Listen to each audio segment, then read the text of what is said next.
So LB, I'm gonna ask you a question.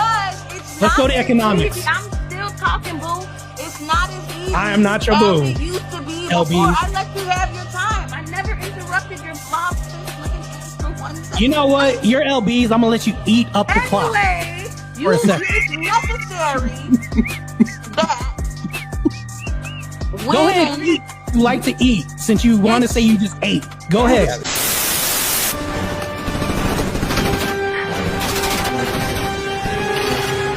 Let's get this party started. Self-destruct sequence has been activated. Repeat, the self-destruct sequence has been activated. This sequence may not be aborted. All employees proceed to the emergency car at the bottom platform. Oh, shit. The panel is now open.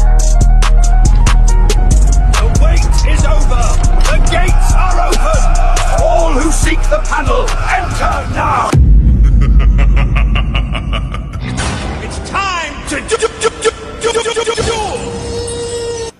And once again, OG and Martae, I would ask you to drop the files that you have on the stage down there, the video and the image, please, so I don't drop you by mistake, okay? So, thank you very much, Mr. Tez Exclusives. Shout out to CEO. And shout out to Evan. Can you hear me, bro?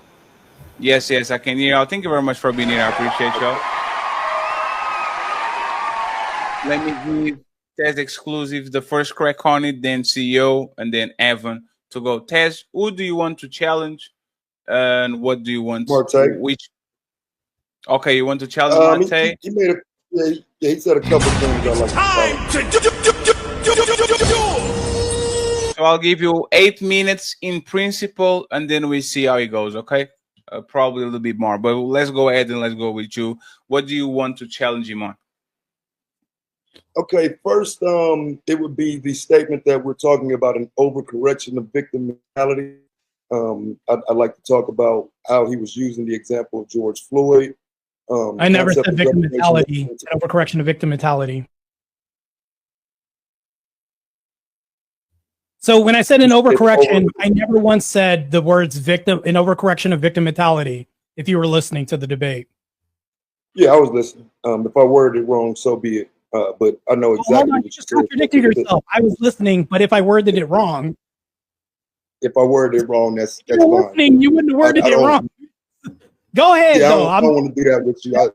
I just want to challenge you on what you was actually saying, bro. So we could just deal with that first. So when you were using the example of George Floyd and making a claim that black people destroyed American cities, can you name these cities that were destroyed? Because I would one up you with the history of destroying cities and ghettos and communities where black people have lived in this country throughout history. And so if we're talking about that being a reason why we would owe white people reparations, there's so much history of that happening to the black community. I don't know how you could start with 2020. You start with a modern day example of a historically bad situation. Would you agree? So I gave one example, so here's the thing though, I'm not ever going to create a false binary. You know what that is, right? The problem with this is you also started off with a fallacious statement by saying something to the effect of like, what you just said. I mean, I'm almost having a brain fart from this because you led with the contradiction and then you're saying, well, it's an overcorrection. Yes, I can talk about this. So when cities are burning down, you've made this fallacious statement. I'll go back to this. You said cities are getting destroyed. I didn't say whole cities are being destroyed. There's never been a whole city that's being destroyed. I'm referring to the destruction and the level of destruction by metrics of like property destruction, burning buildings, cars, police and resources being used. I left a lot of context out because I wanted to just get to the debate. Because OG never gave me an argument, I couldn't really dive into the contextual nature of what I meant by cities being destroyed. So when you make an absolute claim of cities being destroyed, I'm not referring to whole cities. I'm referring to damaged property value. I also made claims of saying that when we offer DEI programs and programs to black communities, when whites have died 600,000 in numbers to basically release slaves from civil war, I mean, you can't put a price tag on bloodshed and numbers and things like this. I think that whites have more than I mean, level the playing field with this when handouts are given to blacks. You're talking about blacks killing babies through Planned Parenthood, through handouts. A lot of this through government assistance. This is basically like a black HCOS. I don't want to say the word, but with black women doing this to babies, it's like the reverse is happening. It's crazy. Can you address any of this? So, okay, so I can address what I came to address, and then you can add whatever you want to add to it. So you claim that they were costing everyone money when they were destroying these cities. So I want to understand what makes it worse when white cities and white communities are destroyed. Because again, I can one up you with every claim of a city that you point to and claim that black people destroyed any section of any city. Because what happened in our history in this country was our communities were targeted by white people in multiple communities. I can one up you with probably 2 or 3 for every example you can give. Being that that's the problem, you're pointing to certain individual examples that I can't point to January 6th and say, see how white people act? If you're pointing to reparations being for white people, I'm not hearing an argument from you that points to why, which is why I'm asking. So here's the problem. Do you know what the tally for damages in January 6th was? Not even a fraction of the 2 billion that we talked about. Not to mention this, but it's like you're a fallacy factory. I don't know what it is, but you and OG seem to mirror each other's arguments. You're not gonna keep ad-homing me though, bro. Oh, here's the thing. Chill out with the ad-homs though. You're stating just asserting that chill out with the ad-homs. I don't play like that, man. While not naming incidences, while not naming cities or anything, I can also do the same thing and say, well, things have happened in history while not naming things in history. You've done this. This is a very fallacious argument that you're running. You're saying, well, I can one-up you while not showing how you're one-upping me. Literally, this is all you're giving me is word salad and just a diatribe of nonsense. I'm not still hearing one argument from you. Just because you can assert something and saying I can assert this while the assertion's empty doesn't tell me anything. Okay, so yeah, the crickets on your side are extremely loud right now. Yeah, I'm just not talking to you, fam. So the argument you were making contextually was that these cities were destroyed, so black people owe reparations for those destroyed cities. The only thing I'm asking you is, historically, since there are more examples of black cities being destroyed by white people based on their race, not just some example that you're using, but the actual example of Wilmington, North Carolina, Tulsa, Oklahoma. Those examples exist. I'm only asking you, why would they be owed reparations juxtaposed to black people being owed reparations for the examples I've given you? Are those people alive today that suffer from Tulsa, Oklahoma?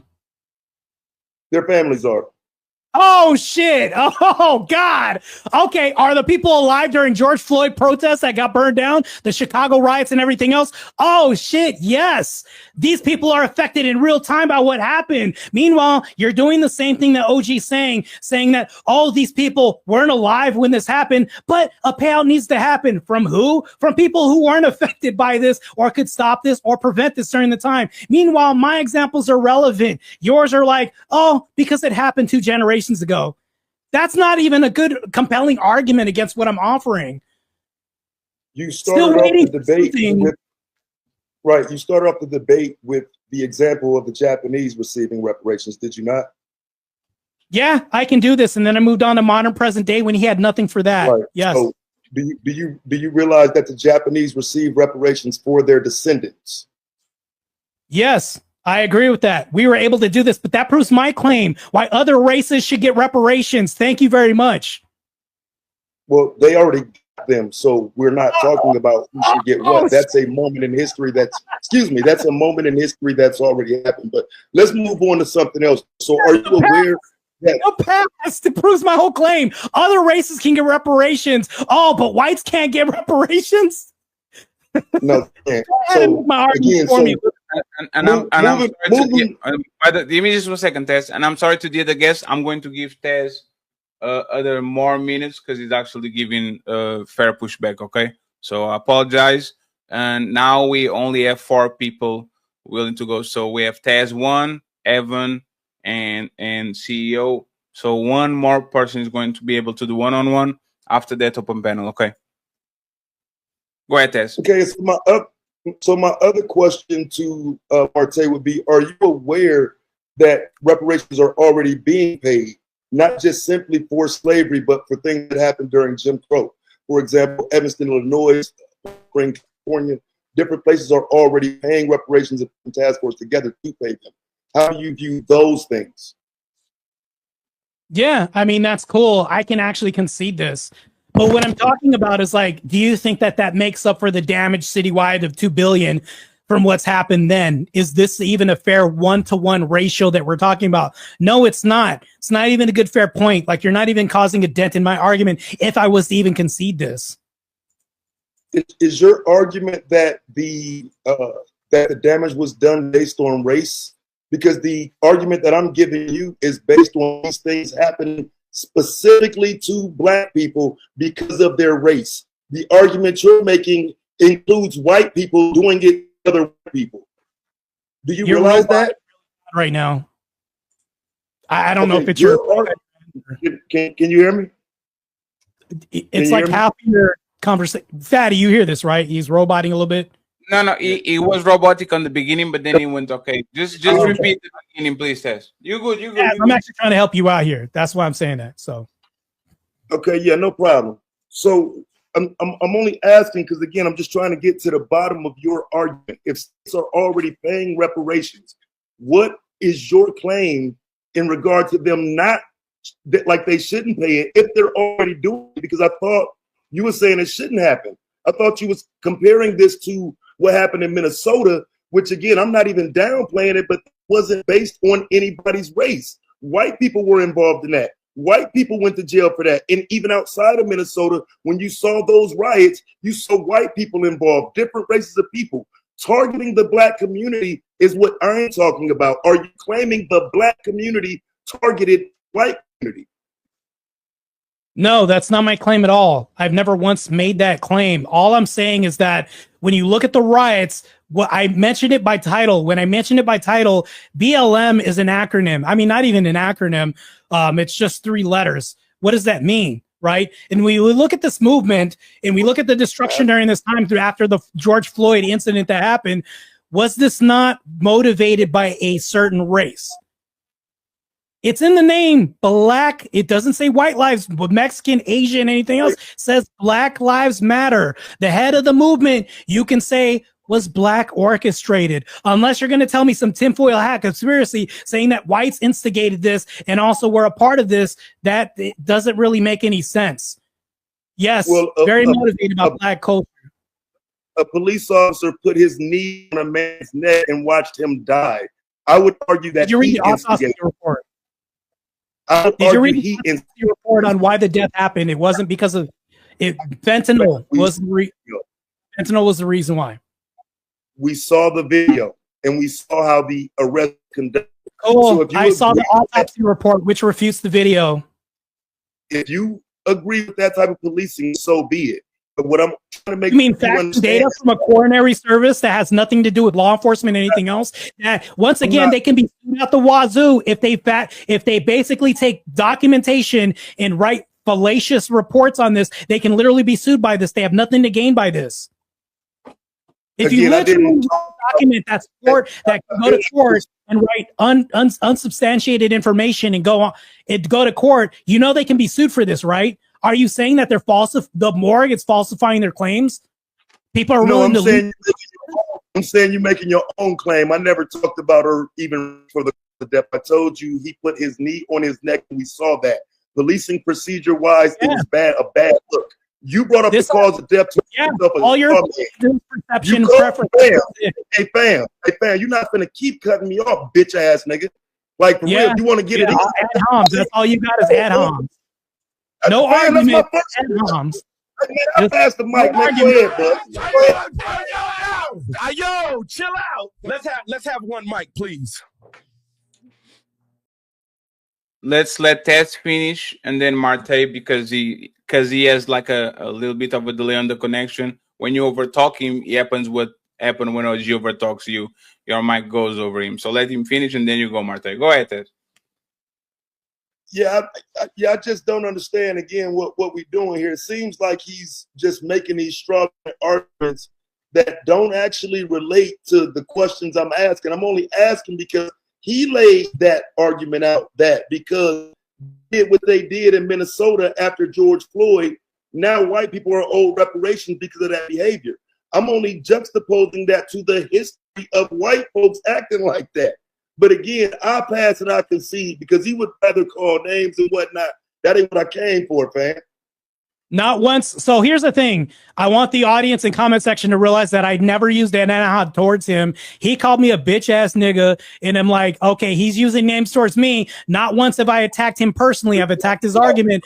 Also, so here's the thing though, is he saying that do you even know what a straw man is? When you brought up George Floyd in the knee on the neck, I went straight towards the results of this, which this is analogous. How is that a straw man? And then when you went to the cities and intermixing with whites causing damage, I actually can concede that point for you, but it's still to my point in the debate. That doesn't make any sense. You're using debate terms that are nonsensical. Strawmans, which I never made up, and saying that I'm using ad hominem attacks, which I'm not doing. I actually helped you out and said, you know what? You're breaking up and roboting. I was quite generous and charitable in my response, but yet you said I'm calling you names. I don't know. Not one argument from your side. Can you put the next person up? You had already done it, brother. We can get the next person in. I don't want to monopolize, bro. Go ahead. Right, can I say something to the next person come in? Yes, absolutely. This is why I didn't go into this roundabout argument, because I know people like Taz was going to come up. Taz is a very much researcher and historian. I wanted to keep it simple, and he did the same thing to Taz that he tried to do with me. I told him the same exact thing. There was more than black people out there.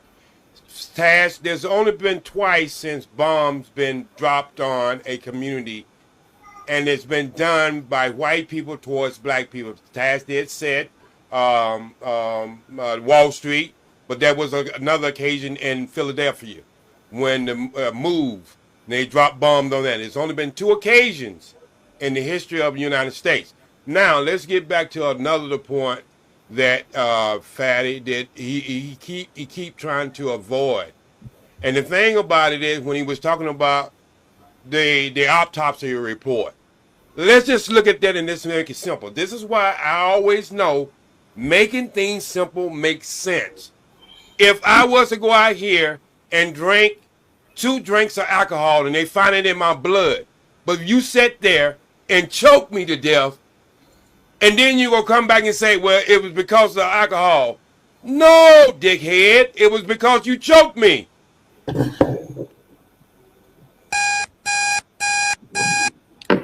No, So, pause. I see Fantastic game. I had to say pause because I know you're going to start with some shit. that's fine. Thank you very much, Mr. Fantastic and Philly, to pull up. I appreciate y'all. Let's get CEO. CEO, who do you want your 8 minutes to go to?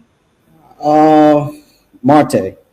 I already knew this. Okay. I hope Yeah, we're going to do this. We're gonna have a civil conversation, bro. We're going to do I appreciate it because I'm not going to personally attack you. We can have a conversation. Yeah, Meanwhile, before we even start, OG was saying that the other person's well learned and educated. Meanwhile, he spouted fallacies and couldn't even be consistent with his claim, and I pointed that out. But hey, see, you on the clock with me? You want to have that same debate with me on the clock, bitch? Yeah, because it won't go like this. I don't debate like this. No, I don't debate like this. I use sources. I use data. I irrefutable. Bitch ass niggas. Crazy, bro. I want to go last again, Daddy. Go last. I will say this, okay? If anybody feels comfortable about being personally insulted, let me know, and I'll make sure that nobody does that. So I don't care. I don't take anything personal. You know, CEO said he's going to have a genuine conversation with me, and we can have a back and forth. I implore this discourse with him. Let's have it. I'm just saying that is the option. What's up, Reese? How are you doing? So this is what we're going to do, okay? CEO, Evan, and Fantastic are going to have a one-on-one, and Reese will kick off the open panel. Okay? So Evan, Mr. Fantastic, and Reese and CEO are going to have the chance to 8-minute one-on-one, and then Reese opens up the super panel, and we go from there. Not the super panel. God damn it, I'm tired. Go ahead, CEO. You have 8 minutes, and then we go from there. He says he has something to say to Martae, so let's see. It's time to do. I want to know why you feel black people don't deserve reparations.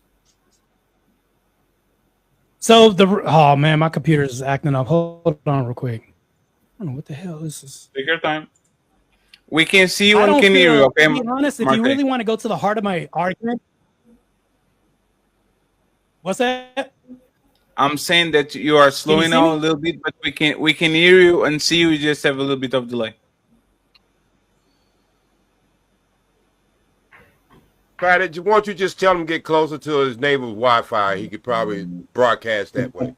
That's crazy. Hey, Martae, when I say pineapple, say when I say 5. Hear me now?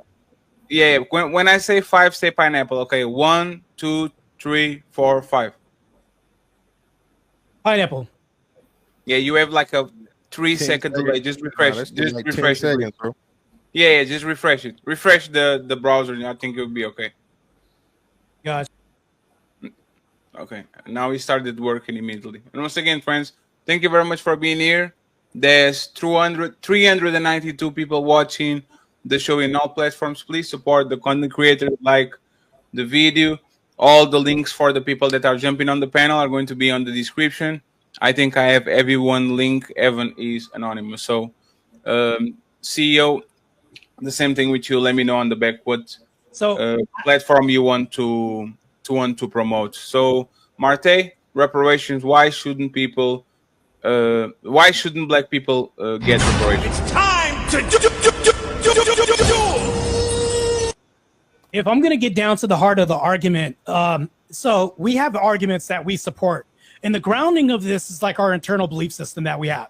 So for my internal belief system, I don't believe anybody deserves reparations. I think that we should start from scratch, just like the race argument that we had. I don't think nobody can't be racist. So there's neutrality in that, and I can actually be consistent in my rhetoric for this. So there's an argument that's perpetuating society saying blacks should get reparations, when actually I don't think blacks should get reparations. And when I say blacks shouldn't get reparations, I mean nobody should get reparations. I'm talking about, so if you look at the status quo of America right now, everybody's suffering. Would you agree with me that there's more of a classist issue that we have in society more than a racist issue right now? And I think if we're talking about classism, there's more of an argument for people should getting reparations for being disenfranchised due to class than race. That's what I'm saying. Yeah, there's I think there's more of a class issue than race issue, but when it comes to 400, 500 years of our ancestors being slaves, the white people that took over the country had a head start, and we always had these barriers to entry. Like OG was talking about, they redline us. They put us in the eastern parts of the factory, so we have more asthma. Those government fundings that you said we received, you know, that money was stolen. You know what I mean? We're not really getting those grants and everything like you're saying. So I think reparations for the descendants of slaves is necessary. It can be on an even till. So here's my I'll ask a question. When we have Planned Parenthood for black women who are leading the nation at 14% is the smallest community, but leading in ABs that they're having, deleting babies, are they getting, is this money being handed to them for these services for free? Nah, and I don't even agree with the. Wait, hold on. So no, that's not happening? Nah. They come out of pocket some that's form. Crazy. In Atlanta, where does this money come from? They come out $550 for their pills that they take for the abortion pills. Back in the day, know. I'm talking about for this procedure to happen. Say that again. For the procedure to happen, if they're going in to get a procedure, an AB procedure, I'm not talking about the pills. I'm talking about Planned Parenthood. I'm walking in. I'm a single black mom. I just want to delete baby number 5, and I'm a first name basis because I go so much. 14% is monopolizing this whole field trajectory of an H cost that's happening with black families in epidemic. Where is this money coming from to pay for these ABs? People are coming out of pocket to pay for their abortions, bro. So that's not happening. They're not getting assistance. if you have health care, you still pay a little bit of the service fee. So that they call it health care for a reason. They get health care for that. You know what I mean? And then they still have to pay a $300 to $550 what they call it, copay or whatever for the procedure to even happen or go down. So it's not completely free. You feel what I'm saying? And then I don't even agree with abortion. So I don't even want to talk about that. I'm talking about reparations, like the 40 acres and a mule that we never got. You feel what I'm saying? You just conceded the point by saying it doesn't completely happen as far as this. So it does happen. You're not even denying this. So matter of fact, you partially are conceding this. When Black women are A-ing their babies in mass, but not completely. To me, I'm just like, that's not even a compelling argument to sway me as far as like, I mean, you're literally halfway on my side. While I can agree with you that insurance deductibles can pay for certain things, do you think that that's mostly happening in America right now? Yes. No, Yes. That's false. The stats debunk all this. That's mostly not what's happening right now. They can do services for free all the time with STD testing. Do you think it follows suit with the logical entailment that ABs happen and are paid for by tax dollars in the system? Okay, yeah, the healthcare is paid for by tax dollars, but I'm saying reparations to set people up with their own businesses and stuff. Like so we're gonna move back to reparations because you failed. That's what I challenged you on. You feel me? I want to know why you don't believe Black people or anybody deserve it. Like my great grandmother was a slave. You feel me? So I feel like her descendants, her kids and stuff should have got something because she actually worked on the cotton fields and whatnot. She actually raised those people kids. You know what I'm saying? And when they were free, you know what I'm saying, they got nothing. They had the shack. You feel me? And then we wasn't even allowed the opportunity to work or get fair pay. You feel me? They paid us mostly in plantation dollars, which we could only spend at their stores. So we couldn't even like really work to even earn a honest living, which is why the Great Migration happened from places like the Mississippi all the way up to Chicago, where they felt like they had a better foot in the game. You feel what I'm saying? So once again, you're falling into this claim that OG kept making, and I'll give you a hypothetical. Let's say that my great grandmother punches a white person in their mouth, and every single generation after that punched a white person in their mouth, dislocating their jaw and had to get wires shut. Meanwhile, there's a gap in generations where we stop believing in this. Do I, who wasn't involved in punching white people in their mouth and getting their jaw wired shut, should I have to pay a white person reparations for what something happened when I wasn't involved in? You got to come with a better hypothetical. No, can you answer the hypothetical? It doesn't matter. Can you answer the hypothetical? No. The way you frame that. No, okay, thank you. The way you know. So you're saying it's not a good hypothetical, but you're conceding to it. Yeah, big brain stuff here. It's good. Yo. You have a condescending tone, but I'm not going to allow you to like. I mean, that's kind of. I mean, you're asserting that it's condescending. You know, I'm not being condescending. Look. You're comparing someone getting punched in the jaw throughout generations to people who was. It's a hypothetical. We can bring up fictitious things that happen. Is hypothetical. You feel me? Cut, dismembered. You feel me? Somebody getting punched in the face. If your father was a punk and his son was a punk, you know what I'm saying? But do you understand that when I tested your logic, my logic was consistent, and you even conceded this, and then you're just saying because I feel that my preference is different on this. All you're doing is just saying because I prefer that this is worse. It doesn't mean so logically it's consistent that I shouldn't have to pay out for pain. All you're doing is making a metric of not a preference that it was worse, and that's why they should pay out. Slavery was worse than than your example. Slavery was right. Worse. So here's the thing, though. Logically, you're not consistent on this because you're asserting to say that, because slavery wasn't the same, one person's pain is measured less than this. Well, that's not even consistent. When I tell you that generational something that's causing pain to another race, I can't pay for this, but then something else that's causing pain to another race of somebody who was not involved in this has to pay out. And then you say, no, well, you're having a performative contradiction right now. This makes no sense. CEO, I give you more 2 minutes so you can wrap it up. I got nothing else to say, man. You don't have nothing to say? Yeah, I got nothing else to say. Let me ask something. Is anyone for OG Speed? Anyone?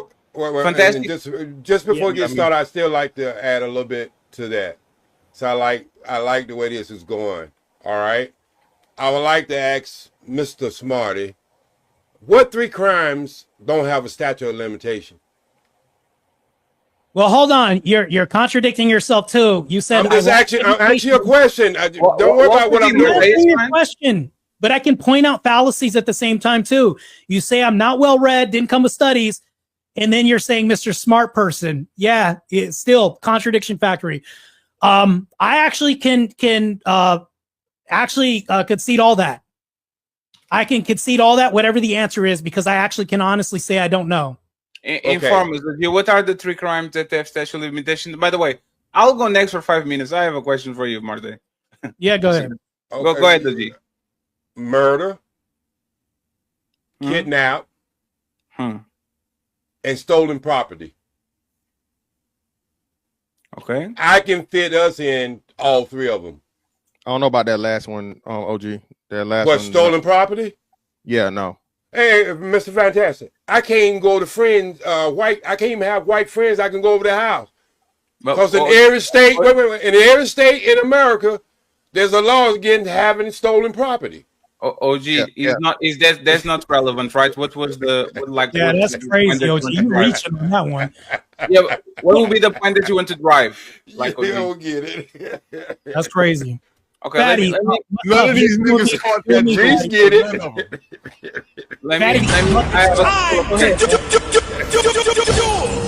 Fatty, maybe you can have a relevant argument because I've yet to see one. Yes. Martae, do you think a person that is locked 40 years for a crime that he didn't commit should be compensated by the state or the government?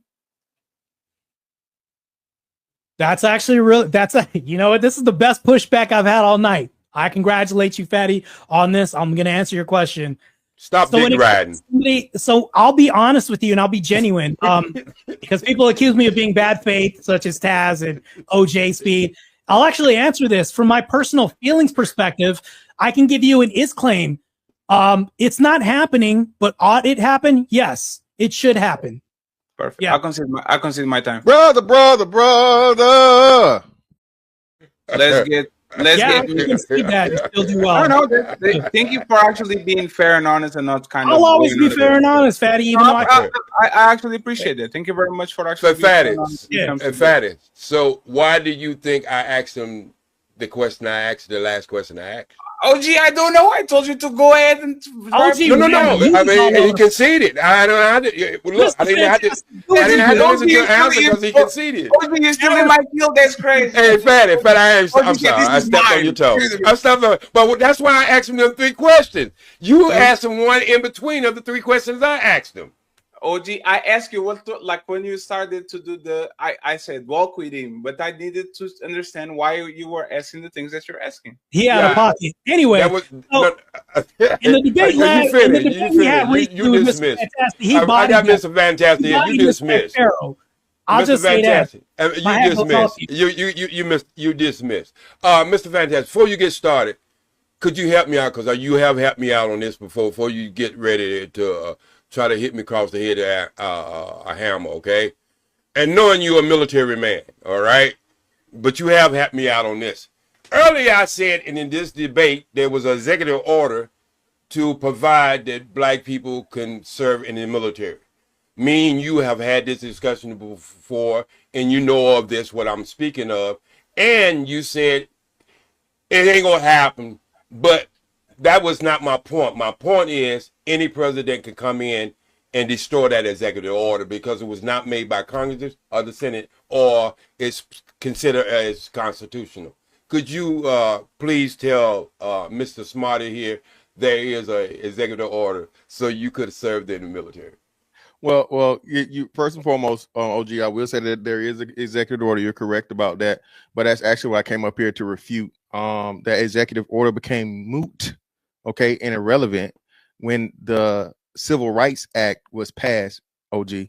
So that's why every time you made that argument, the executive order is nonsensical because now you can no longer by law discriminate employment by race. And then, of course, religion, creed, sex, all these other things. The one you're quoting was previous. Like I said, Harry S. Truman.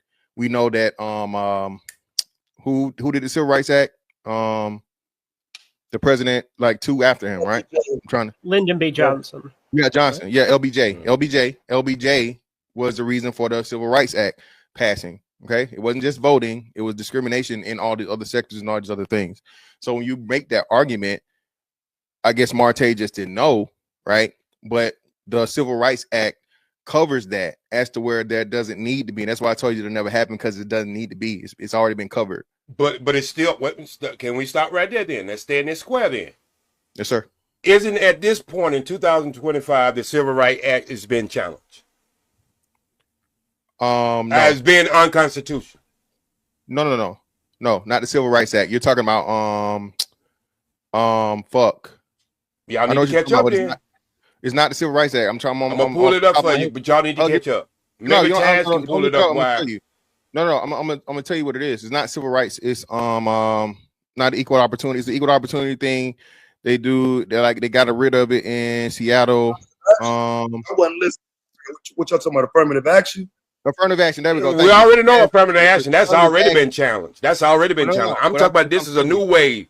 This is a new wave right here. Well, if you're correct, it's something that I'm unaware of, but I think you're conflating the affirmative No. action. Look, you got to understand. The first challenge of the act that you were speaking of came out of California. I'm not talking about that. I'm talking about actually, the Civil Rights Act? No, I'm not talking about the Civil Rights Act. The one that you just got through talking about. Affirmative action. Right. That came out of California. Okay? The first challenge of that came out of California. Okay? So, I'm talking about this is a new wave. This is since Donald Trump has been in the office. All right? So maybe y'all need to catch up a little bit. I know I'm a little old and I probably listen to news on an old TV or something. I don't have a flat screen or anything, but y'all need to catch up. All right? Number 2, the Civil Rights Act is based on what amendment? The 15th. The 15 and the 14. 14. Again, 14 and the 15 has been challenged. You know why? Because what was it the first or the second task? I don't want to get this confused because I don't want him to start screaming and hollering, dancing like Michael Jackson in the box. I'm kind of wrong on going because the Civil Rights Act could stand on its own because it was the first Civil Rights Act was 1866. So the Civil Rights Act is kind of stand alone. It don't really go with an amendment. It was its own act, and it was upgraded after that. The one of 1964, not the first, not the one you're talking about that allowed them to serve in the Civil War.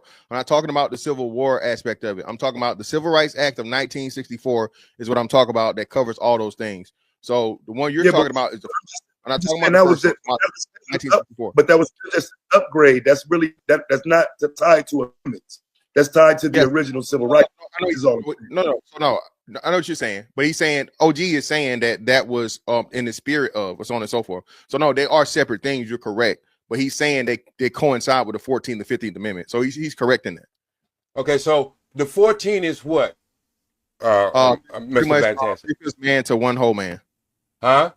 3/5 man to a whole man. Is it 3/5 man in the written in the 14? No, it's not. And reason why that's starting to be challenged because when you want to overturn something, in the overturn of it, you have to state it what you're overturning. And this is why lawyers today are having conflicts and start to challenge the 14 is due to the fact is they never put 3/5 in the amendment. So what they said was said in the first, it was in the first or the second. So you understand what I'm saying? If I said a man could not get married to another man, and if I wanted to overturn that and overturn that, I have to put in what I'm trying to overturn, that a man can marry another man. They never put it in the 14, the 3/5 of a person that they were challenging to make that insert that was ever put in that writing. That's why lawyers are starting to challenge the 14th now because the wording of it.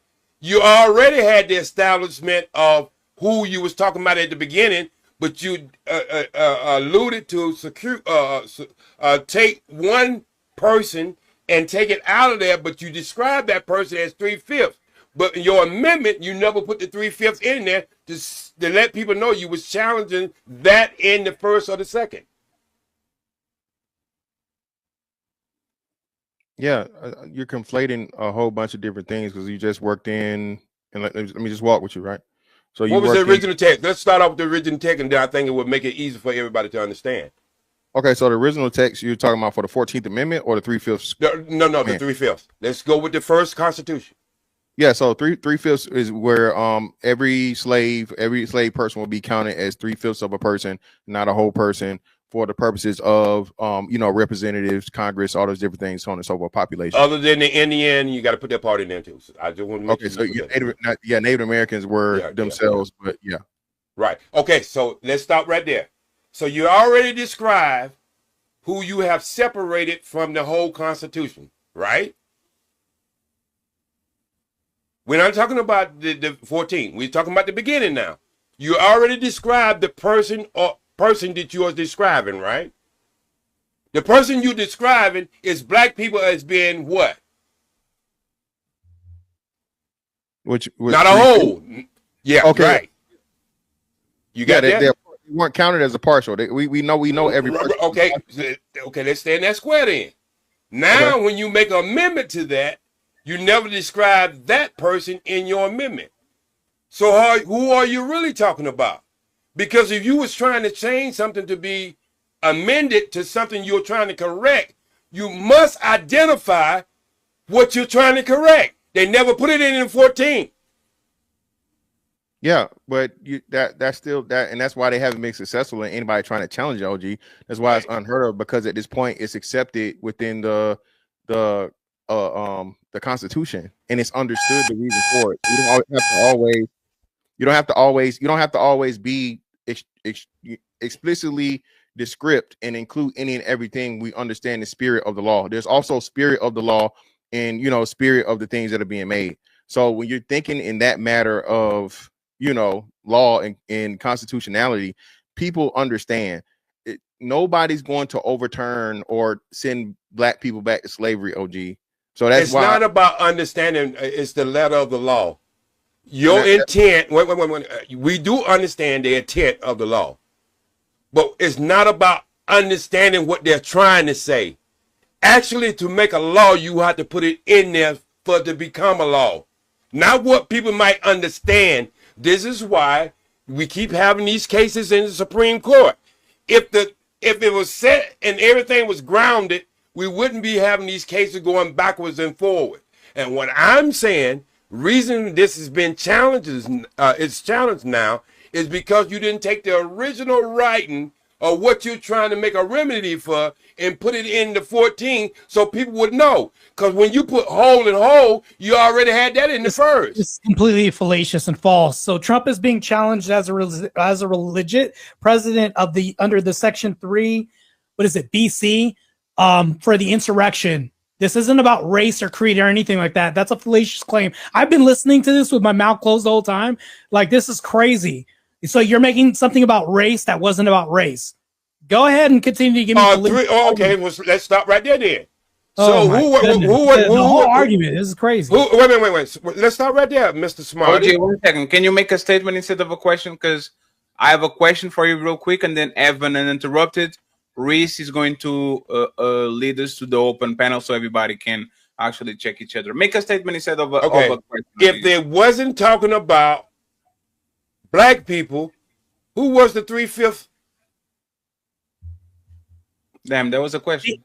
The insurrection has nothing to do with the 3/5.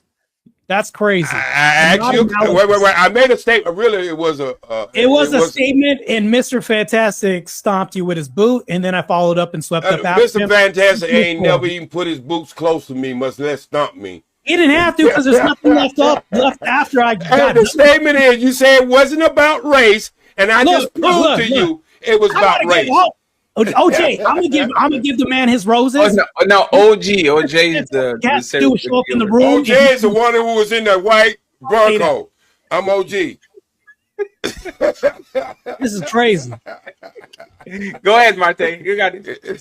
So I will say this. I'll give the man his roses. I saw his debate last time. Congratulations, you conducted yourself very well. I would say that you're pretty good. If you show up to a room, you basically win the debate by presence sometimes.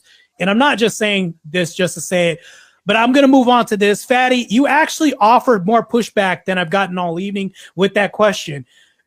In having me agree, that's the first time in this debate that I can concede wholeheartedly and being honest. See how good-natured I am, how good charitable I am as well too. And also, I'm open to having my mind changed, but I haven't had any pushback to have my mind changed. I'll just next time you want to get Fatty a compliment, won't you just put a pole behind you and say you want to do all this dick riding? He's not dick riding. I have a point. If you have to pay for a man that you imprisoned for 40 years without no wrongdoing, you have to pay people reparations for 400 years without them doing no wrongdoing. But Fatty, that wasn't a full concession. When I said that's an claim, I just think it's a good point. I don't see if it was a concession. I just think it is a good point. But the problem with this is it's not a full concession because I actually made the distinction. I said, is it an is claim? No, that's not happening, which is to my point. Also, should I feel that that's happening? Yes, I believe that should happen, but is it happen? That's actually more toward my point because we see people get locked up in prison. I think it's maybe 2 cases in history where people got locked up, but they actually got paid for the time of restitution back from time being robbed. It's very few cases, but it's like exceptions to the rule, minority. Right? As soon as you give me a precedent, I am right. As soon as you give me one precedent that was made before, now I can go back and is Ott claim? That's me. No, not completely right. But I'm just talking you about only eat half of this. Fatty, I know you got your burgers and stuff like this and you like to eat, but you can only eat half of this. I'll concede half of this to you. It's fine. I have a question for OG real quick. Hey, Fatty, just before the question, I'm not going to ask a question. I'm going to make a statement. All right. Isn't it wild that he can understand 40 years, but he can't understand 500? OG, there's a question. That's crazy. I'm just saying. Brother. Fatty, I say, isn't it? Fatty, I didn't say why. Fatty, I say, isn't it? So that's not a question. Okay. Yeah. Trying to manipulate questions into non-questions. That's whatever. OG, let me ask you a question real quick. Yes, okay? yes, sir. Go ahead. And Evan, and interrupt. Thank you for your patience, Evan, and then Reese, take us to a benefit so everybody can touch the ball, right? So, OG, if I got your argument corrected on the first topic, you think that black people, like minorities, can be racist, they can only be prejudiced, right? Well, there's another term too, but yeah, you're correct. We'll stop right there. It's 3 terms. Do you think after the Rodney King situation, do you think that the Koreans and the Asians following black people and discriminating them every time they go in their stores and their business, do you think that was racist? I think it was. I'm just be honest. I think it was prejudice. And the reason why. Wait. One second, just to make sure. So you don't think that, like, the Asian community that wanted to align with the white community more and separate themselves from the black community, you think what they did, and probably most of us in our life went to a Chinese store and they follow us because we are a little bit more darker and like all these type of things, you really think that's not racism, that's just prejudice? Well, I told you it was another one, and I'm gonna think of it in a minute. But I'm gonna piggyback on what you just said. I think the Spanish people do the same thing. They come to this country and they see how the racist white people are treating the black people, and they feel if they can justify treating the black people the same way, that they will get advantage. I don't consider that. I consider that as a taking opportunity, but I think it comes from Not the black people would have power over the Spanish people. It's the Spanish people trying to join the power of white people. So that they're using a prejudice to reap a reward. See, but white people just in general think they're better than us. They think they're superior over us. Mentality. OJ, you're actually conceding my whole point for me by saying it's a belief system. You always talking about somebody conceiving. You must have learned that from Mr. Fantastic. Well, here's the thing, though. You're saying that he's trying to steal your word, Mr. Fantastic. Hold on. You remember you make about point. How long ago you used to say that, Mr. Fantastic? 7 years ago. He's been listening to you. I told you, he a kid. He been listening to you. Let me talk right but it ain't making no damn sense for him. It makes sense for you, but it ain't make no sense for him. Can we go back? Yes, can we go back to what we're doing, OG? Because I asked you a question and you kind of drifted away. Okay, I thought I answered the question as best as I can. Let me do it again, right? Yes, sir. When some communities in the United States, especially black communities, have 70% of Asians owning the businesses, right? Do they have the power to be racist now that they, like in some communities, they actually have the overall business, the money flowing in and all that? Does that attribute them even as minorities? Does that actually make them now have power? And because they have power and they control the area monetarily, does that can we apply now the racism thing instead of the prejudice thing? You muted.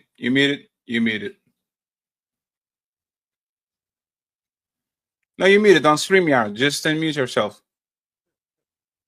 Okay. I got my camera on. It goes back to my first point. The Asians that you're talking about only has power that has been given to them by the racists. So they have to go to another source. See, the racists I'm talking about don't have to go to another source. They make all the power moves. Everybody falls under them. So when you are talking about a second versus a first, that person is using a prejudice knowing that they can use it against that person because of the racists over here. Do you understand the connection? They really don't have no power. They can only use their prejudice in our community. They actually have power because it's a racial hierarchy. If I can extract resources and I have the control of the chain from the place where people are making things until the shipping lines to the local commerce, and I can actually go ahead and I can propel people that were here way later than black people and actually propel them to the social economic class, I have a certain amount of power. I can give jobs to people, right? I can give jobs to people. I can gatekeep them in certain places in society. Like, wouldn't that actually be power? Not when you understand the true word of power. If you working for McDonald's, Fatty, and you own the fries, yes, you have power to make the fries, but you have nothing contributed as far as making major decisions in the corporation. You are committing a big mistake, OG. Most of these people that are in top positions are not white, are Jewish. So if you are going to keep going up and up and up and up and up, you would be considering that white people can be prejudiced because at the end of it can be racist because at the end of the day, the people that control the music industry, the movie industry, the news industry, the war lobbies, all these things are people that are from Jewish descent or are Jewish. So okay, well, stop right. Well, let's stop right there then. You use a religion to talk about a race of people versus who they really are. Because the Jews that you're talking about today, yes, they're not the original Jews. So, oh shit. So but that's not the point at all. It is the point because listen, Fatty, you got Indians that we consider, and we know the history of them. They're $5 Indians. They just signed the paper. They're not real Indians. So the people you talking about, the small hats, they look just like the people I'm talking about because they are the same. No, white people, but that's what you mess up, OG. White But people don't classify Jews as Jews. They as white. Yeah, I don't care about the They classification. the same way y'all don't the same way that y'all don't classify white Africans Mexicans is, yeah. as the same way y'all don't classify white Mexicans as like white Americans. Y'all Yeah. literally make He's differentiation right. between people that come from Latin countries that are white and people that actually are from England or from. So if you do that on y'all society, because it's an American thing for the most part. God damn it, stop beeping. And I get 1 minute. I get 1 minute. 1 minute. 1 minute. Go ahead, Fatty. Right? If you don't consider the people that do look just like Evan but talk Spanish and come from Ecuador, right? As a American white, and you actually call him a minority, right? Wouldn't that actually go against the point of you trying to separate religion and say that Jews are white? That the people are making differentiations depending on where these white people come from, their ethnic background, their religion, and all that. So again, if we keep going higher up and we say Asians can be racist because the white people concede power to them so they can actually do what they need to do, I could keep going higher and higher and higher and higher until we go on the black room where nobody knows the race of these people, nobody knows where they come from, and now nobody can be racist because if you are not on the black room with those 20 people that control the world, you can have no power. The power was borrowed. It was never yours. Like, don't you see that that's kind of like can be made as a excuse to say white people can be racist because most of us don't have power. If a white woman comes to a black kid and says, "You are a nigga," like happened a couple of months ago, is she being racist knowing she's a trailer park trash white woman, or does she has to have a tremendous amount of power to be considered racist? If you go by my structure of racism, the three platforms, you wouldn't even have this argument with me. But something you did, you added in minority. Minority has nothing to do with race, other than the racists. Wait, they what? only listen what I just said. Well, listen, I'm gonna make it. Wait a minute. Okay. Well, then, won't you come on? Stay focused, OG. Stay focused. Okay. So the doctor explained to you, we are 9/10 of this planet. We're not the minority. The people I'm talking about is 1/10 of this planet. They are the minority. Okay? These are the people, regardless if they're in Russia, they wear small hats. When you look at them, the only person who was confused from it was the guy with the mustache. He said they had to have a certain kind of eyes and certain kind of hair. 3 other people on his panel? That's confusing to say that, oh, it's the person with the mustache when 3 people have mustaches. You're contradicting yourself still. The reason why I said that, Fatty, because there are certain words when I say mustache, I can say it since he wants me to say it, Hitler. All right? You keep acting. You're contradicting yourself the whole time. No. Listen to what I just said. You keep acting as if, wait, Fatty. You keep acting as if the races are the only one can make terminology and definition. You get to make your definition too. We are the first, and you say you go up and up. Well, I can go down because by their standard, listen to what I'm saying, we're not even having an argument. Because if you have 1 drop of blood, you consider what? A Negro. Wait. Patty, just 1 second, because he's running away from my questions, right?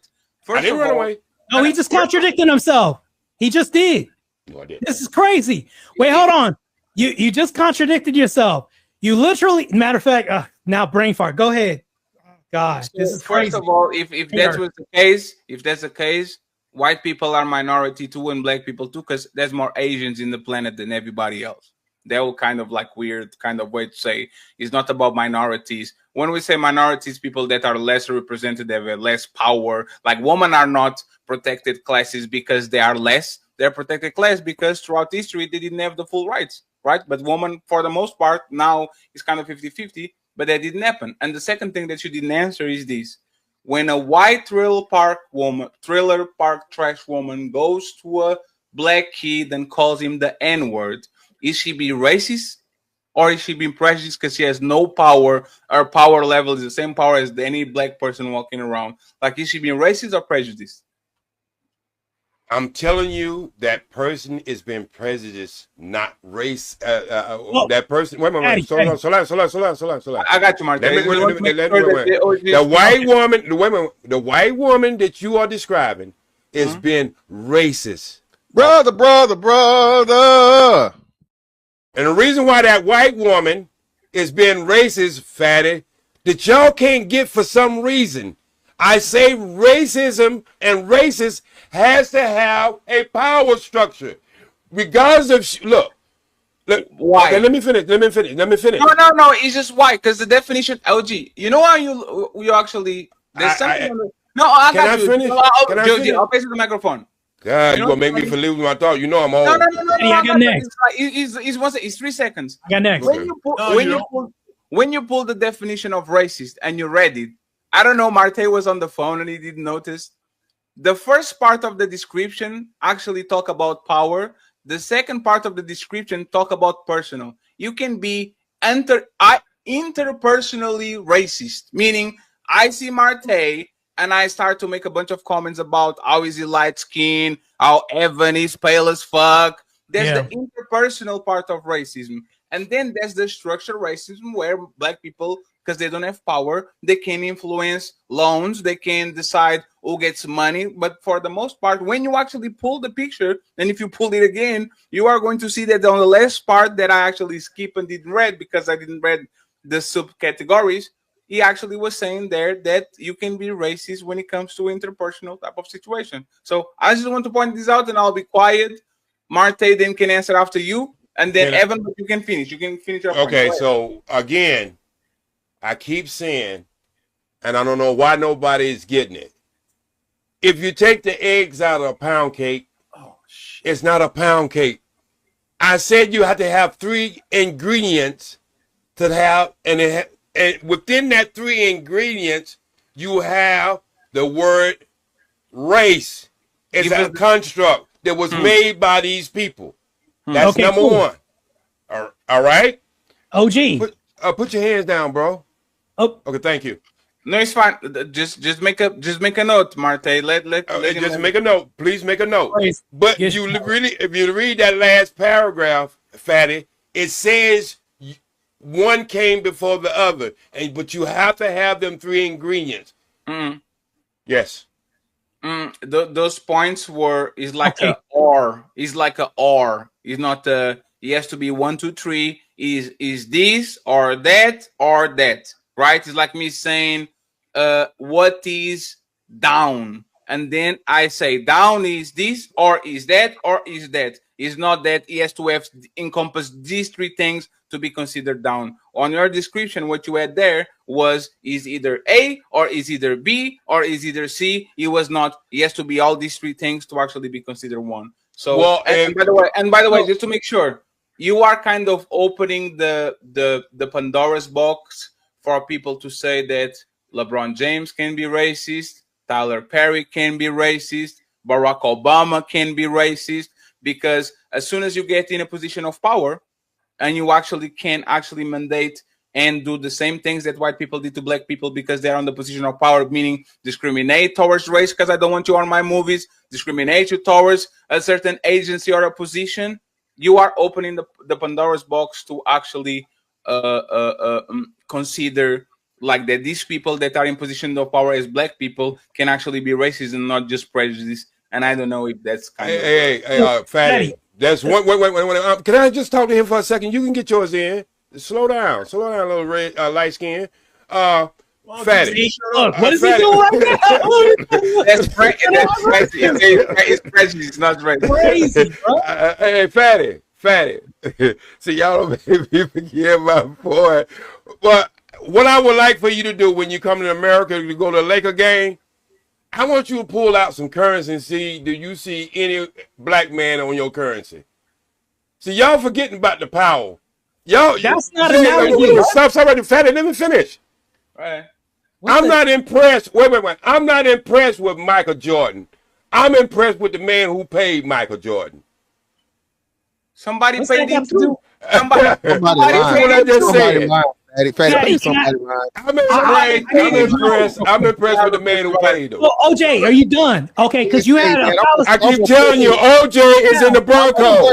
You got caught up right now. I'm gonna call you out. OG, I'm reporting you to the nation, OG, for that one. Come on. Go ahead and then Evan, please. I got Reese. I got you. Caught another Can I get him to just stop calling me OJ? OJ? You have to let OG. You have to let him finish now. Go ahead. Okay, go ahead. But just calling me OJ. Oh, OJ Simpson. So what I'm talking about is like I caught you in another fallacy when you were talking to Fatty. And here's the thing, though. Fatty didn't catch this, just like I didn't catch the thing with Fatty.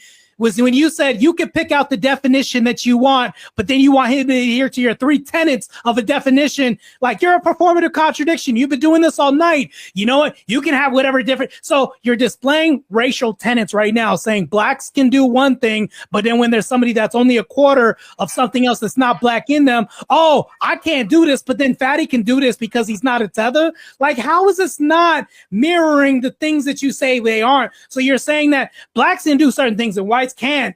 This is crazy right now. You're literally contradicting yourself. Just like, but you know what I'll say? I'll hand it off to you. You're at least consistent about that, if not anything else. You consist of being a bag of wind. That's all you do is just keep talk. Not wait. You're very educated in using words, but they don't represent shit. Again, I go back to the point. Can you pull out a currency out of your pocket right now with a black man picture on it? That's not analogous. I ain't asked you that, what it was. I asked you, can you do it? Yes, I can do it. Don't help him. Please don't help him, Fatty.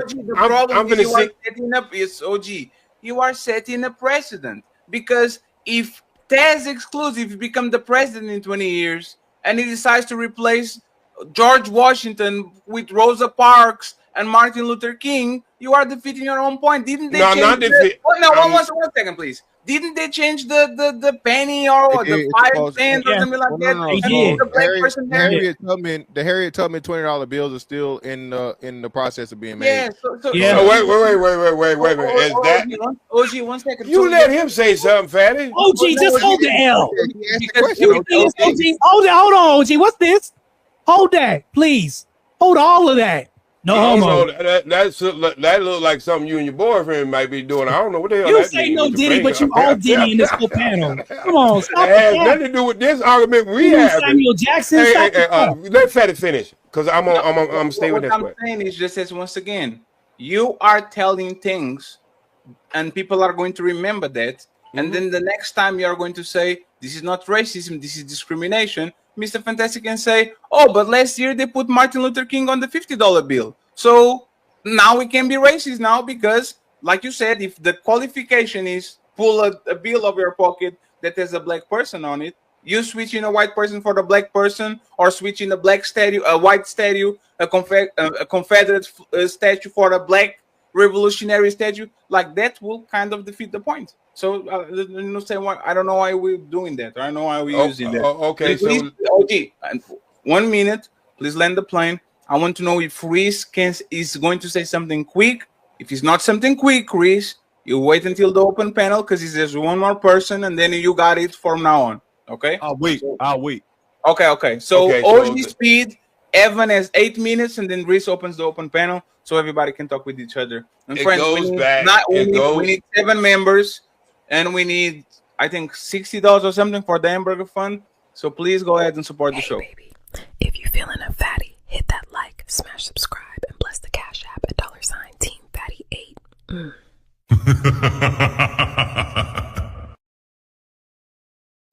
All the links of the content creators are going to be in the chat, not in the chat, on the description. So please go ahead and follow and support them. Okay, I would appreciate that. Go ahead, OG, 1 minute, and then we get Evan for his 8 minutes so we can open the pen.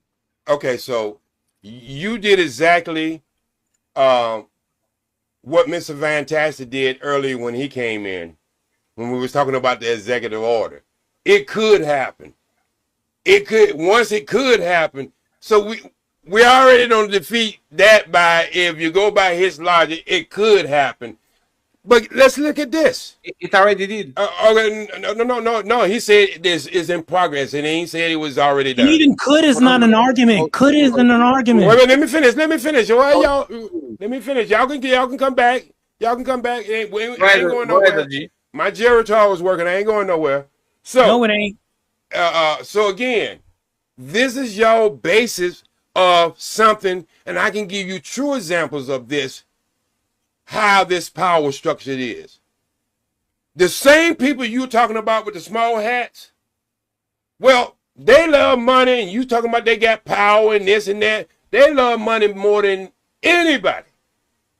But they will not put the man with the mustache on none of their currency. You know why?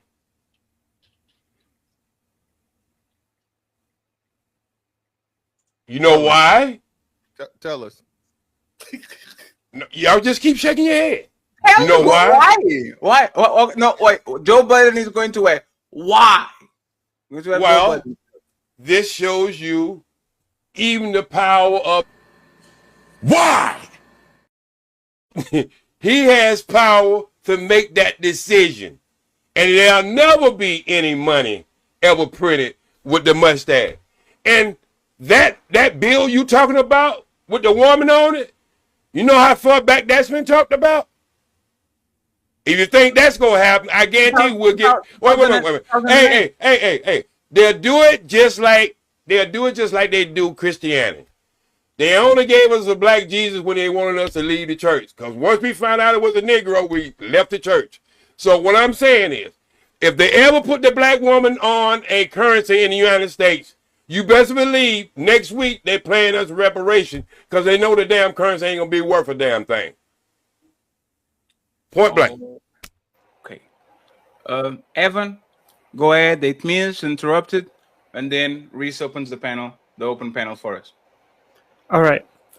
Well, I don't think that reparations, like for slavery, hold much moral consideration, considering the fact that after slavery was abolished, there was the option to be given a homestead in Liberia where they were paid, they were educated, and as the colony there went and developed, the freedmen who established it basically recreated the antebellum South by having their own plantations that was heavily sponsored by like white people, especially a lot of the Southerners who wanted to go and make up for slavery, like James Clay, who created the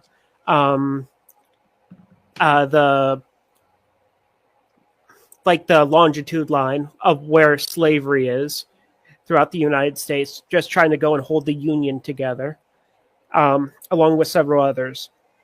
And during that time, they were still able to go and visit the U.S. They were given a lot of sponsors, along with when rubber was a major product that was sought around the world and was very profitable. It was heavily sponsored and handled by American investors to the former freedmen. So I would go and put it like the same way where my early ancestors in the United States, they were Dutch. They were in New York when it was still called New Amsterdam. They fought in the Revolutionary War. But when they fought, their home was completely destroyed. And instead of getting paid in cash, they were paid in land out in the Midwest. And they were given two choices. They could either sell the land in the Midwest for cheap, or they could go and try to rebuild their home, where people have already basically taken over the land by richer individuals, or they could take all their possessions and move out west to go and create a home for themselves. And they went out west, and they did very well for themselves. And I would say that in a similar sense, where the African Americans that were freed, they decided to stay in the South instead of going to Liberia. They chose a path where they didn't get the most of what they could have gotten. And because of that, they were given unfortunate circumstances. And the thing is that even the children of slaves, they could still go to Liberia and they could still get these beneficial programs, because even though it was no longer government funded, the local African Americans there, the freedmen, they still wanted Black Americans because they needed to go and help establish the class to go and help manage the society there. Because when they got there, they pseudo enslaved the natives because. Evan, can I ask you a question real quick? Sorry. When you say Liberia is like the African country Liberia? Yes, it used to, and when was it, by the way? The American Colonization Society Liberia. Yep. That Liberia. Yeah. So Evan, let me ask just a little question, then you got it, right? I'll pause the clock for you. Mm-hmm. What better deal could they get in Liberia better than 40 acres and a mule? Which if you put to inflation and you kind of understand, like what better deal did Liberia gave them that is better than, because it's like a cost benefit analysis, right? I'm going to Liberia and now people are paying reparations that they actually promised to Black Americans, and now I'm in Liberia so I don't get my 40 acres and a mule, which on that time, if you pass to generation to generation, right now is a tremendous amount of money. Like, what deal could they give them? And you can research it. I don't have a problem with it. What deal they give them there that actually will be better than 40 acres in a mule? And I'm going to actually Google it and try to understand what will 40 acres in a mule will be. After that, I'll start the clock. All right. Well, I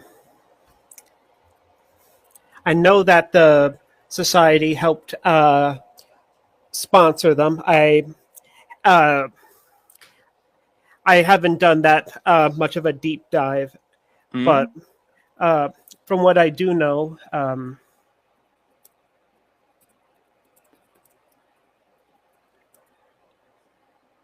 well, sorry. While you're looking up that, you not only have did a deep dive, you haven't even took off your socks and put your feet in the water. Hey, I'm trying to figure out what kind of potato salad with raisins this shit is. So, and by the way, Evan, the current value right now of 40 acres in a mule is between $173,000 to $235,000. So imagine if every Black American could be born with $200,000 in their bank account right now. Just be born with that, just from scratch. You see what I'm saying? That is a tremendous amount of power to be had, Evan. There's a lot of power. Not only that, Fatty, but this is another white man telling Black people where they should go. We see, this is it is. Wait a minute. No, he's not telling people where they should go. He's saying he didn't go.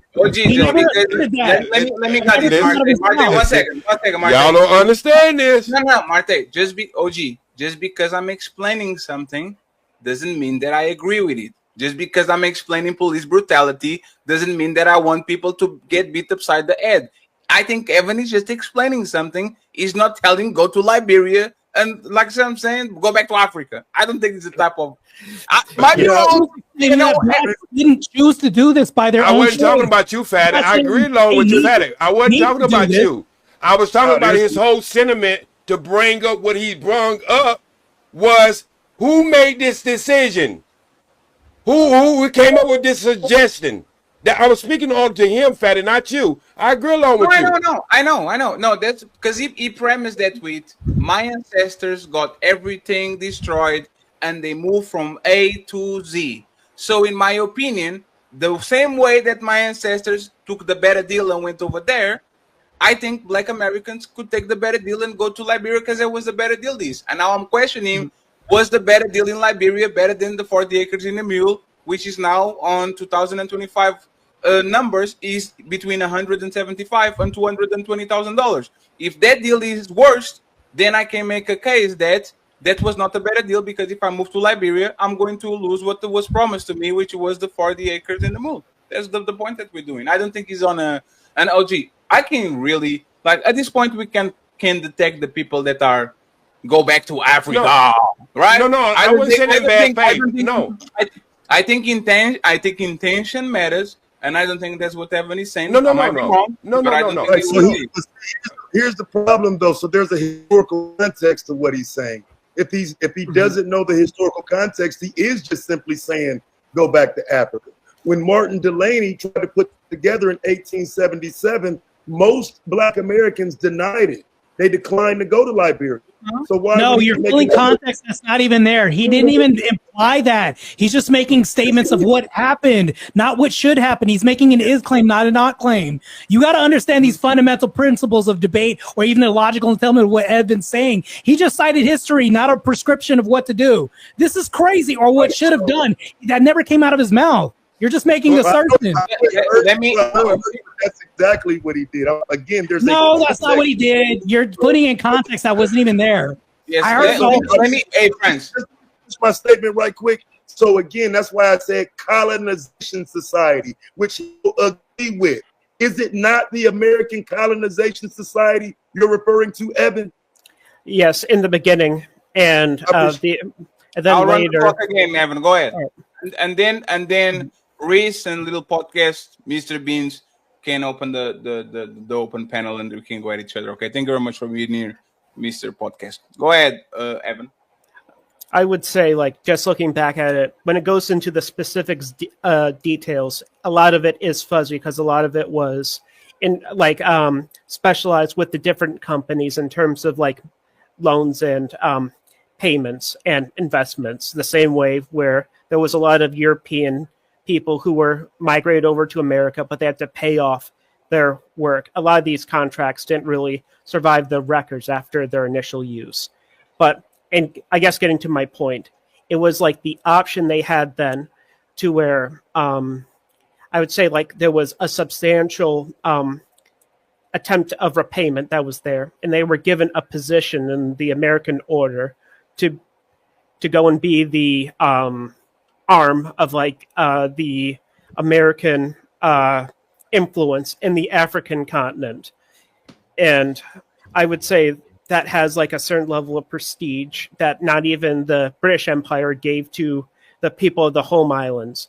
And that's, so getting to that, I would say that there was a certain level of benevolence there, but I will admit that there was some options that were taken away back in the actual United States due to the problems of real politics, where if you need to unite a nation after a civil war, you can either have two choices of either destroying the people that rose up against you, or you go and you try to be as benevolent as possible to go and get back their goodwill. And it seems like after Lincoln's successor was removed, the path of like a lenient reconstruction kind of like began with like the local elites. So I would say in that aspect to where like there was a lot of abuses happening to the peoples that I don't think anyone can deny. I will say though that they had the opportunity to go to a better place that wanted them, but that opportunity ended up falling apart because not enough people went over there. Because at the end of World War II, when the Cold War started, the Soviet Union basically destabilized the American regime, and a lot of the free descendants had to go, were either killed or had to flee back to the United States. So I would say, strictly looking at it from options, there was two options where they could have, the more ambitious could have went to a far off land to go and strike a fortune, just kind of like how some of the people in the East Coast could go west. But there was certain demographics, like say the Irish, who were forbidden from going and moving to the frontier to go and create their own forttion. So I will say in that. What? Can I ask him a question? Did the people that went to Liberia, like, was that a number of people that actually took the deal and went there? Yes, I think like the first batch was 200,000, though I could be mistaken. So of those 200,000, all of them are either middle class, well off, wealthy. Like, what happened to them exactly? Because Theo since the test said that there was a massive war, and now they are recovering from the war, like from the last 10, 15 years. As in most countries in Africa, it's like that, right? It's end of colonialism on the last 60, 40, 30 years. A lot of wars for power, a lot of influence from foreign governments trying to pin people against the other, all that. Like, of those 200,000 people that went to Liberia, did they get the results that you are saying that it was available for them to get? Or most of them literally went to war, happened, a bunch of shit happened, and now they are on a shithole country like Donald Trump likes to call all these brown countries that don't have the same infrastructure, money, and finances that usually first world countries have. Like, what happened exactly to them? I'm going to give you time uninterrupted, then OG can rebuttal, and then we open the panel with Chris and Podcast. Like the people who went over there initially, like I know that Frederick Douglass's family went over there, and for like the longest time, they were the presidents of Liberia. But there was a society where it was very unbalanced, where the African Americans were at the top and the Native Africans were on the bottom. But there was a civil war where like the Native Africans went and rose up and ended up. Go ahead, don't worry. But I would say, I know that I think it's like a situation where it's a bit like South Africa in a sense, where I think there's a few pockets where they were able to stay and consolidate power, but their influence is greatly diminished. But I think a good portion did go back to the U.S. because they had the money to do so. Look, Evan, I'm pretty sure you, before you came up here, you thought you had good intention. Obviously, you haven't looked at the state of Israel today when people take somebody's land and give it to someone else. You're not looking at the state of Israel today. Number two. And my third point, I hope little podcast come in and just shit the rest of this casket that this funeral I have set up. We have talked about a lot of things, and most of it has to deal with money and work. There's been no conversation of the value of life that was lost in slavery. And when you understand that part of it, you'll see why we send $7 billion and a lot of European countries send money to Israel in repayment today. And I would like for Fatty to put up the word reparation and the definition and what is reparation. Because I don't think a lot of people understand what the definition of reparation is. It's the process of repairing. No, I ain't asked you. You have your chance, sir. You just asked and then said I said to do it. You have your chance, sir. I'll read it. Reparation, the act of making amends for a wrong or harm by providing compensation, restitution, or repair. Okay. Okay. So anybody from him just reading that definition, if anybody having a problem other than this 25% the whiteness is fighting in his body, and anybody having a problem with this by what he just read, you have lost your monkey ass mind, because the definition itself says why we should get it. You have to put repair. What are you talking about? Mostly you. Not an argument. It is an argument. Mostly you, because you one of them ancient, let's say, them type of Negroes who's so happy to be on the other side until they until they get ready to load your ass on the train like Geronimo. But anyway, what's a Geronimo? What the hell is this? It's okay, brother. We just making names up and stuff. What are you doing? What are you doing? Won't you argue my facts and not try to make personal attacks. You didn't bring up facts. I did bring up facts. I had it. Wait a minute. Do you disagree? Do you disagree with the definition of reparation? No, I don't disagree with that. But here's the thing: I ask a question. Wait. Okay, can you tell? Okay, number two question. Tell me what needs to be repaired. Why wouldn't it apply to us? Why wouldn't it apply to us then? If you agree with reparation, why wouldn't it apply to us? People alive today didn't own slaves. Where is this money coming from? You've never answered this during the whole debate. I asked you a question, sir. You don't answer a question with a question. I mean, I can. But okay, why do it not apply to us by the definition? This is universal. This can apply to everybody. I ain't asked about no damn universe.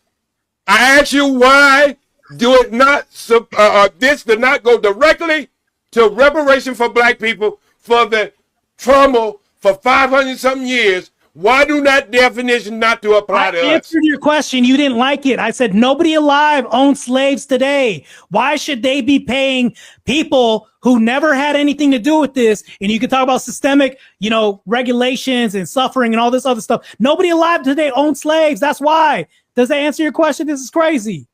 Nobody alive in America. And that's the best answer you got with all that good. I told you, a waste of light skin. You just a waste of light skin. You don't think nobody alive benefited from slavery right now? Crazy. Martae. One second, please. The CEO and Tez, you can go next, and Reese, please, uninterrupted. I promise you, Reese. I promise you. There's a great question. CEO asks you this, Martae. Is there anybody alive that is benefiting from reparations right now? No, sorry, from slavery. I apologize. Is there anybody right now that's benefiting from slavery? Like, for example, the slave owner that got reparations, the descendants of the people that had the plantations, all of these people. Right. Like, is there anybody together land grant from the atrocities of their ancestors? Here's the problem that you're going to run into. The reason why this conversation gets muddy is because people alive never owned slaves, even if they adopted. We get that. That you not just answer the question that he asked. Can I respond to this? No, it's fine. If he doesn't answer, ask again. Go ahead, Martha. It's fine. I have an answer, but he doesn't. He wants to interject. So here's the thing. Though, I'll give you a hypothetical. A white person owns a house on land that was stolen from blacks. Could you slide over so we don't have to look at one eye? Can I give you a hypothetical? I just want him to slide over so we have a full picture. I'm giving you an answer. You could say that before he started talking, OG. You're deflecting right now. You're deflecting. You recenter your camera so we can see all your face, but it's fine. Don't worry about it. I'm answering CEO's point. Let's say you have a house by slave owners that was handed down through generations, and the new people that own this house and live in this house, do you think that all these people who lived in this house should get up and just hand it to black people who had nothing to do with it? Because this house during 3 generations ago was a slave plantation house. Do you think that they should leave this house or this property that was that's totally different, because you said hold on, this is analogous. The new people, you said the new people.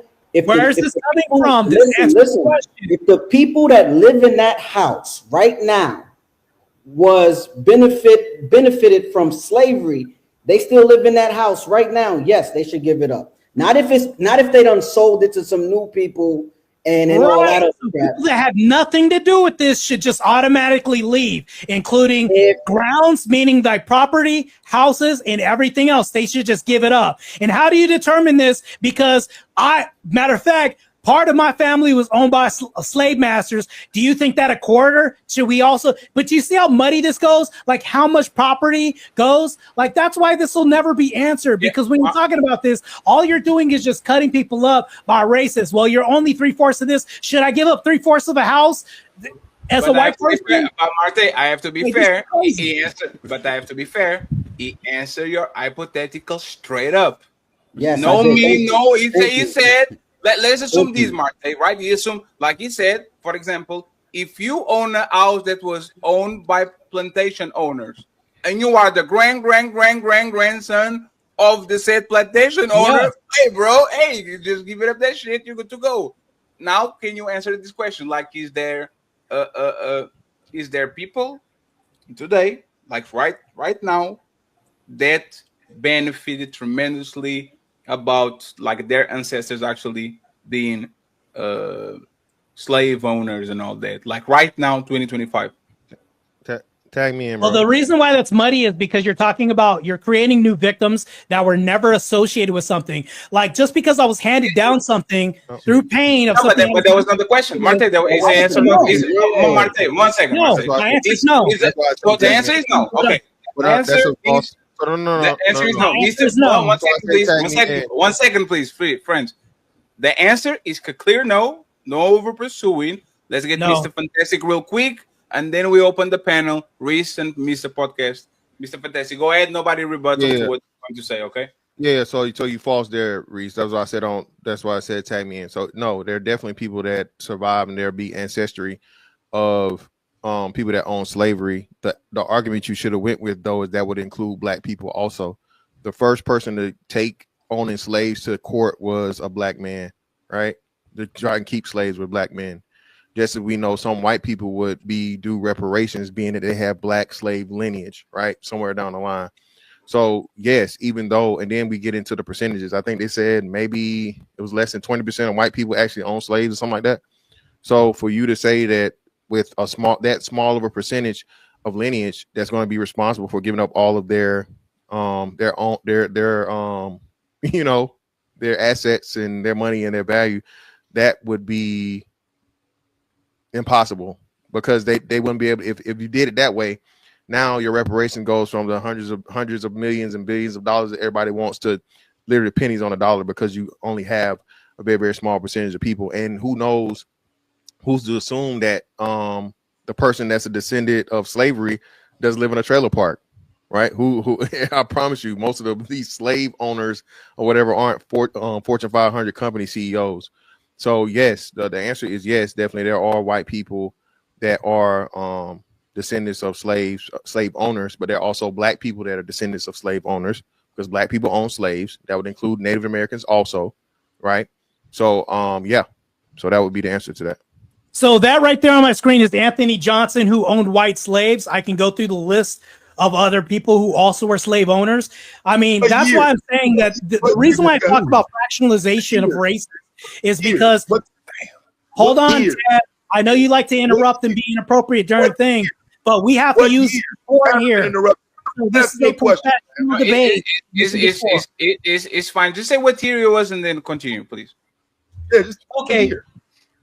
So when you look at the year, it's 1654. So if you look at this is analogous towards the times when other people had slaves as well too. You can say that this is post hoc, but the problem with this is it gets muddied through the other argument, because there was a lot of race mixing since then. You have mixed race families and everybody. So whenever you divvy this out, that's when it gets muddied as to who gets appropriation, and that's the problem with this. It'll never get answered. That's why I think that whenever you start things from a net zero, I think it's fair to say that we should all start from zero. Nobody should get reparations, to be honest. If you want my real argument, nobody should get reparations. We all start from zero. And Martae, I think there's you actually fucked up now, because maybe my interpretation of history is incorrect because I'm a foreigner, but those white slaves weren't in chattel slavery. Their kids wouldn't be born into slavery. Their other kids wouldn't be born into slavery. You know what the Barbary slave trade was? That wasn't chattel slavery. You're talking about hundreds of thousands of white Christians that got sold. Yeah, but let's not do the what about thing, right? Those white slaves. That's not a whataboutism. That's history. No, Martae, answer this question, please. And if you don't know, please Google it, because I might be wrong. Were those white slaves sons and daughters born into slavery, just like all the generations of black slaves that they had for the most part?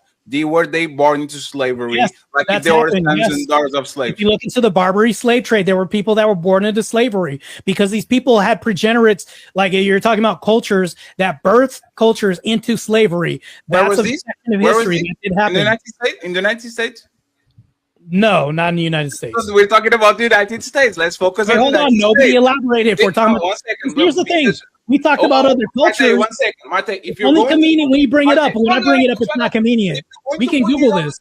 And you're going to show me a black American slave owner, right, saying that he had white slaves. What I'm asking is that, was those white slaves, when they had kids, were they a property of that black slave owner, or they were born into like free like everybody else. When they had kids, they were property of the slave owner. Yes. I don't think you're right, Marta. I think every white slave had the opportunity to buy their freedom back. The other things that actually could get them out. I'm 90% sure that was the case. The white slaves could actually buy their way back into society Right, again. I agree with that. Servitude is different from slavery. It's my opinion. I might be wrong, but it is what it is. Yes, but Fatty, but Yo, what's up to everybody? Yes, real quick, just real quick.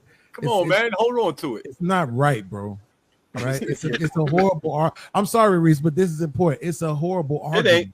You cannot say in one breath, and I think Fantastic was the one who did it. You cannot say, well, only 20% of white people actually own slaves, and then bring up the 1% or 2% of black people who own slaves as an argument to what? Against reparations? That makes no sense at all. No sense. Well, here's the reason why it makes sense is because whenever you bring up minorities and exceptions to the rule, that's what you're doing. You can't make exceptions to the rule, but you can. That's crazy. That's counterintuitive and counterproductive to the argument. You're literally making my argument. Wait, hold on. When you say that only a fraction of this is fraction more than this, and you're saying 20% versus 5% or 4%, you're using minorities. This is just a semantics argument of minorities. Y'all bring it up, not me. I didn't bring it up. I'm saying it's no. I'm not saying that you brought this up. I'm saying that this is a semantics argument. So it doesn't make sense to say that this minority and this semantics makes more sense because it's not a great enough number on this side. It's still the point. So when we look at principles, we don't look at minorities and less is more. We say, is it a claim that happened? Yes, it happened. That's the only claim that Fantastic made. And the only claim that I did is saying it happened. That's it. So when you're talking about semantics, you're pleading for minorities, which is another fallacy. Right? Hold on, man. Hold on. This is the same thing that the white boy did. You don't bring up something for nothing, right? Nobody does. What are you talking about? Bro, you ever gonna let anybody else talk or no? Go ahead, Beans. Bro, you don't bring up points for nothing. You bring them up for a reason, right? So just like when the white boy brought up the fact that black people didn't take the opportunity to go back to Liberia, he brought it up for a reason. It was a suggestion. He was absolutely saying they should have. That's an assumptive claim. That's a fallacy. I'm trying, Fatty. I swear. I promise. I'm trying not to be the old podcast. Come on, man. I'm just asking you nicely, bro. That's crazy. As soon as you say bitch ass nigga, I'll play a song and I'll pass it to Luis. No, you got it. So he's creating a fallacy right now. I'm making an assumptive claim. We are going to a podcast. So are you sure? Go ahead. No, what I'm just saying, like, because I don't want the narrative. All podcasts ruin the show. This dude won't stop talking. We good. So y'all should be saying something about you that. Don't move nothing. Too. What are you talking about, bro? Get to the point. Hey, fuck up and let me finish, bro. Get to the point. So, right. So when he brought that up, it was absolutely a suggestion. He was saying that black people should have took the opportunity to go back to Liberia. He never said should. He used an example of his people. He said, my people, who were the Dutch people, right? And he said, we had a choice. And our choice was to either go into the Midwest, which was a bad choice, or go out west, which was a good choice. And we chose to go out west. So why would you bring that up if it wasn't for a suggestion? Do you understand? Do you understand? Brought it up for a suggestion, right? Should. So do you understand he never said what I'm saying is when you're having a conversation about the reparations, and on one hand you're making the argument especially when you're talking about the money and where the money going to come from, and your argument is, well, it wasn't even that many. It was only 20% of white people who actually own slaves. What the hell is the purpose of bringing up the 1% of black people who own white slaves? Principle. It's no relevance to the argument. To the so you bring up two fallacious claims that I point out. You bring up two fallacious claims. So for the first claim, that's a fallacious claim and also inconsistent. You make it a prescription, which Evan never made a prescription claim. He never uttered should. He never offered a prescription. What he said was an is claim, not an ought claim. Do you understand this? Like your logic's literally stifling right now. So going on to this, when I use exceptions and we're having this semantic argument about subjects, I'm referring to real Andrew Wilson, not this one. All I'm talking about is principle. Yes, that's my boy. I'm part of the Crucible. Anyways, I know. I can tell by the way you're talking. And by the way, podcast on a debate space is actually right Because he's not right. No. Let me ask you why. Because we are assuming things. And yes, you're using an assumptive one second. I agree with you, right? People don't bring shit out of nothing. It's kind of subjective, but we are implying. So what Martae is doing is the technicality. He didn't say you should go there. Go there. He just informed there was this situation and this situation, and black people decide to go here while the Dutch decide to go there. So in debate technicality, Martae is right because we're implying what he said, not what he actually said. You see what I'm saying? So I agree with you. I agree with you, which is the implication. But and Beans, I agree with you too on this. But Fatty, but he gave an example. There would have been a better choice. Beans. I mean, I'm going to give you all the choice. Nice. Beans, I agree with you completely. I agree that should be a should claim or an odd claim. I agree completely. But if we're being concise with what he was saying, Timu, Rick, and Morty was right in what he's saying. He's citing history. He wasn't giving a prescription at all. He never said should or any of this. Now, going back to the semantics argument, I was referring to principle. That's the reason why I'm saying that the waters get muddy on this. That's all I'm saying. Yeah, but if you make an argument I want to real quick, Jason. Go ahead. Because I took it from Reese anyway. I apologize. Okay, go ahead. Fantastic. I think Reese was gonna let you respond. Yeah, Reese, I'm cool, Reese. Go ahead. Oh yeah. So to your point, podcast. It was a point of not just black people didn't just own white slaves; they own black slave also. Mm-hmm. So what he brought up was Anthony Johnson. There's clear history of daughters of the slave trade, right? That's specifically that, to where mixed women or so on and so forth that were masters, children. She got slaves from him. And then there were also things as to where technically, now I'm just saying technically, people bought the freedom or bought their own people as slaves and had them on the plantation working, so that they wouldn't have to be under the white man. So that's why I'm saying it's a slippery slope. My response was strictly off of the premise of the people that have an ancestry of slave owners. That's my answer. That's actually that's principle. That's what I was talking about. The principle. And by the way, podcast uninterrupted. Give 2 minutes, and then I have to give it to Reese so we can open the panel for everybody to touch the ball. Okay, just go ahead, and everybody can have the conversation afterwards. So go ahead, podcast, and then Reese gets the ball. So usually this is an argument that comes up when we're talking about the money. Fantastic, and that's what I'm saying. When I don't know any of the names. Pick any of those cases when somebody gets slain in the street and they somehow win a lawsuit or whatever against the city. Where does that money come from? That comes from the government, the city was. Okay, so here's the thing. What I'm saying is same rules apply here, right? You're not holding the people accountable. You're holding the government accountable, right, for what it instituted and what it facilitated. That's what is the government made of? People, right? Martae, 1 second, Martae, don't do it. Go ahead. It's going to do the. So what I'm saying is fantastic when that. So again, right, that money specifically comes from the government, right? Now, here's the thing that was asked earlier. It was a great question. There's $14 trillion in the American economy today based on what slavery produced. 14 trillion, right? So it's still a lot of money circulating that can also be applied to that. Fantastic. I'm making the argument that if I just put redlining to the side, put Jim Crow, KKK, the prison industrial complex, crack cocaine, all of that stuff to the side, and I just talk about the 2 million freedmen who were supposed to get 40 acres and a mule, right? That money today equates to about 300 billion. Do you think we should at least give that 300 billion out? It's to old. To black people? Not to black people, to the lineage of the 2 million freedmen who were supposed to get those 40 acres in the mule, which was rescinded by President Johnson. No, Pockets, I say this all the time. I am not anti-reparations.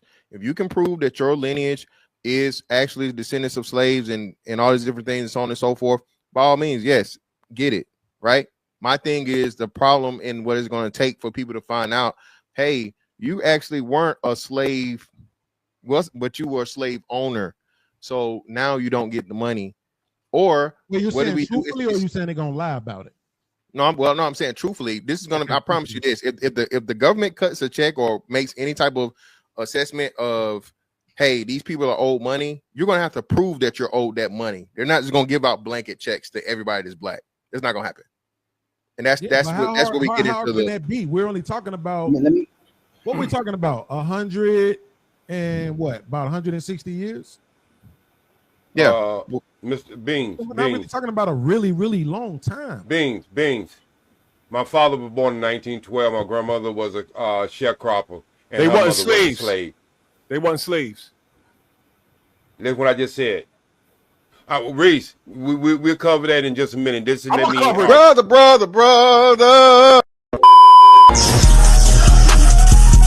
Panel is now open. The wait is over. The gates are open. All who seek the panel, enter now. OG, You're right, I love OG. I love you, but no, one second. OG, I love you, but now. One second. You are going to actually have a chance to respond to Reese and to do your monologue. Let's Reese just go, and then you go, and everybody picks the microphone afterwards. Okay? I got it, but I just want to say he correct. You can wait. I don't give a fuck about what you gotta say. Hey, Reese. I'm just saying you was right. I was just saying you was right. I know I'm right. Okay, put the weed down. They were enslaved. They were not slaves. When I said it, they was enslaved, not slaves. No, they wasn't. Listen. Go ahead, Reese. I can't take anything serious with a man who smoked weed all day. Whatever. You want to say something? I said it. No, I can't take anything serious from a man who smoked weed all day. It's fine. Let's go, Reese. I can't take nobody serious who don't smoke weed all day. I understand. That's what a weed head would say.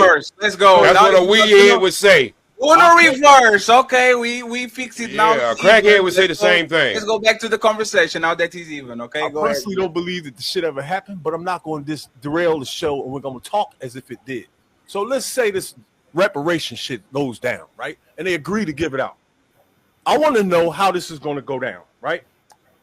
Number one, how you going to connect all of these niggas that's alive now to the ones that were chained and brought over here from Africa? Because the names have been changed, right?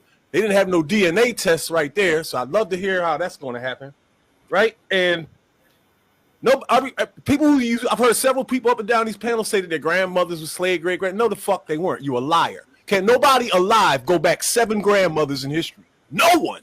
I'll take that challenge any day, and I'll put bread up. Because that's what you would have to do to end up with a relative that's a literal slave. A slave came over on a ship and changed to another human being and got his ass whooped. Nobody in your family. No, nuts. Do you know when the slavery ended? Yeah. Do you know the year that the slaves? Do you know the year the slave ended? So watch this. And if they did, 18 what? Stop talking and tell me the goddamn year. 1865. Thank you. Go back. I just told you my father was born in 1912. You numb nuts. That's one. That's right. And my grandmother was a sharecropper, and her mother was a damn slave, enslaved. You can't go back 7. No one alive can. You don't have to go back 7. I just proved it to you. One second. You are making the math wrong, Reese. I just proved it to him. No, that is not 400, Reese. It's like 100 and something years. And I know my genealogy 100 and something years. So I think grandmothers will land you right to when slavery stopped. I just told you my father was born in 1912. My grandmother was a sharecropper. Her mother was a slave. That's not 7 generations. Oh, the fuck? What was her name? There's no birth certificate. What if she says her name was Annabella? What's the difference? You want to smell of drawers too? Oh my goodness. Wait, what? God damn. I just told you the years. Hey, Reese. Now, 1 second. Reese has a flashlight in his hand, so I believe him. Reese, continue what you have to say. Black people today are living 10 times better than any slave owner that ever lived or slave. These niggas alive now were born with air conditioners, leather couches, cars, and everything else that they needed. And they want to be rewarded for people who didn't have shoes, got their ass whooped on a daily basis, was chained to someone else for 3 fucking months, shitting on themselves, hung, raped, right? But these motherfuckers with air conditioners and Cadillacs want millions of dollars for their suffering. But they died with nothing. There's no way to prove that they're even related to them. There's no way to prove that. Sorry to interrupt you, Reese, but you can't get the microphone. But technically, and again, I'm talking about somebody that has no benefit on nothing. I don't give a fuck. The natives that have casinos and shit didn't suffer the atrocities that their ancestors did. Motherfuckers got casino at the bunch of booze. And there's nobody on the United States saying take that shit from them. Take that shit from them, man. Take the casinos because nobody suffered. No, if those motherfuckers can get it, so the people that look like me can get it too. And I don't know. One second, please. And I don't know how they figure out, but motherfucker, I will get inside of that government facility and do. Give me my motherfucking money. I don't care if I have to quack like a duck, sing like a duck. The reality, once again, is the precedent. If you are going to give reparations to Japanese people that were in the war, if we're going to get reparations to slave owners, if you're going to get reparations to all of these entities and people, and you found a way, you should definitely find a way at least to make sure that the people that can track their lineage to slave people that were enslaved, you should actually give him something back. Or why we stop the line at the Japanese? Why do people that don't look like you started the war with you, attack your people, can get reparations, but the people that literally build your nation can? The enemy can get reparations, but the people that actually were with you fighting on that war can? I don't know why. There's no one alive that's going to come up here ever and come up with documentation that they had a relative that was a slave. I got relatives that lived on this plantation. The whole America was plantation. Wait. Stop there. United States. Well, you proved the point, Reese. If you can prove it, you just proved the point. If you can prove that your ancestors were in the plantation, are you sure that the hundreds of thousands of people can track and do the same? You know what a plantation is? A plantation is a house with farming around it. Now, everyone lived that way 200 years ago. Everyone came from a plantation. He's talking about the restaurant. Legal slavery. Are you a descendant? Fatty, he's talking about the restaurant. No, I know. It was a misunderstanding. It was a misunderstanding. Are you a descendant of slaves? What? Are you a descendant of slaves? A little bit. I'm a descendant of some horrible people, so I might be a little bit upset because I'm going to be excluded from this shit genetically and other ways too. So that might there might be some bias here. I'll confess to that. And you made a good point a minute ago. But my issue is this: they won't have no way to prove it. Now, niggas named Jefferson, Johnson, and Washington, and all that might have an argument. But what about motherfuckers like O.J. Speed? Last name Muhammad or X or some shit like that. What the fuck we connect him to? You know what I'm saying? Genetics. It's bullshit. Yeah, I was about to say that genetics. I got a question. There's no leftover DNA from slaves to connect nobody to nobody. They didn't have no DNA test back then. So here's my question though. My mother was black and my dad was half. All these niggas got How much reparations should I get? That were liars. None of these Martins, we know it sooner when we see one. Don't you watch Mars? We don't have to talk no more. My mom was black, my dad was half. How much reparations? You see what I'm saying? This happened 150 years before Mars.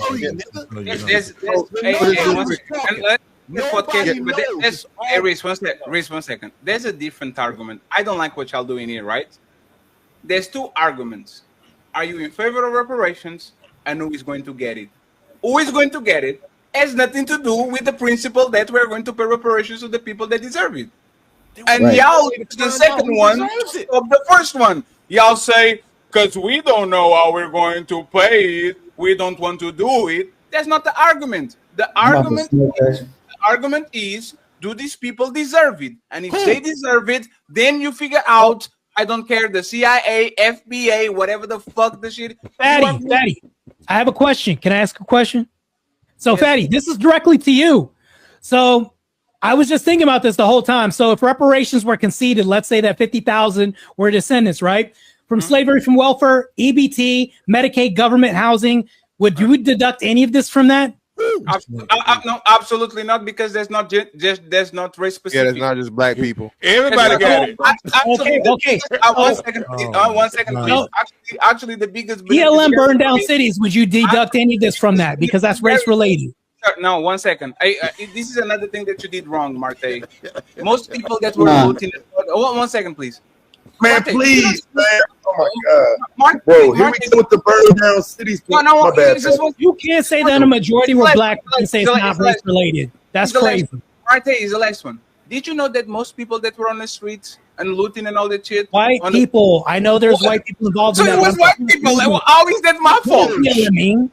Daddy, what does BLM mean? Black Lives Matter. Philly riots. Right. So the motivation movement behind this. Fine. So if let me see if I get this right. If KKK, like if KKK is doing a rally and a bunch of black people come around and break everything and all that shit and they fuck up everything and it's clear that it's black people doing it the most, do we blame the KKK dudes that were just we are going to organize it? But these I would say black people, because even though we're talking about actions here, not motivation specific, black, at least my logic's consistent here. If the opposite happened, I would be consistent with that too. So can I ask the question, fam? I just been listening again. So I just now everybody go spurg out because I just answered an honest question. Go ahead. What do you think about this question? Reese, what do you think about this question? Which question? About white people practicing free speech and black turn up the city. Reese is not even here. I'm asking Reese. Repeat it, because y'all all... This is Sparta!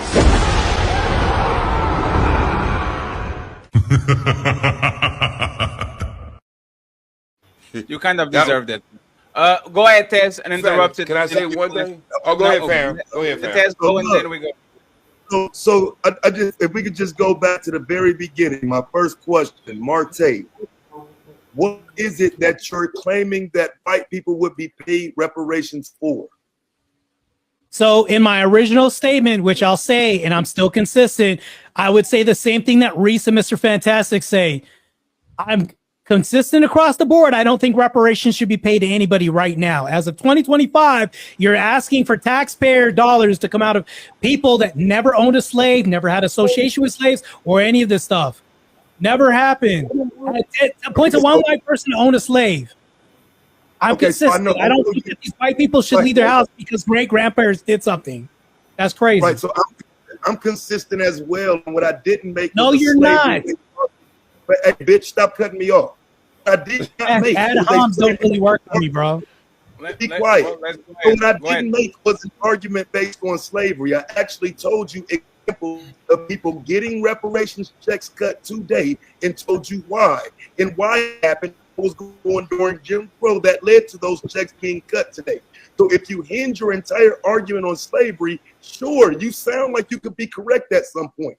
But you argue Minnesota and the George Floyd riots in regard to burning down cities. So I'm asking you again, is that your argument for white people being owed reparations? And if not, what was it? No, my argument hinges on your who are you penalizing for this? Because you're asking for something from people that had no association to this. Now, you can say generations and lineages before that. Right, good. My grandma punches somebody, and we have this whole lineage of people that have wired their mouth shut. Now, hypothetical, the guy failed on this. So all you're doing is creating a new victim class of people that were never associated with this. So all we're doing is victim blaming and creating new victim classes. That's all your argument reduces down to. More victims, people that are penalized for things that had nothing to do with. So just to be clear, do you know why they're getting paid reparations? When you say it didn't have nothing to do with them, do you know the reason why they're getting them in Evanston? The reason why I'm saying this is my argument is that nobody should get paid reparations. We should start from net zero. Do you know why they're getting them in the first? Because they're getting them, no matter how you feel. So I'm asking you, do you know Yeah, why? we can talk about a minority. We can talk about that. Great. I'll even concede this, but that still doesn't fold my argument over to you. I can concede that one portion of the populace, which is less than 1%, by the way, is getting reparations. Where else is that happening? Yeah, we're talking about exceptions to the rule.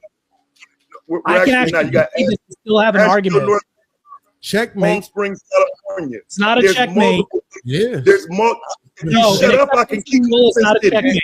Hey, friends, there's the compromised internet connection when he's talking. I think you're rejecting that information. You have cities that are paying reparations. Bam, you have cities that are paying reparations outside of slavery. We're talking redlining now. So if they were paying for, let's say, redlining doesn't exist now. You're crazy.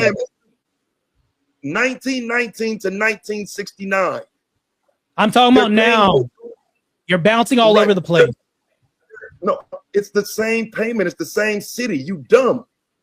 We haven't left Evanston back in the day. Yeah, I'm talking about now. Yeah, but Martae, are people that suffer? 1969 ain't back in the day. Yeah, are people that were alive? Okay, computer. Roger Feldman, zapping Roger over here. Martae, he actually caught you, because your whole argument is these people are not alive.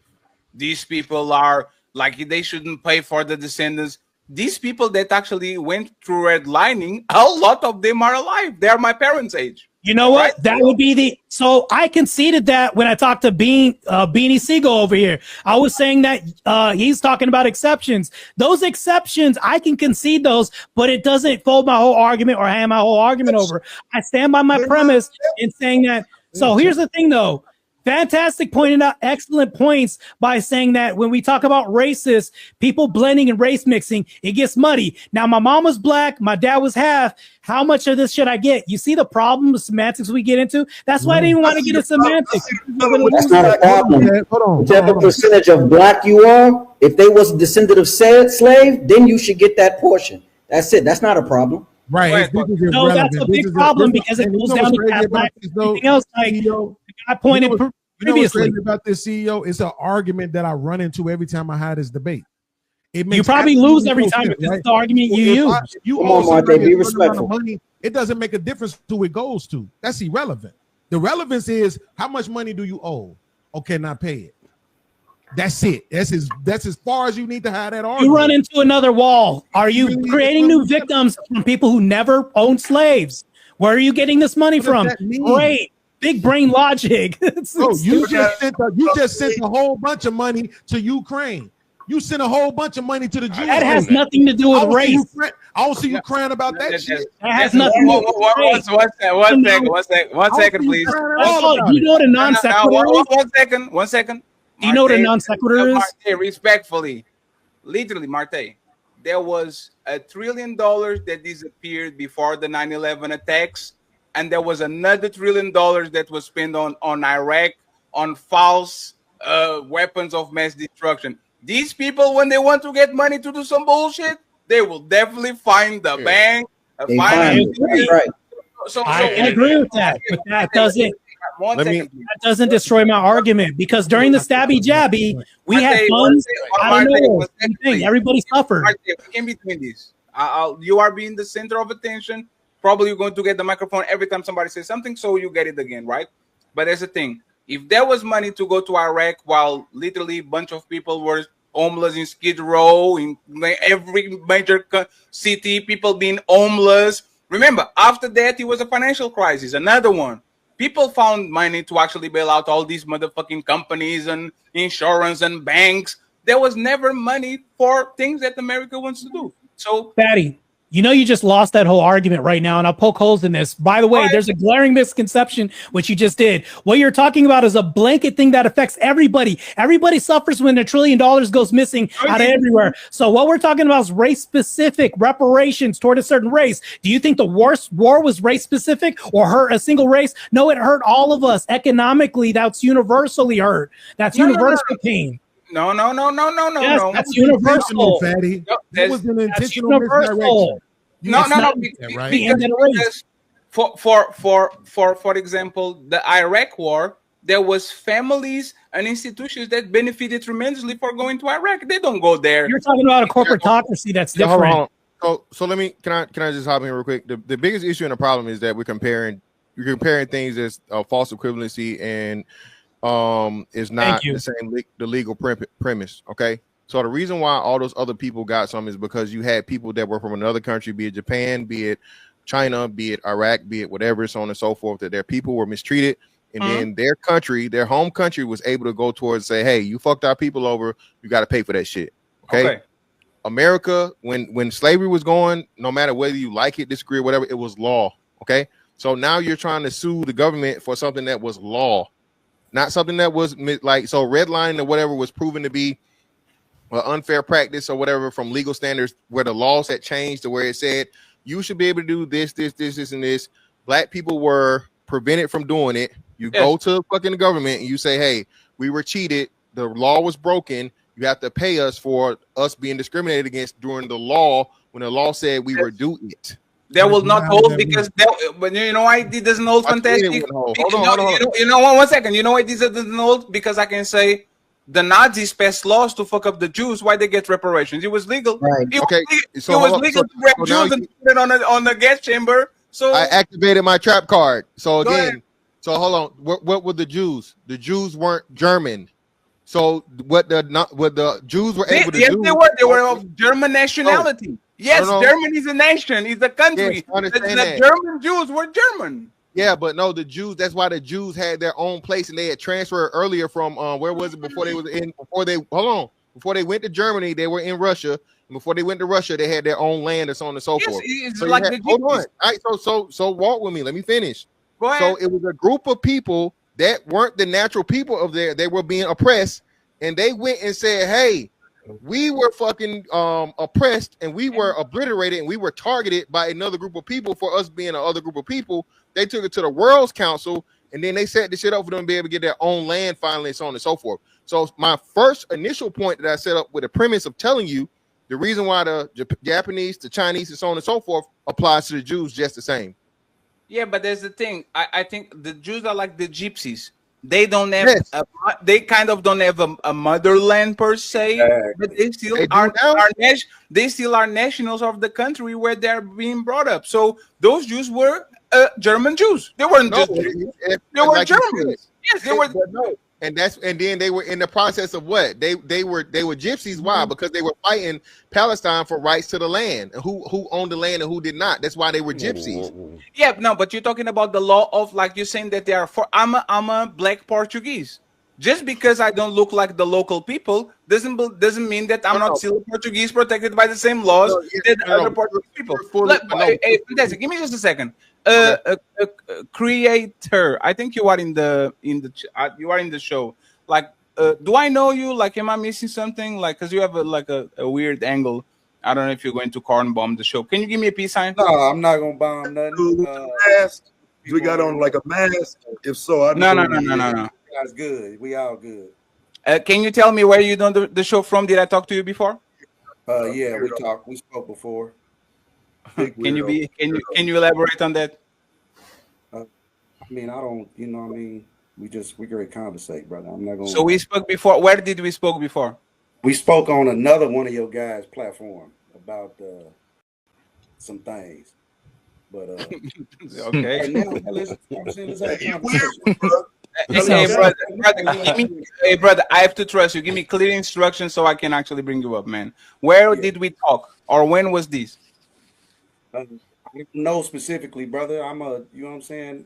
I appreciate you, brother. Just come back tomorrow, man. I appreciate you. This is Sparta!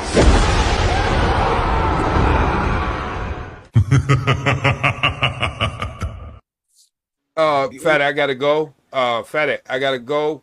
But I want to say thank you for having this debate.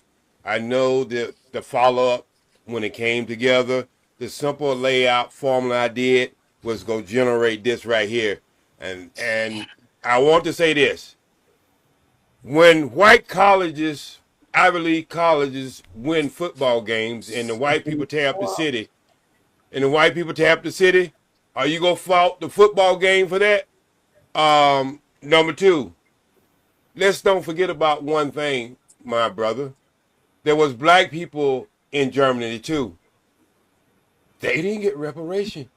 So it ties into what we're talking about, right? Everybody can get reparation, but other than black people. Except the Negro. Right. And so this is what I'm saying. That man with the mustache, he killed a lot of black people in that country. But nobody ever talks about that. And this is the same problem we have in here. Everybody can get it, but us. Thank you, Fatty. Peace, love. Good to see you. Podcast. Good to see you. Jay, I appreciate it, man. No hard feelings. I was like talking. No, I don't mind changing your pamper. You know how I feel. You know. Oh, you gonna hit the jet? Oh man, Albert Freeman Jefferson. You gonna be talking shit right now? All right, y'all. Peace, love. All right. I can't pronounce your name, but CEO. Good to see you. Hey, Ali. You know I love you, right? Take over. Hey, Taz, it's always a pleasure. All right, out of here. I'll see you later. So, I appreciate brother. Let me get Fantastic back again because he was in the middle of talking when this was on the back. And then can I address him too? Yes, absolutely. So this is what I'm saying, right? So even the example you're giving about you being black Portuguese and so on and forth, you're born Portuguese, right? Yes. The Jews weren't. You know what I mean? Of course, some of the younger people were born in Germany, but they were traveling. They were. Most Jewish people that got prosecuted were second and third generation Jewish people. There wasn't like a nomad type of group, type of tribe that actually went. They were. I think they were second and third generation. I think it was in the middle of the 1800s and forward that those people actually migrated to Germany. They were not settlers. They were not, we are here. The majority of them weren't there, though. That's what I'm trying to say. You had a selection there, and they ended up there because of the shit they pulled with fucking Russia when they tried to fucking kill the Tsar and all this other shit, right? But either way, right? What I'm saying is this. That's what the same thing to what happened where we look at the Japanese during Pearl Harbor, the Chinese before that, and then other groups. So even the people that were like Middle Eastern during the 9/11 things, right? Those people, they lived here and they may have even been citizens, right? Or naturalized or whatnot, what have you. But their home country is somewhere outside of here that they can go back and say, hey, you fuck with these people. You treated these people wrong. You unjustly locked these people up. You unjustly denied these people rights because they had links to us. Okay. Being that you did that, you have to get these people whole. You have to pay them back for the atrocities that you did against them because we fucking, you know what I'm saying? They're not your natural things. So that's the same shit that happened with. Go ahead. But fantastic. This is my issue with that. And I take real umbrage with anybody who argues for the law. Because laws change. And the thing about it is the same people who gets to make the decision on whether or not they're going to pay you are the same people who gets to make the decision on whether or not it's lawful. Right? So at the time of the internment camps, they were considered lawful. Right? It was upheld by the Supreme Court that the shit was lawful. Then you fast forward some years, we changed our mind. Shit wasn't really lawful. Here goes some money. Right? So I think that's really a horrible argument. I don't think none of those things ever made it to the Supreme Court, though. So that's a false premise. That was not a Supreme Court. That wasn't a Supreme Court decided thing. It was literally some shit that the government forced on the people overnight. Executive order upheld by the Supreme Court. But I think the biggest problem, though, is not acknowledging this, though. They got reparations payment right after World War II. It had nothing to do with Germany. Germany was still, Japan. Japan was still smoldering when they got their first reparations payment, $25,000 each. Then they got another payment in 1988. So they got two actual reparations payments. Yeah, but you guys are still proving my premise, though. You're still proving my premise. The reason for them being put in the internment camps and did what they did was because of the beef with Japan. You're right. Japan was still smoldering, but because you treated every Japanese person as a spy, regardless of whether they were innocent or guilty, that's the point. So that wasn't your argument. And you actually proved my point because those people were alive when this happened. Right now, you want to penalize and tax people that weren't alive when this happened, that didn't own slaves. Matter of fact, let me offer an olive branch that even Ilkhan Ali can agree with. I don't think that public offenders should get a cent because he's a feminist. I'll leave it at that. Do you realize that these are Japanese Americans? Hold on real quick, Taz. The argument that you made was the lawful one, right? So you said that it was against the law. What I'm saying, at the time, it wasn't. They determined sometimes later, half a century later, like, you know what, we change our minds. It was against the law. So that's what I'm saying. If we leave it up to the law, all they have to do is just never change the law or never acknowledge it.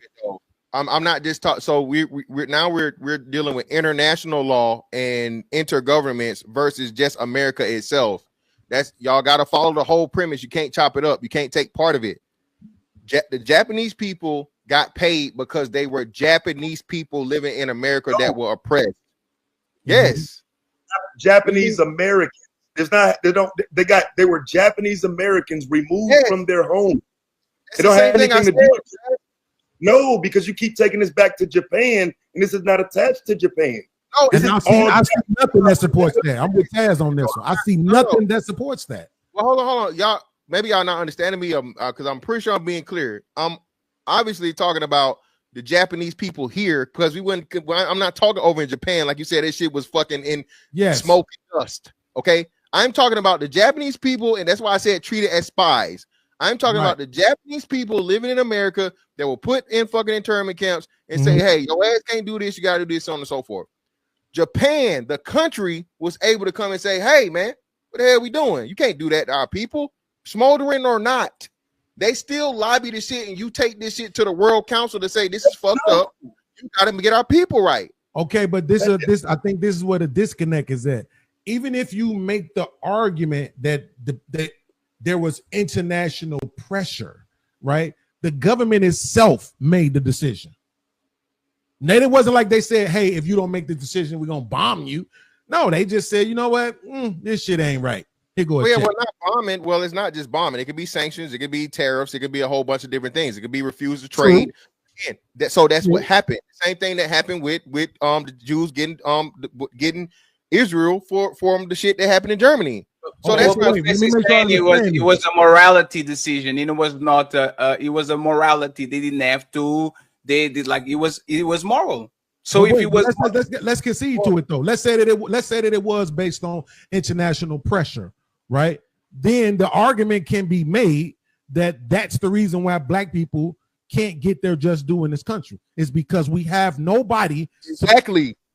They checkmated. They checkmate. He has to checkmate. Hold on. Y'all, I'm gonna tell you first. Good evening. How are you doing? I love y'all, right? I respect y'all, but black people have, like, I ain't gonna say self-hating. We have a self-devaluing issue that obviously worked from the white man, right? You just said that it was a thing because of race, or they had to tie to them because of race, that maybe they assisted them, or by nationality. America has given Israel over $300 billion and given them $3.8 billion now for military, and they're not Americans. And they gave them all that money over what happened in the Holocaust for 12 years. So if they got a whole nation and got assistance because of that for 12 years, don't you think we at least should get that then? If y'all don't believe we should get reparations because of whatever y'all coming up with, this crazy that y'all saying that we the only race of people that I see look like us fight against us getting something. If Americans were giving people that are not Jews good point funding over $300 billion, why are y'all fighting against black people getting reparations if we were American property? No, I think nobody should get reparations. Let me land it to you. The cotton, what happened with cotton, it funded the Industrial Revolution that funded everything else as well, too. Not only that, though, white men got Homestead Acts. 98 million white people are inheritance of the Homestead Acts that white people got. Europeans got to settle here for nation building. Not only that, they got $5 Indians from Dawes Rolls. White people were saying they were Cherokee Indians and were given land for lying about being Native Americans, and nothing happened to them. They were given assistance for just being white. They were bringing white people here. So if white people were given assistance that weren't Americans, that were Europeans to move here, and white people who look Jewish were given money from America and they weren't Americans, shouldn't we at least get some of whatever they got for being so-called Americans as well too? But and not only that, where y'all messed up is this. If you saying we can't say that we black people, you don't know what our background or legacy is. How can you prove that those white people are descendants of Jacob and Jacob, the 12 tribes of Israel? How can we prove that those people are Jews and I don't know who they said that. get Ali, you making my argument for me. No, I'm not. No, I'm not. Let me finish. Yes, No, you no, are. Because I said nobody should get reparations, even them. Let me finish. Thank you. I appreciate it. You're saying that to justify your part of it, Martae. I Yeah, respect that's the strategy, bro. You've been saying that I all night. respect y'all beliefs on a lot of things. These but Jays y'all should not get reparations. I agree with you. That it's almost like a certain part of white alignment. I don't think y'all coons because fantastic stick up for some things about black people. You do, but there's part of y'all that are white align. You're white aligning when you're justifying it by using something that. Let me finish. By saying I don't think. Let me finish. This is what we saying. If they got it, then we deserve it. If you're saying you don't think they should get it, that's fine. We can respect you don't deserve black people should get it. But if white people got it, if those Jews got it, if white Europeans got it, if the Japanese got it, if the Native Americans got it, if all these people have got reparations, then we at least are owed it. You don't have to think we deserve it, but if they got it, we are entitled to it too. That's all they probably saying as well too. If you don't think we deserve it, at least we're entitled to it if they got it. Okay, Ali, so let's get Martae. Let's get Martae and Fantastic real quick, okay? They were because they were offended. You gotta get him back. You better go down there and get him back. Ali again, bro. I'm not. Martae's argument is that nobody should get it. My argument isn't that it's not due, it's not so on and so. I said this before you came up. If you can prove that it's your lineage and so on and so forth, I'm just making the same argument that people are going to make to keep you from getting it. Okay. I'm approaching this as a debate. I'm approaching this as the prosecution. I'm approaching this as the devil's advocate. Devil's advocate. Anything that people are going to bring up to say, okay, well, what about this? What about that? What about this? What about that? I already conceded. And I wouldn't say conceded. I already agree with being in this. And if you can prove that your people were victims of slavery, so on and so forth, without a doubt, hey, and his money given out, whatever it is, you deserve it. My thing is though, when we start having we talking. I'm speaking from a debate realm only. I ain't got no feelings in this shit. I'm walking down as to why Israel, Japan, all these other places, and so on and so forth, these outside entities were able to get it, and we're not. That at the end of the day, the biggest argument is will be made is like, hey, and we know this, right? And y'all know this especially. Shout out to Beans. Beans say you hate the law because what the law never admits is wrong for the most part, right? So what happens is just like we see this shit going on with. I just do the Tory Lanez example, right? Tory Lane's trying to get an appeal right now. What they doing? They fighting an appeal saying, no, we got this shit right. And y'all should have got it right in the first place. This is what the law was. It was decided, so on and so forth. Hey, deal with it. That's the same arguments that are going to be made. Well, hey, I don't know. Slavery didn't just exist in America. It existed everywhere. You can look at it as conquering all these different things. That's all I'm doing, bro. Like I said, I'm not like y'all like to think. Yes, you are. Somebody said he's Captain. Ali, somebody called him Captain Contestic. So you believe after they called him Captain Average last week. Fantastic. Find out who that mama is, because she gonna be swallowing. He was Mr. Ordinary last week. Now he's Mr. Whoever said that in the chat, you better not let me find your bitch or your mama or her throat is mine. That's crazy. Damn. Ali, my argument is consistent. I'm saying that nobody should get this. Here's the thing: the biggest concession we have, why? The biggest issue that we have in the United States. No, I want to know that though. Why do you believe that if they know that 70 to 90% of black people in Africa, they call us I didn't even interrupt you once. Go ahead. No, I want to know why. If 79 to 90% of black people supposedly are descendants of enslaved people, why do you think black people are not entitled to it? I'm trying to figure out why you're saying they're not entitled to it. So my argument is actually more in alignment with Fantastics. The reason why I said that is because I'm saying it gets muddy. I'm using myself for an example. How much can I get? Because there's like quarters and fractions. We're going to get into this argument. And in order to, it's going to be more turmoil for us to get this. How are you getting reparations from who? From people that were never alive during slavery? Here's the thing that I'm going to be consistent about. When you bring up the Jays and all these other races and everything else, I think that our biggest concession is our biggest conjecture we have with the U.S. and everybody else outside of this is that you even agree with my point. You say that the Jays shouldn't get it. I say they shouldn't get it. I say that. Hold on. Let me finish this real quick. You said that's what I'm saying. Okay, cool. I'll even agree with you.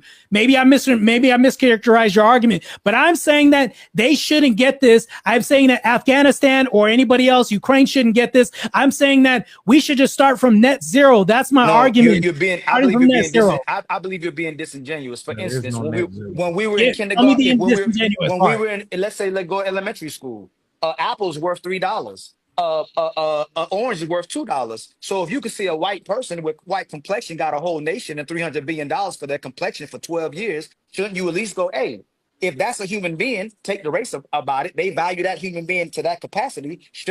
Aren't black people entitled to that at least? So you're being disingenuous too because of the generational gap and separation. Can you respond to what I creating said a new before victim you? class? No, How are you not creating a new victim class? I didn't create. Listen to what you didn't get that from nothing that I said. I said if we're comparing apples to oranges, right? And we were elementary. We said apples worth $3, the orange worth $2. If a white complexion person that calls themselves a Jew, even though there's black people that call themselves the Jew, was entitled to a whole nation and $300 billion for 12 years of a Holocaust, isn't that what another complexion human being is entitled to for going through atrocities? Yeah, cool. But here's the thing, though. Nobody alive owned a slave. Nobody could stop slavery or anything like that. I'm at least consistent in saying nobody should get this. You keep using that. That's a white response, right? None of these people went Can you through prove that that's a white response from a black person? Because you're not saying that all these people in Israel went through the Holocaust. You should say they didn't go through the Holocaust. You're proving the other argument saying that blacks can't be racist, by the way. Go ahead. Hey, man, white people aren't entitled. Jews aren't entitled to. Jews aren't entitled to. Hold on, but you don't see. You never hear white people. Oh, Jews aren't entitled to it because they didn't go through the Holocaust. Native Americans aren't entitled to it because those people didn't. I'm saying that. You see people say this all the time. That's the biggest argument right now that's going on. You're making it about yourself. Let me actually. But there's the thing, Martae. What he's saying is that Israel is getting money right now. I'm not for that. I'm against that. No, but there's not. But he's not debating against you. He's not debating against you. He's saying this: the American government is so willing to part ways with their money to support people on the Middle East that wasn't on gas camp. There was no concentration. Hold on. If I agree to this, we're gonna make it elementary. No.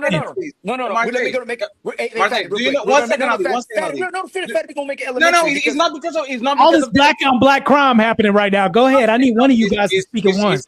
No, it's not that. It's because do you remember when Fantastic said, "It's not about what I believe. It's about the conversation and the debate." Do that with Ali too. It's not about what Ali believes. It's what about the American government did. It's not about what Martae believes. No, it's about America. If you poll Americans right now and they say, should we be sending money to Ukraine? A lot of people would say, hell no. You did it again. You deflected. No, you moved the goalpost. No. Hey, one second. Please stop. Hey, everybody stop. Martae, do you think the American government calls podcast Ilkan Ali, Martae, Reese from Philly, Ted's exclusive CEO? Hey, fellas, we're about to send $7 billion to Israel. What do you guys think? Yes or no? No, they just send it. They don't ask nobody. They just send it. So you doing that all because people don't agree is irrelevant because most people don't agree what the money is spent. So let's talk about hold on. All you're doing is appealing to preferences, which is preferences the whole time. Stop doing the Andrew Wilson stuff, Martae. Stop doing the Andrew Wilson. Interrupt me the whole time. No. I didn't interrupt you, Ali, but you can do that to me. Ali, one second. Let me clarify it because I actually want to understand what is the reason. Ali's not letting me clarify. Can I clarify that? Wait, one second, Martae. Don't deflect. Don't move the goalposts. Just say what you need to say, and then Ali and Tez goes. What is the justification exactly for you to bring American people when we keep talking about the American government? I'm consistent across the board. That's all I've been saying. But Ali, you can shake your head. I'm consistent. No, you're not, brother. Nobody interrupt him. Can you tell me the flip flop in my argument? So Ilkan Ali keeps talking about the government. The government unilaterally, he was not asking to the people. He was not a referendum. I'm asking another question. Fatty. Ali, don't move it. But none of this justification. Do you understand this? Martae, do you even Beans argued to say that the law is just justification. I agree with them. Without beliefs or thoughts, do you believe two people that commit the same crime should get the same time? Yeah. That doesn't throw my whole argument out. Can I finish? Doesn't matter what anybody thinks. If that's the law, if that's enacted, everybody should get the same time for the same crime, right? That's an odd claim. And while we live in America, are people getting different times for the same crime? Is that corruption? Do you understand that that's subjective and that's not reality? Can you respond to what I'm saying, please? Are people getting different times for the same crime? No. True. I mean, so no, wait, hold on. No, people aren't getting the same time for the same crime. Okay, is that corrupt? No, I wouldn't say that's corrupt. I know that's fine. Now, let me ask you this though: if you believe that people should get the same time for the same crime, if a race of people are getting a certain amount of funding because of atrocities that happen to them, shouldn't another race of people get the same amount, at least equal? Or more? That's an assertion. I can't even. That's actually unfalsifiable. Why do you keep saying these kind of words? That's because it's unfalsifiable. No, you're arguing like hey, Fatty. What did you call them? That's unfalsifiable. Yeah, That's what do crazy. you call them, Fatty? You call them the something bros? What do you call them? Arthur Bros. You're doing it. All you're doing is throwing up. You're actually doing what you're saying. I'm sorry because I'm pointing out fallacies that you're making. My bad. Let me just say, Ali, and this is your fault, Ali, because you actually got him. And then you go ahead and ask questions to people that are not going to answer the questions. Honestly, you got no. Stop there. We are going to go back to the original point, Martae, and see if you can actually answer that. Right? We're talking about the American government. Oh, Beans can read minds now. We're talking about the American government giving money to countries, to people, without no referendums, no nothing. They decide unilaterally, and there's nothing you can do to stop the money from going to Ukraine, to go to Israel, to go to whatever, right? Why do you keep bringing American people when none of American people get consulted for nothing other than voting people? As soon as they are up there, there's no, like, why do you keep bringing them up to kind of say, but American people don't agree with majorities, when the government is the one that is involved? We're not talking about. Hold on. Do you think that a vote is an opinion of American people, since Ali wants to say that we don't have an opinion? One second. Hey, stop. Ali is making a fallacy. Martae, 1 second. You know why I know that we actually got better? Because that's a pivot for you to go on offense, right? A few years ago, we wouldn't understand why you're doing that. Now we understand you are pivoting so you can go back on offense and asking a question. Answer my question, and then you can go on offense and ask your question. Why you keep talking about people when we're talking about government? What's the government made of? What? You did it again. That's people. Crazy. No, you did it again. Wait, well, hold on. When we talk about the church is what? People. What makes the government? If you have no people around, is there a government? Martae, you are. What is a government? People. Freddie, can I ask you a question? Yes, go ahead. Crazy. Do you think that he actually doesn't know what he's doing? No. One second, please. This is called. No. 1 second. So this is what I learned, right? Because I got my ass. Now you're not answering my question. A podcast. You know what? A podcast. You know what's funny? Once I got my ass beat, like he beat my ass, the Rob Noor dude. I went ahead and kind of Googled why did I got beat in such a bad way? And I learned there's like some type of philosopher called sophists that don't debate to exchange ideas, they debate to win. I'm not. You're accusing me of something. And in my opinion, Martae, you were kind of a good sophistry. No, I'm not. No, Martae, you were being a good faith debater for like 3 hours and 40 minutes, and all of a sudden you are not doing that anymore. No, that's not what I'm doing. I'm being very consistent with my answer. I think it's be exposed by flip flopping and contradictions. It's very easy to suss out. Martae, wait, please, just 1 second, Martae. Is the Orthodox Church the minority? Of course. Would most people be okay of a government or a state that is run by a minority of people in the Orthodox Church? I mean, this happens in other subsects in society. So the people. You did it again. The people. You know, when people get in power, being the minority or the majority, they push their will. They don't go ask to the people what to do. The Germans will do that. The Muslims will do that. No, so that's the point. That defeats your point. But it doesn't. Do you know that the majority does the same thing? Right, this knife cuts both ways. Nice try, Fatty. Martae, that's not what we're saying. Is that Martae, let's imagine that you find a niche in bad. Utah, in Ali, Milwaukee, you just saying stuff just because it sounds good to you. I'm just saying, let's assume that you find the niche in Utah, Milwaukee, whatever the city is, where the minority, the Orthodox bros, actually get enough power to be elected into government, right?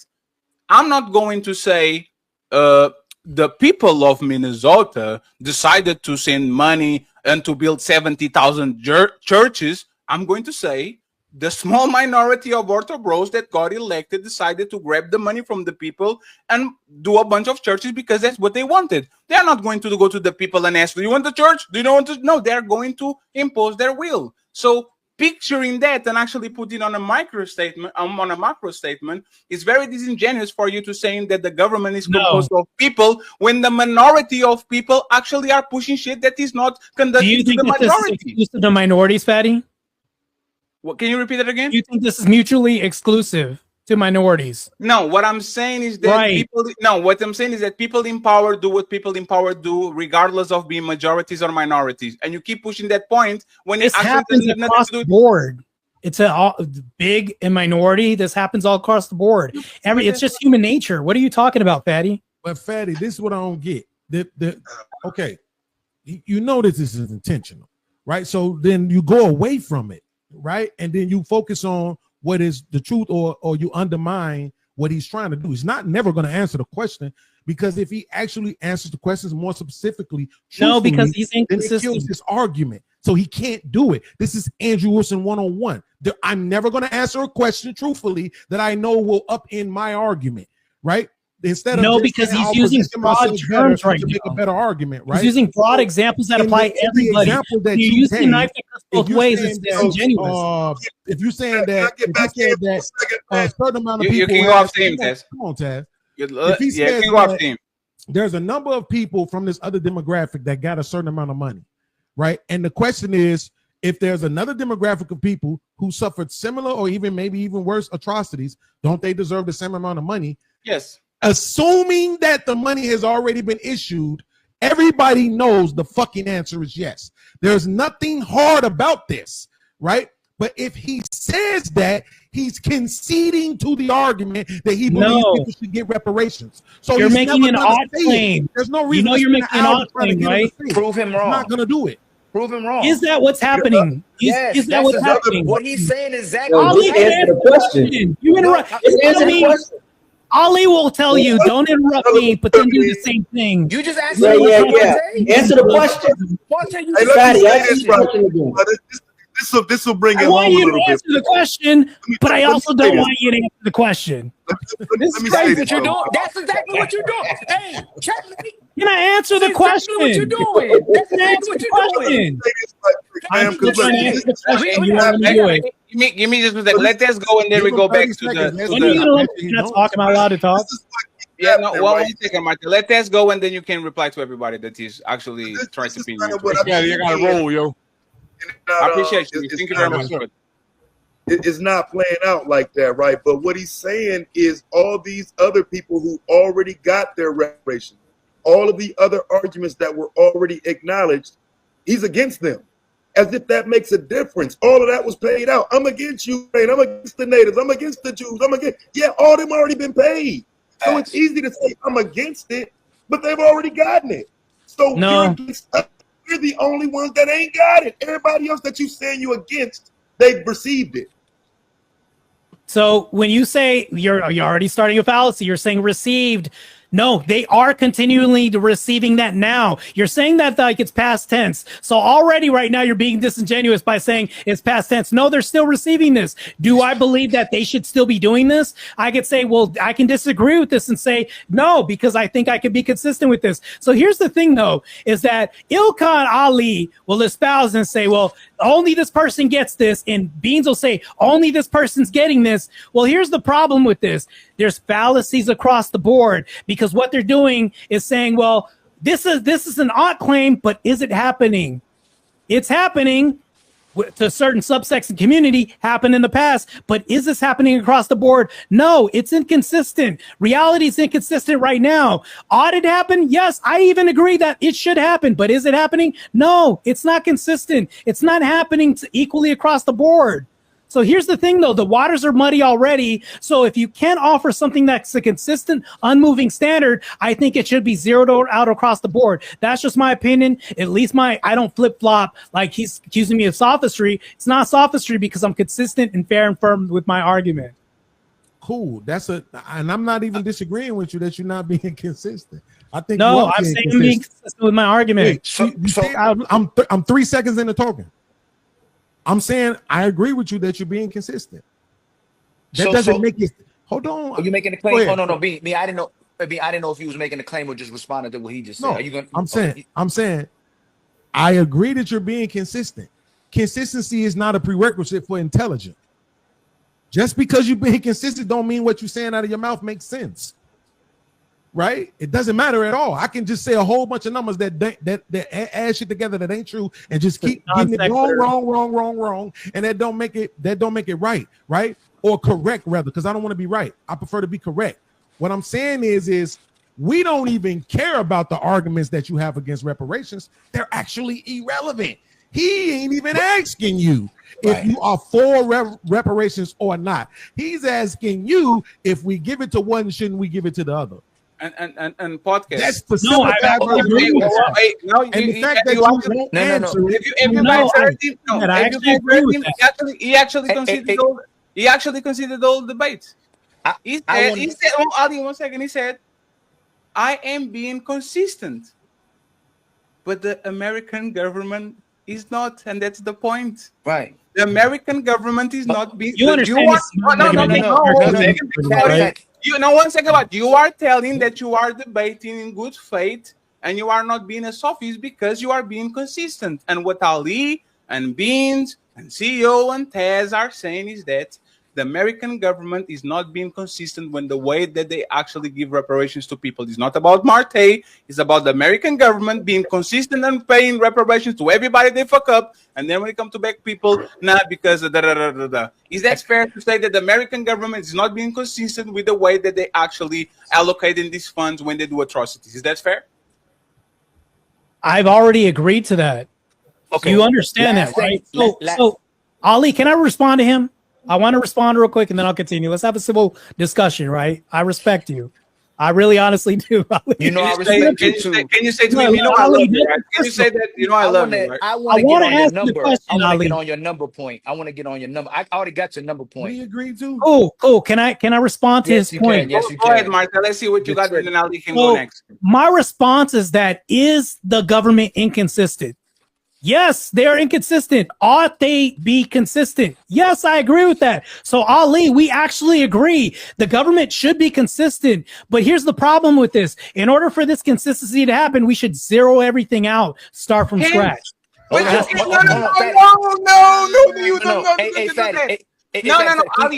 nobody's in your reparation. I promise you, Ali. Same argument I've always had. It's the payout. It's the payout. Stuck in my head. 1 second, please. Ali, please. If I have 4 kids, I give candy to the first one. I give candy to the second one. I give candy to the third one. And then I don't give candy to the fourth one. For me to be consistent, do I go ahead and get him another candy? Or I put my hand on the... give me my candy back. Do I take the candy out of their motherfucking belly, or do I give candy to the fourth one so I can be consistent with all of them? What do I do, Martae? I've answered that question. I said we change policy and zero everything out moving forward so that we let me can add. That's what I wanted to go. Let me add, Martae. Let me add. Change his mind. I don't know why y'all even think he is. But I'm gonna do this. He gonna really be disingenuous here. If I knew what the price of the candy was, if I knew what kind of candy to give to each one of them, is there a problem too? When you yourself say we can't come up with the number, if they came up with the number for each nation and each people they gave the candy to, that's actually consistent. I would agree with that. If you say that, that's consistent. So when you say that, you're being disingenuous by saying it's going to muddy the water. We don't know how to come up with the number. No, before you didn't present a metric. It's brand new. Can I finish? Aren't you being disingenuous by saying it'll muddy the water and we can't come up with the number if they came up with the number for every single nation of people that they feel like was disenfranchised or a crime was committed against them? Aren't you being disingenuous by saying we can't come up with the number like Fatty just added to? They were able to give them all a piece of candy plus valuable candy. Can't they come up with a number for us as well too? And if they can't come up with a number, that's because they don't want to come up with a number. Correct?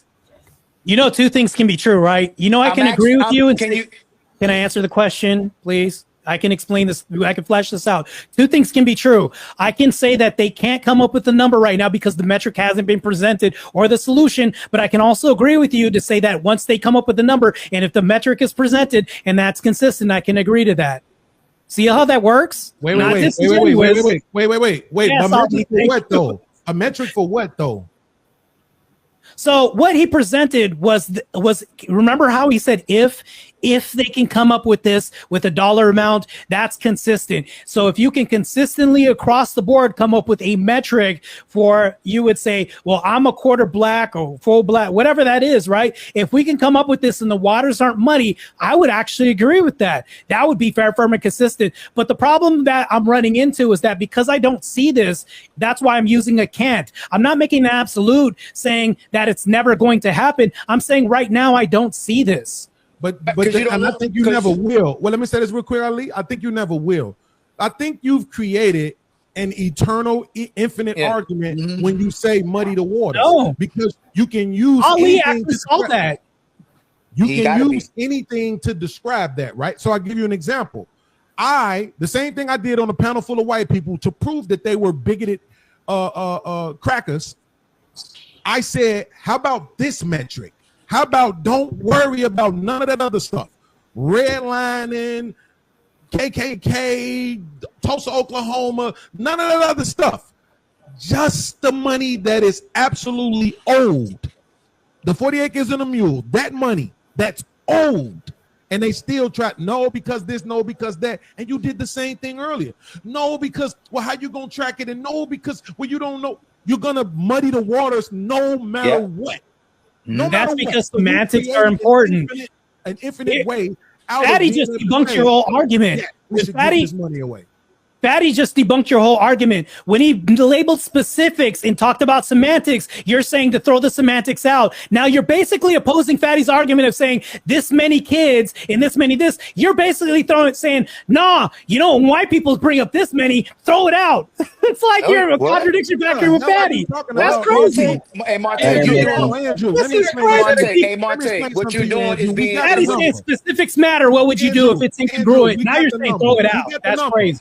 We got the number, Andrew. It's 300 billion. Okay, what I'm saying, 300 billion. Now we all know 300 billion is a lot of money, right? Watch this, Fatty. Can I borrow 300 billion? No, right? So we know it's a lot of money, but from what we're talking about is actually not a lot of money, right? And it's actually only about maybe 2% of the $14 trillion in the economy today, based on what was produced through slavery, right? So it's only 2% of that number, right? So I'm asking you straight up and down.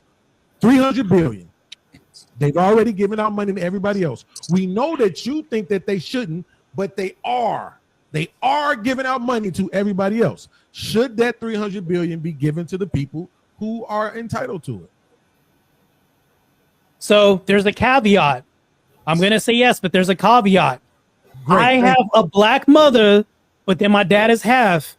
Right. Do you think that I should get the same as a full black who never had race mixing in their whole past? Okay, so I have to answer the question this way. We're not talking about that.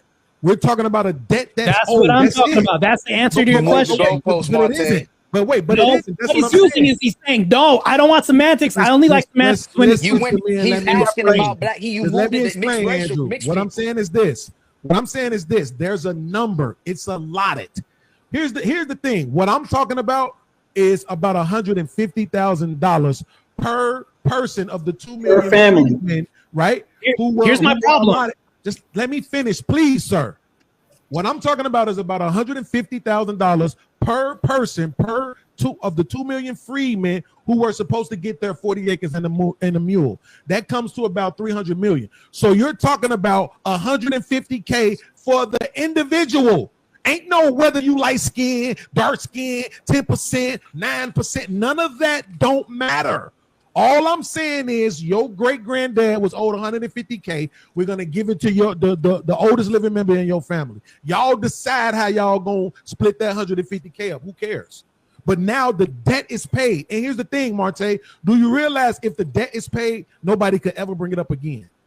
And if they do, you would be able to say it's a fallacy. We already paid the debt. That's not a fallacy. Here's the thing. You're creating a fallacy, an artificial fallacy, and I'll tell you how. So here's the thing, though. So the person that's 15% black, it doesn't matter as long as their grandfather, and I just want a genuine answer from you, Beanie Siegel. If I have like a sliver of 5% black in me because somewhere down the line, I had a great grandfather that was a slave during the time, it doesn't, what you're saying is it doesn't matter. Even if I have 5% black slave owned in me in blood, I should get the 150,000, right? That's what you're saying. It doesn't matter, right? The way you asked it, you said, so I'm saying. So no, sir, I'm not saying that. Because what you're doing again now, Andrew, that you think I can't peep, is you're pivoting. You keep pivoting to slavery. You keep pivoting to slavery. I'm talking about an outcome of your scenario. And you think over talking me is going to somehow make me sound less intelligent than you, but it's not. Everybody knows I'm cooking you. You can keep pivoting to slavery in a general sense if you want to. I'm not talking about slavery. I'm talking about the debt that is owed. That's it. So here's the thing. The debt that you're talking about is owed. You can get specifics and have an exact number. How come you can't have an exact number when it comes to outcome? Oh, there, you don't even have an answer for this. This is crazy. I'm 5% black with slave, and we talk about my grandfather. It doesn't matter in the end. You don't have no answer for this, but you have an exact when it comes from the origin, but not from the example and outcome. That's crazy. You don't even have a logical entailment that ties together. Bruh. I'm serious. How do you derive an answer from this? Stop watching him. This shit is going really bad for you. I promise you. Stop. You keep making no answer for this. I'm waiting for an answer for this. You're using an emotional fallacy based off the premise. No, of the this is innovation stats. Take the emotion out of it. These are of the statistics. paradoxes that was created in 1942. Like these fallacies are not. It's not an emotion. You know what an emotional argument I is? just made up words and you responded to it. Like I really didn't even say nothing. And you responded to it. Yeah, you're making up words, right? I'm allowed to respond to made up rhetoric. Okay, you're breaking. Your internet is breaking. It's crazy. Podcast, your internet is breaking. It's freezing. Yeah, now Martae is crazy. Oh, shit, my bad. I think it's good now. Let's get podcast and Ali, and I have a question. He's making it. I have my last question. I'll say this real quick, so my internet, if it messed up again, I'll be quiet. But Martae, what I'm saying is this: look what I'm doing. I'm minimizing it. All of the stuff that people talk about when they talk about reparations, they talk about KKK, they talk about Jim Crow, they talk about the Civil Rights Movement, they talk about the devocationalizing, and taking jobs and stuff out of the community, taking the programs out of the school. They talk about the crack. They talk about I'm taking prison industry. I'm taking all that off the table, and all I'm talking about is what's old. And you can't even focus on that. You keep going back to slavery in the general sense and making it about color and race because you think that somehow is an argument, but it's not. You look crazy. For real. So, okay, asserting that I look crazy doesn't demonstrate that I look crazy. Can you actually answer my question? Because you won't stick to what I'm talking about, which is simply the money owed. Don't make a comment about nothing else about the money owed. Yeah, you're not answering. Let's see if you could do it. Let's see if you could do it. The money owed, 150,000 per person. If everybody got paid, if everybody got paid, nothing to do with color, nothing to do with the can't even respond to this. He'll bring up $150,000 and say it has nothing to do with dollars. Right now, you're saying color. It has nothing to do with talk about money, but you can't. Black blood, nothing. Can you answer my question, Beans? I asked you a question. You know what? One second. No. One second. You know what? Let's do it. Podcast. Answer his question, so we answer yours. Like, just let's be. Can you answer my question? Listen, no, that's not an answer to my question. Answer your question. Repeat it again, Martae. Pose his question. So here's my question. You have an origin, but not an outcome. This makes sense because you can map this onto anything else with society. If I start off with a debt for paying a car and then everybody else has a debt at $5,000, but then somebody has a used car and somebody has a brand new car, do you think the difference should be different, right? And if you have a car that's made up of 50% Honda parts and 50% Mercedes part, are you going to pay Mercedes prices for this if it gets whittled down and half of it's Mercedes? Do you think everybody should get Mercedes prices across the board, no matter what this is? Because we're quick to say $150,000 across the board and have exact metrics, but when it comes to the outcome of dispersal of this, you say it doesn't matter. What kind of car is it? What kind of car is it? No. Don't do that. Don't do that. All podcast was saying is that let's come up with the number for that Mercedes, and then I asked her a question. I'm gonna answer it. We'll come up with both numbers. We're gonna come up with what that is owed to the person who's a full Mercedes. We can do the half Mercedes as well too. We just want the number. All he's saying is we acknowledging that there's a debt and there's a debt that needs to be owed. What's the number? Let's get to the number first. Then we can get to that number two. We'll get to that number two. We said we got the number. Ali, help him out. You're making more sense than Beans right now. No, I'm not. He said the same thing I did. No, he didn't say the same thing. He didn't say the same thing. I was asked for a metric. He didn't give me a metric. Ali, you're at least doing that. No, Martae, this is but you're moving the goalposts, though, Martae. Martae, this is what this sounds to us. I'm going to tell what this sounds to us. All of us work in a company, right?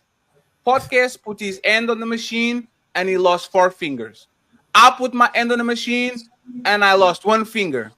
And once we go to court to see how much money we're getting, the company is making this statement. We can figure out how much money you should pay to Podcast Bar for losing 4 fingers and how much money you should pay to Fatty for losing 1 finger, so we don't pay nobody. Because we can figure out what money should I go to one person that lost 1 finger and to the person that lost 4. This but is in reality, they both should get paid because they both got injured. Can I respond to your argument? One second, please. It sounds like that, and the people on the court are saying, sir, okay, that's irrelevant. What do you want to figure out? Do you think you should actually pay him? Fatty, can I respond to that? No, you don't have to respond because it was. I need to respond to that because I'm explaining you what we're hearing. We are not here like I'm gonna flesh this and clarify this for you. Ali literally said to you, "Hey, we are going to figure it out. We just want the principle. We just want the company to say yes, we are liable to pay something." And we're talking past each other. No, we're not. Can you guys stop doing that, please? Can you guys stop? We're in agreement, Ali. Okay, we understand each other. Can you guys stop doing that, please? Because so we don't have the conversation about the conversation.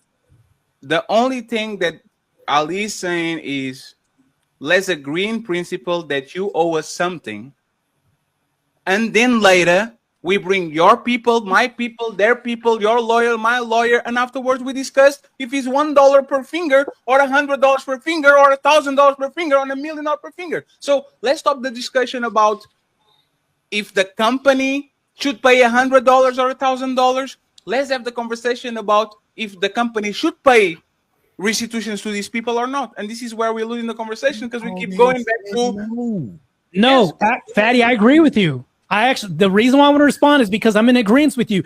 The reason why I'm saying we're talking past each other is because when he says we're not talking past each other, that means the opposite, that we understand each other. We clearly don't understand each other. This is why you're having to interpret this for me, which means we don't talk. We're talking past each other. You doing it. No one else is doing it but you. You're doing it, Martae. No. Martae, I really think we are all facing the same. Martae, I work in real estate. If there's 4 members to a family, 10 members to a family, 20 members to a family, if they sell a house, they know how the inheritance will go. You're being disingenuous because if we get to a place where we come up with if we come up to a place where we come up to a number and then we get to a place and go, hey, this person is half this, we'll come up with that number if you want to play that game. That's why disingenuous. All podcast acts is, hey, let's come up with the principle first. We're gonna get to that number too. If they came up with all the other numbers and then they stop at these people because they look funny, then they don't want to pay those people. You know what's crazy? It's just like saying, hey, black people should stop getting a welfare because they're committing crimes. Okay, I'm sure there's people in Israel that's committing crimes. They should stop getting funding as well too. But we don't do that. We go, those people commit crimes, and we're gonna keep funding Israel. It's just those people who are committing crimes, but these people still had atrocities committed to them. We're still gonna fund them. They find ways of always not giving black people their just due. Yeah. Just one second, Martae. Just 1 second.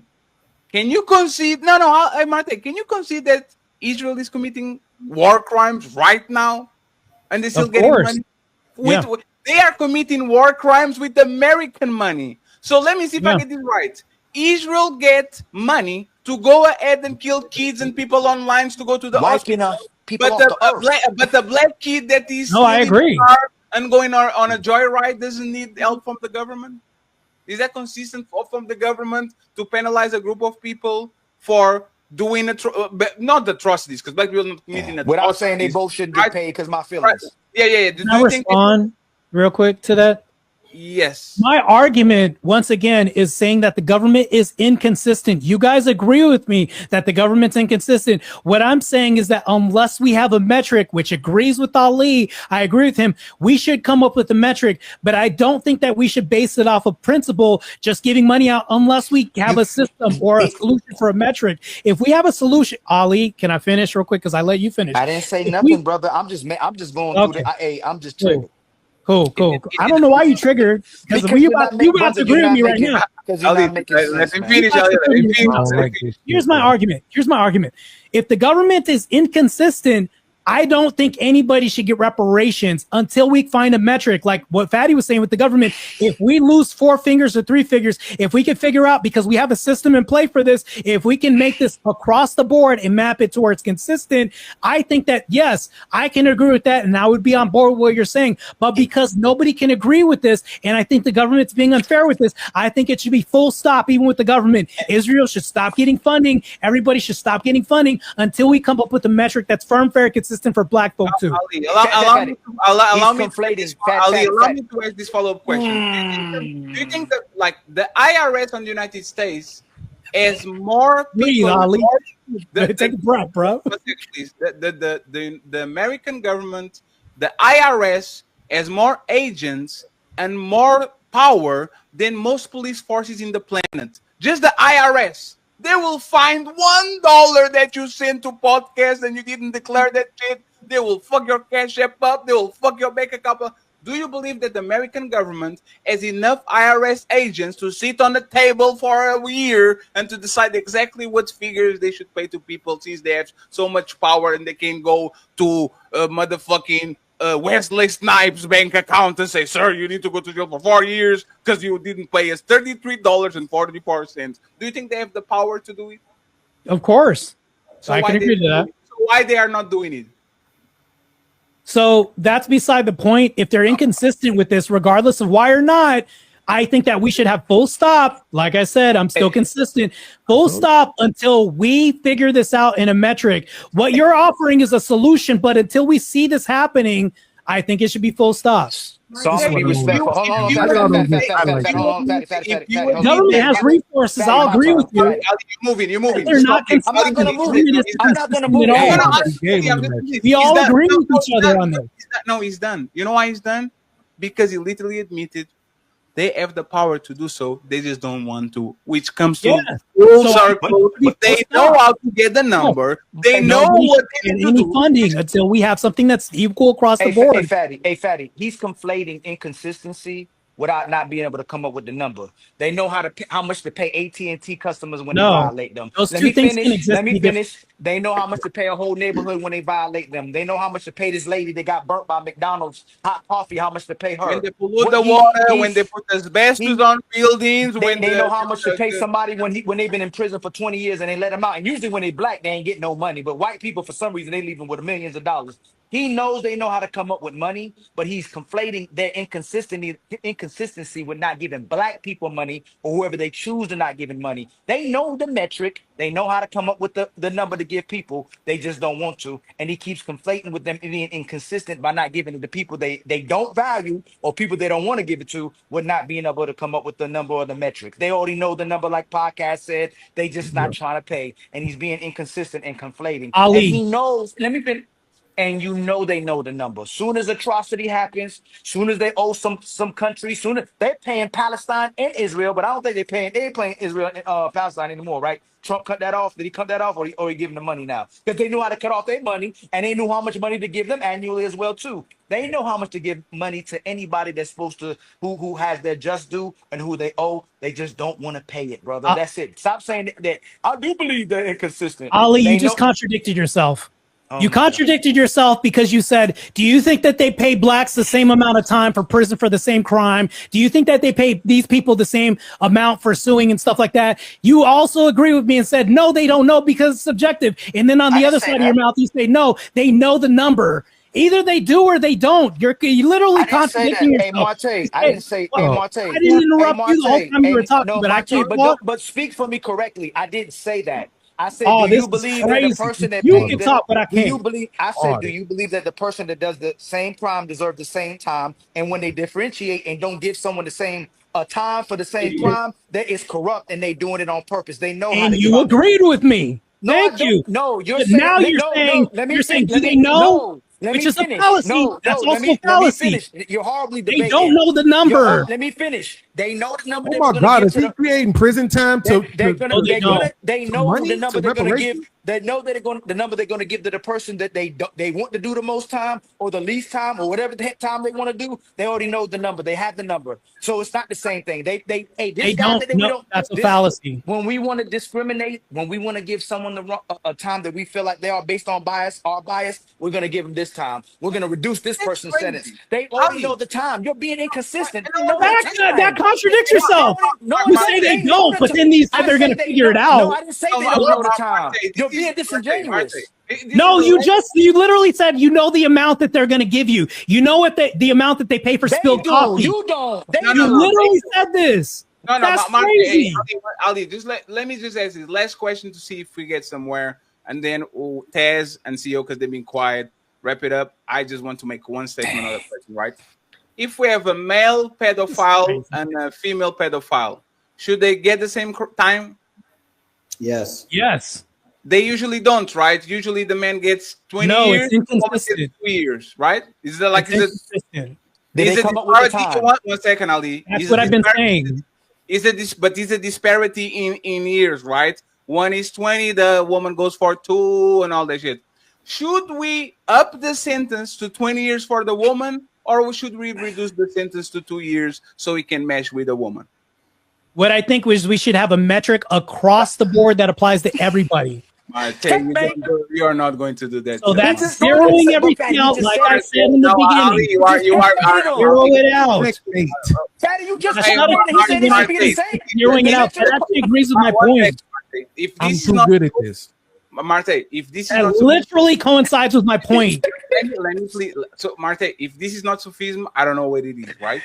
So the point is simple: do we give a fair sentence to the woman that abused the kid, or do we bring it lower to 2 years because so we can match them, right? Since we're going to match them, so it's 2. Do we up it or do we downgrade it so they both the same level and now they spend 2 years in jail for pedophilia? What do you?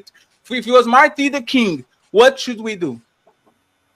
I think we should have a consistent number. I'm not saying lowering or hiring it. Whatever number that is, we should have a definitive thing that's not moving. Okay, no, it's fair. So, Martae, what would be the number that you think that the pedophile should get?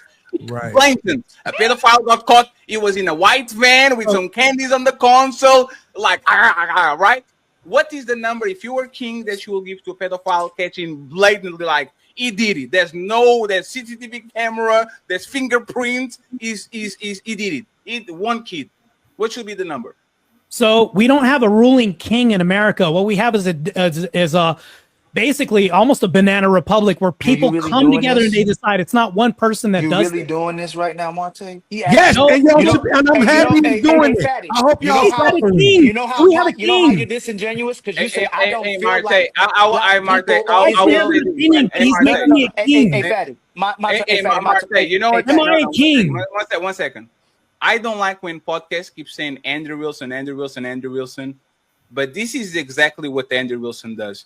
It throws you crazy hypotheticals. Would you fuck your daughter or you fuck her son? Would you do this or would you that? Answer the question. We are giving you very realistic hypotheticals that are not crazy. Absolutely. And instead of you engaging with that, that's not realistic. You're saying if I was a king in America. No, Martae. One second, Martae. Isn't that debate? Isn't that debate? Isn't that the debate tactic He's to so throw a disingenuous right hypothetical now. to the No. adversary to see if he's consistent or not? Isn't that the debate tactic? A To hypothetical. test the logic, yes. So isn't an hypothetical a place where you'll be the king when we know there's no kings? Isn't that the hypothetical too? So why, hey Fatty? So why should he speak for who should get reparations or not? No, He no, makes no, it no, about Ali, himself. Ali, you moving too far. Ali, you're doing. That's a fact. No, Ali, he right Ali, now. you're He actually right. destroying his whole argument, You're stating things that don't moving make sense. too fast. You're moving too fast. Ali, you're not making much sense right now. See, now he's using you to deflect from the fact that Yes, Fatty yes, never because he's going to checkmated. deflect it. So, No, because Ali is interjecting right now. I'm not going to comment on that. Yeah, he That's doing, crazy. I'm stopping him doing it. because He you were going doing to it. deflect me I shit. can't believe he's doing that though.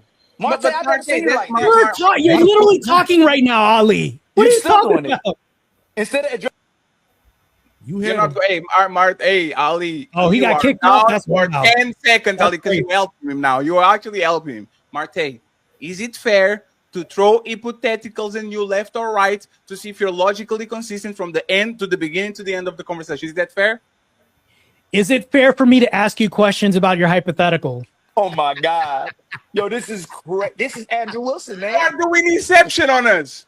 No, I'm not doing this. You Can I did. ask you You said, questions no, about I'm your not doing this. hypothetical? Are No, you no, no. asleep or awake You right can. now? That's No, one fair. second. I can You ask you questions about your No, hypothetical. no, no. Let me answer. Let me answer. Let me answer. Let me answer. Yeah, let me answer. You can do it after you answer Was my that question. disingenuous? No, no, no. Well, You thank can you. you can do it after you answer my question. So now that we agree that the hypotheticals are fine, right? Because we're just testing each other logic. Okay. What would be if Martae was the king, which is an hypothetical because we know there's no kings. He's gonna say I'm not. Oh, look at this marking. Would you Checkmate. would you tell the woman no, you're going to get 20 years because 20 years is what is fair gonna for say I'm not a taking king. kids? Or do you lower it to 2 years so both of them are equal and are the same? What would That's you not do? realistic. So if I was a king, I'm going to be genuine. Beans is stupid. You know what? I love you guys, man. You guys are I cool. love you too, Martae. I love you too, Let Martae. me continue on with this logic. Yeah, Ali, you cool, my book. So here's the thing, though. I would pick out a number that's even, and I would say something right in the middle. If men are sent to prison on, like, let's say 10 years and then women get 5 years, I would say, well, what's even across the board? And I make them match equally across the board. So I would say, like, let's say, matter of fact, let me change this whole thing. Let's say that women get 5 years and then men get 15 years. I would say everybody's getting 10 across the board. Okay, Let's so meet in the this is, middle. okay, so this is what black people want. Exactly. Go to the That's motherfucking my match. argument. That's literally what I'm arguing for. The American government has to go to the fucking Met. They Do the want average. what they pay the Jews, what did they pay to the Do the slave average. owners, what I do they agree. pay to all these people, and find the number which The is average, not Fat. going to get there. I So agree. everything is okay. That's the I agree. Now you Yeah. agree? Yeah, I agree because there has to be a zeroing out. If there's a metric, Why didn't you do that same metric in the beginning so we ain't have to be here? Why you ain't use that same metric? no, He said in his language. Ali, you were all over the place. Martae, why could Fatty ask you that? And you can sum up that number by the process of trying to use morality to make that Because number. Fatty gave why me you use it in numbers, the so- beginning? No. Because why I you gave use him it in the numbers. beginning? hypothetical I can actually work with. Because I gave him numbers. There's no zeroing out when the number is not zero. So if the Fatty. number No, is 1, you said women zeroing get out 15 years and 20 years. Fatty, You if come he up with could a do number that, from a hypothetical. I don't care. That's all you have to do fine. is Google who got reparations and go, oh, you know what? Black people should just get the average. No, because what happened though is Beans was saying it doesn't matter the numbers. That's why I was saying that. I didn't get to any numbers, but actually, Ali, to your It credit, shouldn't matter. hold on. Hey, Martae, here's Ali, hey, can I extend the Martae. olive branch to you? Hey, Ali, Martae, can I agree see? with you a little bit? Hey, respectfully, you keep using when it's convenient someone else's No. feelings. Listen, this is what you do. Sometimes you go, false. hey, it's what the government decides, the king decides. Then you go, it's what I think. I know the government did it, but I don't think they should get it. Then You know, you two went, things oh, can be true. and then No, and I that's can have my another. own individual Hey, position you know and what? say Those are I feel go-tos. this, Those. but say what is it's an is an odd claim. Hey, Is the Martae, you government gotta stop watching inconsistent? Andrew. You gotta Yes. stop watching Wait. Andrew, Can man. That's what I say one thing? You You mean the stop guy watching who Andrew never Wilson. loses? Wait. Stop watching the guy that never loses. Great, got it. Let me ask you one question. You know, Hey, podcast. One quick. Hey, podcast. One thing I'm giving back. You know, two things can be right at the same time. Go ahead. Hey, Martae, what podcast and Ali is saying is that they can tag team and run a fade on you and Andrew on these reparations talk. That's what they're saying. So they would get destroyed. So hey, go back to the Ed Carters and see if you can settle these 2-1. We ain't gonna let you get away with the. I guarantee you ain't gonna be saying prove it all night. Absolutely. Please do that. Let me ask you this. Never once have I said prove this. No. Hold on, real quick, because I swear I'm going after this. Just one question. I've been holding this all night. It was two questions. The first one is, Martae, if I ask you for a yes or no, can you give it to me? Yeah. Okay. So I come into your crib. I shouldn't say me, but fuck it, I'm dark skinned. Are you going to load the question though? I'm sorry. Are you going to give me a loaded question and then say can you only answer in binary? Not at all. Okay. Not at all. So I come into your crib. I got the bang. I wake you up, walk you to your safe. I rob you. Let's say you got $10,000. I take your $10,000. I take that $10,000 and I literally go and I give it to my son. I get caught. I'm arrested. He took $10,000 from me. Where's the money at? I gave it to my son. Yes or no? Should they retrieve that $10,000 from my son? Loaded question. Completely loaded question. That's not a loaded question. So yes, they should if they can get it. Check. Why? Okay. Probability. So no, that's not a checkmate. Is an odd claim. Audit happened? Yes. Is it something that's happening right now? No, that's not happening. So goes back to my question of zeroing it out. Since the government's inconsistent, all I'm asking for is the consistency for the government. Now I'm offering you an olive branch, Ali. The thing that you said, which was brilliant, which I agree with you on, is that if people can come up with a metric that you said, Martae, if they can say that blacks deserve this much percent, the Jews deserve this much, and we can have something in agreement all across the board, I've actually agreed with that. You can't be the people. You just said you weren't the king, so we couldn't even get a metric from you because you said you weren't the king. Then you said I'll be genuine and say I'm the king. I came up with metrics. No, from your point of view, but you said you couldn't answer it because you're not the king or no authority figure. But now you're saying the people decided. Now you're being disingenuous. The question was hypothetical. Listen, we have a king now in America. Martae, you pick and choose when the government is separate from the people, and then you pick and choose when they're the same. Aren't the government the people? But then you can answer a question because you said you're not the king or the government. You keep flip-flopping. Because the king and the government are can be two different things. That's crazy. But you just said they were the same, though. Yeah. No, I never said the king and the government are the same. That's not important. That's not important. That's not important. Once again, it's a technicality. That's not important because it's a technicality. The Queen of England is not the government, but I'm talking about what he's doing. We're talking about Ali. We're talking about an authoritarian king. Not. I'm talking about him though. The king is a person. Then the king is the people. And the king will say the people. He will say the king is the people. It's convenient. I'm talking about what he's doing. No, you're talking about a plurality, and I'm talking about the singularity, which is a king. They're two different things.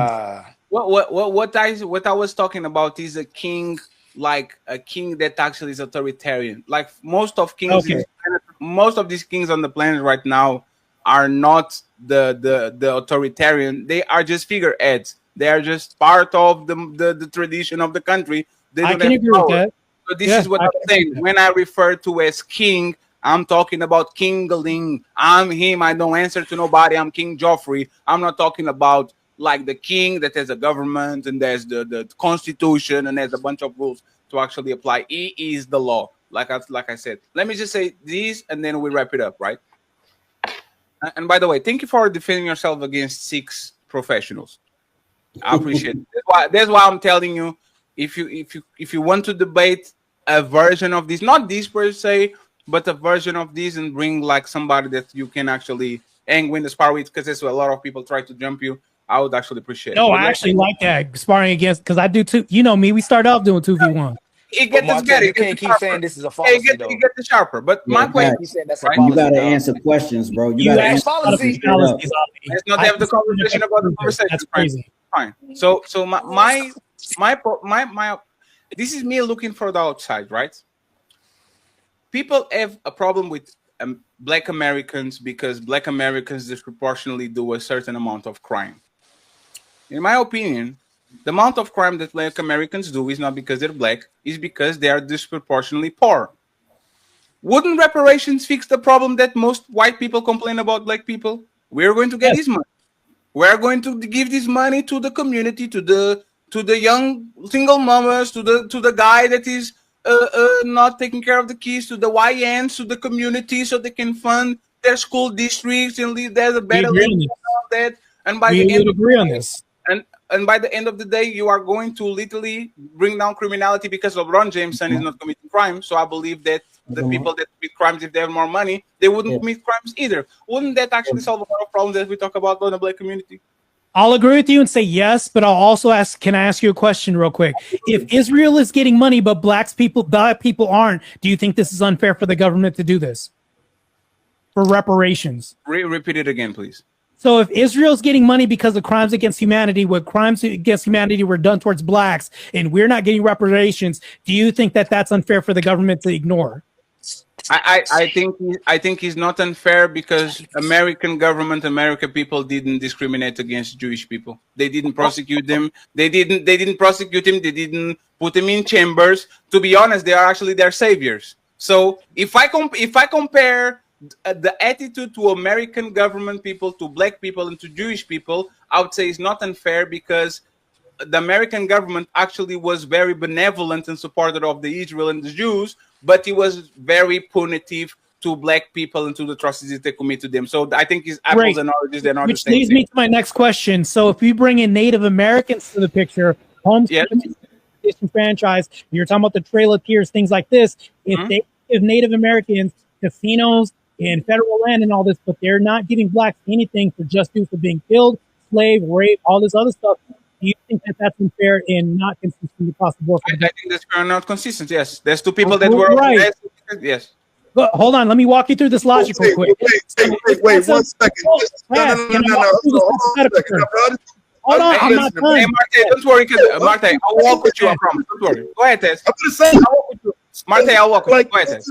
The problem with this is ahistorical. Indians did not even let black people off the plantation until 1866. So you can't just throw them around as if they weren't victimizing black people too. They are perpetually That's part what of about this. It's not.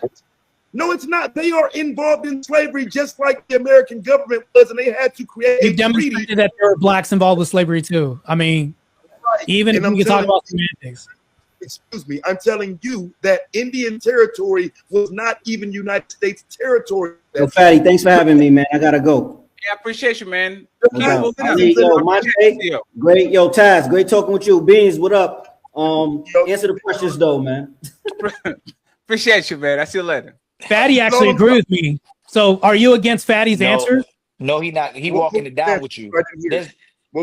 Yeah, but Taz is interfering with this. He's not letting me walk through the train of logic right now. So all I'm saying is Fatty agreed that it's unfair. He literally said it's unfair, and you're literally arguing against the point and not even letting me finish this. So if this is unfair and I'm arguing for something that's fair, firm, and consistent across the board, where disenfranchised blacks who've been enslaved through histories and generations aren't getting the same treatment, and all I'm arguing for is the same treatment by zeroing things out and starting from a metric that everybody can work for, I think that wouldn't that be a fair position to argue for? No, because zeroing it out will be the biggest injustice that you can actually do to both people, and this is where you get caught. Is because that's not an injustice.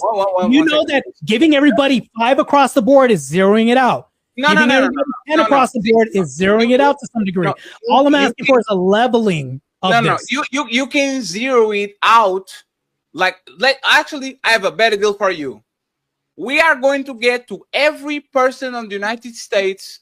We are going to take their property, their companies, their houses. We're going to take everything from Bill Gates to a white lady with the grocery shop, and we are going to redistribute it evenly to every citizen in the United States. Because if you want to zero it out, let's include white people too. Let's include every single person and let's zero it out so everybody can have a fresh start and can fight for their rights and their patrimony and their property and all that. Would you be in favor of that?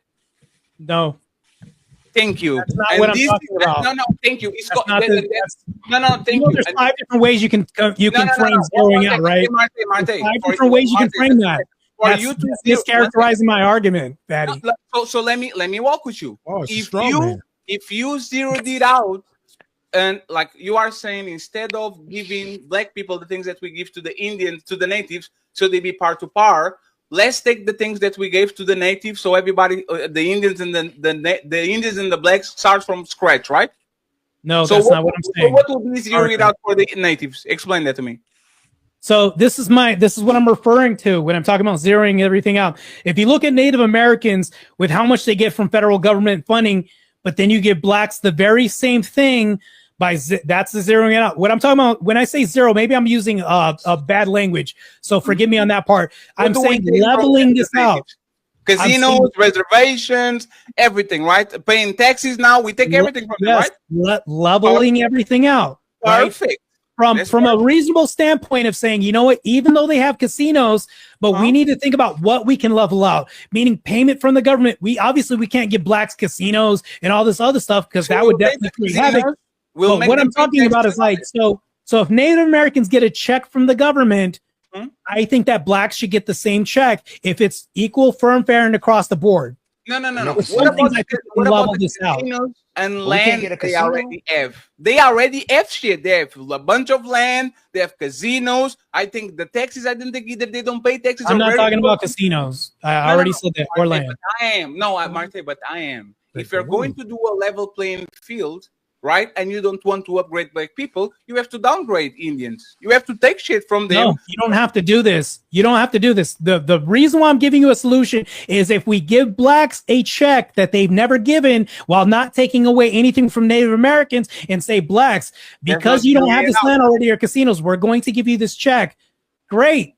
But we also need to determine, here's the thing that we're going to run into. How much 3/5 of a slave were you? Are you 5% black? It's like, we're going to run into this. So Ali was talking about metrics. At least let's be consistent with metrics and outcomes. This is where Beans was failing. If we can give 150,000 to determine what this metric is from the origin, the outcome has to be good and consistent.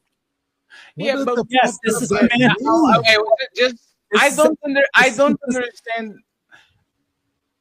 I don't understand what you want to do with the natives, because the thing is, like I said, and think about it. Nothing. 1 second. They were granted land. They were granted casinos. They were granted exceptions. They were granted benefits when it comes to check. My question is, let's forget the checks, right? Because once again, 40 acres in the mule is not checks. 40 acres in the mule is land, and the mule to work the land, right? If zeroing out it doesn't include land, right? We're not going to take their casinos. They're not going to take, like, you are still committing a disproportionality because you already awarded these people with land, which is probably one of the most valuable assets and property, while you're not giving this shit to people. So it's not about checks. Even if I think most people would agree, if black people said, you know what, we don't have enough money, but y'all are going to get plots of land, and we are going to build at least the infrastructure, like the irrigation systems and the plumbing and all that, so all of y'all could settle in a place. Most black people would take that shit because they might not use it now. They might sell it. We see examples where that's not happening, Fatty. Matter of fact, in Colorado, I forget where it was, where they had the black. You remember when we had the argument about the whole meeting? I forgot what it was that we have when we have the white. I remember that. Yeah, so when we have this, when blacks did this, they didn't build shit. Nothing happened. Not one house was built. Not one brick was laid. But when whites did this, they actually were productive and did something with this. There's an opinion, Martae. You brought this up. I didn't bring this up.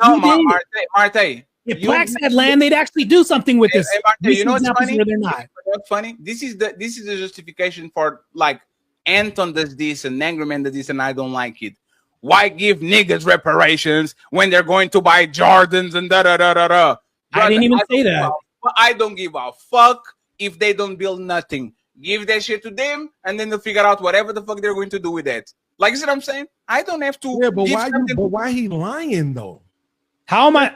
Okay, so it's not a fact that when blacks got land and they had their own city, they didn't build shit? That's not a fact? Wait. You're saying in general. No, I'm not saying in general. I'm citing a specific occurrence, an incident. All right, that makes sure that a lie. You said blacks. It's also Oklahoma. No, these blacks that lived on this lot of land. How is that a lie? No, I got you, Cortez. Is Tulsa, Oklahoma black built? Damn, Beans, follow along, bro. So what were you saying? See, this is why I'm asking you to let me do it, because he's gonna keep taking shots. Fatty, I what were you saying? Wait, you said blacks with an S on the end.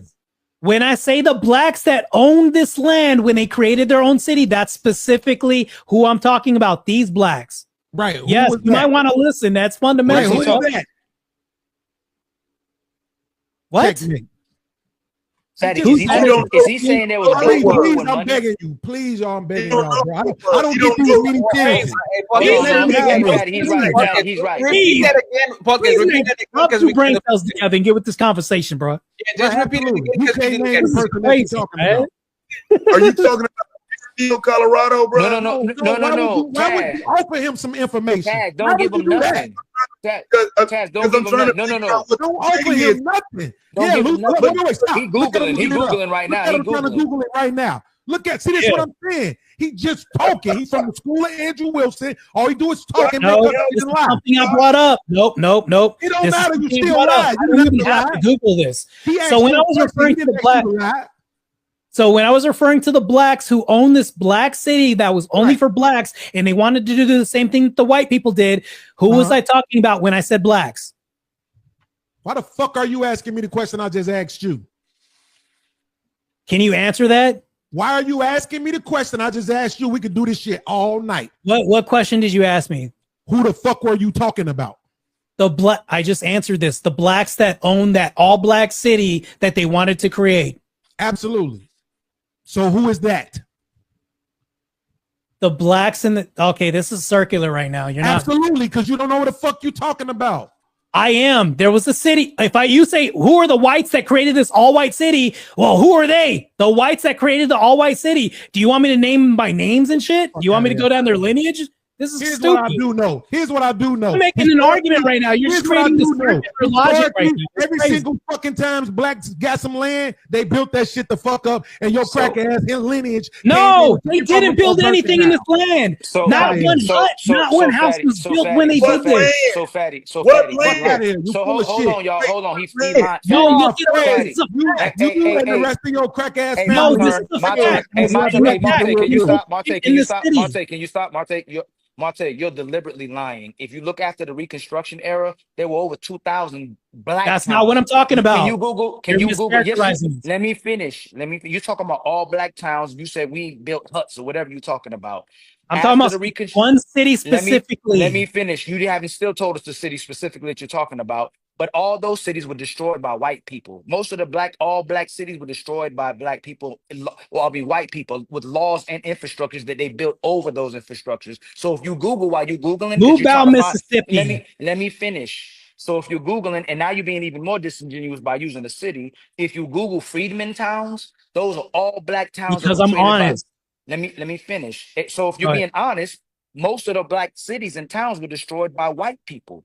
So don't say we destroyed it ourselves and we didn't do nothing with it. We built. I didn't say destroy. Not only did we, after the Reconstruction era, we taught white people how to do with our skills and economize as well too. White people didn't have majority of skills. We were slaves. We had all the skills. So you got to be genuine and stop being disingenuous when you normally move goalposts when you talk. I haven't moved no goalposts. You're talking about other cities that I'm not talking about. You see, you're other talking blacks that I'm not talking about. You see, you're talking over. Marta, let him finish and then you keep correcting. You told podcast when black people were given money that they couldn't even build a hut when there were over 2,000 Freeman towns and all black towns that were built that was destroyed by white people. Specifically, when he was trying to give you Tulsa, Oklahoma, white people bombed black people out the air. Two black men funded that city and they built that city. It was prosperous and successful. The city that I live next to, Wilmington, North Carolina, 1898. For all black city, it was with a biracial governor, had Germans, had Irish, had different races of people in it that built with black people. It was destroyed by white insurgents that were white terrorists. They call them insurgents because they were white, but it was destroyed by white people. So majority of every time black people built something, it was always destroyed by white people. But black people didn't destroy it themselves. Can I respond to that? Go ahead, respond to that. Okay, so what you're saying is a lie is that I'm lying about is Movebound Mississippi. Martae, I just need to do answer, please. We give final thoughts from everyone. Thank you very much for being here, especially podcast. No, I got you. I'll let you get the final thoughts or read the super chats. and then we out. Okay, go ahead, Martin, interrupted, and then we go to final thoughts from the panelists, please. Go ahead. Bro, so I can snap. Don't say that again. Don't fuck it up this time. Okay, can I talk? I'm interrupted. Go ahead. Obviously, Taz doesn't respect the space too much, but at least I do to some degree. So when I was talking about cities, I'm talking about Movebound, Mississippi, where blacks recently did this. This exists today. They didn't build shit in this town. That's a fact. So when Beans is accusing me of lying and I'm citing specific blacks, now he's saying which blacks. Do I obviously know or keep a tally on which blacks? No, he can't even name this. I can. That's like the same thing. We can say this knife cuts both ways. If he was to say, well, which whites own the town? I don't know what whites. I just know that whites own this town and shit was built in it. So when Ali pivots and says, well, no, they did this in the past, that's not what I was talking about. When I was talking about a specific town in Movebound, Mississippi, that's what I was talking about. When they did this, I'm using an example of 2025 right now. Yes, I'll agree with you. That's not what you did. Black started a town and it was bombed. I'll agree with you. People were disenfranchised. I can agree with you all day. What I'm talking about is a specific city. Martae, when we're talking about, hold on, when we're talking about grounds, what was the thing you had, Fatty, where I was on?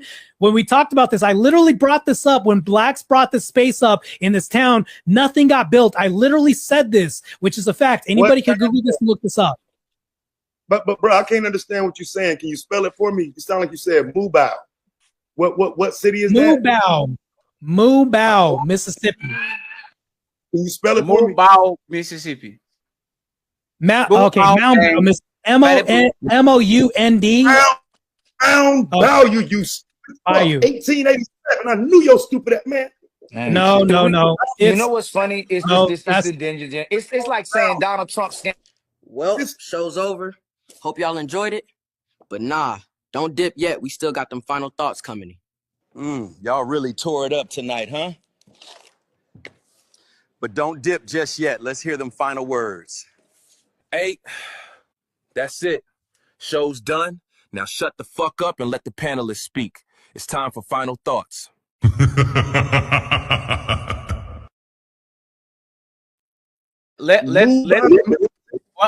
on. 1 second. Let's get Taz's final thoughts since he's trying to correct him, and then I'll lead to final thoughts, and then we go to podcast, and finally Martae. Movebound, Mississippi.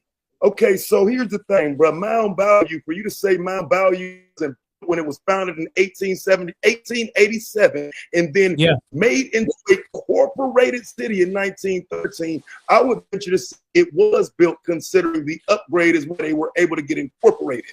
But because you don't know that, you can't even pronounce the name of that city. And in this same video earlier, you the same dude that tried to take shots at my claim. You were looking at a whole phone and couldn't even pronounce the words Mound Bayou. But you got the nerve to talk to OG that way, bro. So the only thing I was wrong was pronunciation of a town. Good, great, solid argument there.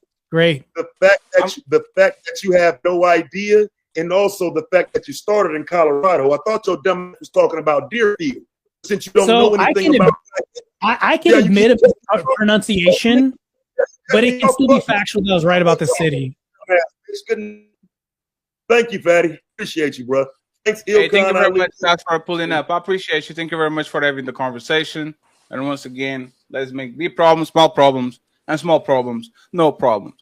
Mr. Ilkan Ali with the white. It's Martae being still disingenuous by the arguments he's picking, which is very selective based on how his bias. But it's very ironic that when black people weren't unemployed, they were supported and invested in building the whole entire country, basically, and infrastructure, even with the cotton pushing the industrial revolution. Black people working there, they had no problems with supporting black people with working and separating their families from each other and deleting black people and destroying families, but they were supported by the country. It's ironic now they can't find a way to invest in it, just like Taz was saying, I think Beans was saying, we can invest in trucking, we can invest in automation, we can invest in housing, we can give black people same thing we give homestead acts, and that's another thing that's disingenuous what you're saying as well too. When white people were given homestead acts, they were given 160 acres of land they were taught what to do with the land, and then they were taught how they could economize with the land. So they were taught what to do with the land, and they didn't know what to do with the land, so it would help the nation build. So if you're saying we don't know, the nation can help the people that they enslaved and use those people to build the infrastructure for free. They can teach them if they don't know, and they can help them invest in the country as well too by giving them reparations that'll help them get residual income that'll help build the nation as well too. And it's you're being disingenuous, my brother, when you can see that black people were used to build a nation, but now all of a sudden you can't give them money to build the nation, add to the nation, and help build further nation as well too. It's disingenuous arguments that you're making. Blacks weren't the main builders of America. I'll debate you on that too. I know. All right, so little podcast. Thank you very much once again for pulling up. Let me know if you are willing to do the thingy that we're talking about later. Okay. Yeah, I wanted to talk to you about it. Listen, so I went back and listened to it because I wanted to make sure I wasn't tripping. Yeah, and this guy's just full of shit. He literally said, "Well, Fatty, you brought it up," but he said you brought up the fact that if black people had this, what they would do with it, and I'm gonna give you an example of them getting some shit and not doing nothing with it. And it's the same thing, like I said, with the white boy. You're not saying this for no reason. You're saying it to make a point.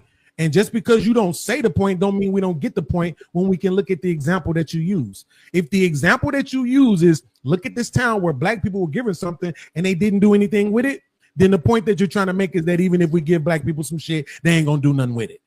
Nobody is dumb. We don't have to dumb ourselves down and pretend like we don't understand where you coming from just because you studied under the master. Y'all full of shit. All y'all do is lie, make up bullshit ass statistics and shit, gaslight, dodge points, don't answer questions, and debate disingenuously. And so, yeah, anytime you ready, you and your mans can get this smoke. And it's that simple. Period. And I thought we was done after I checkmated your ass first. You just want to take yourself out. Go In ahead. case anybody missed it. When he said, yeah, that he think it's okay for them to go to the sun to retrieve the money, he's literally acknowledging that he think it's okay to get money out of the other person who didn't have anything to do with it. That's him acknowledging that.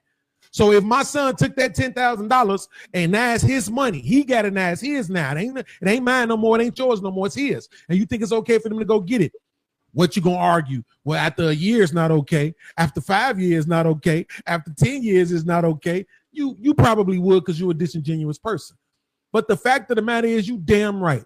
If you had a business and in that business you owed me some money and it's 50, 100, 1,000 years later, and somebody in your lineage still owns that business, they still owe me that money. Cut me a check.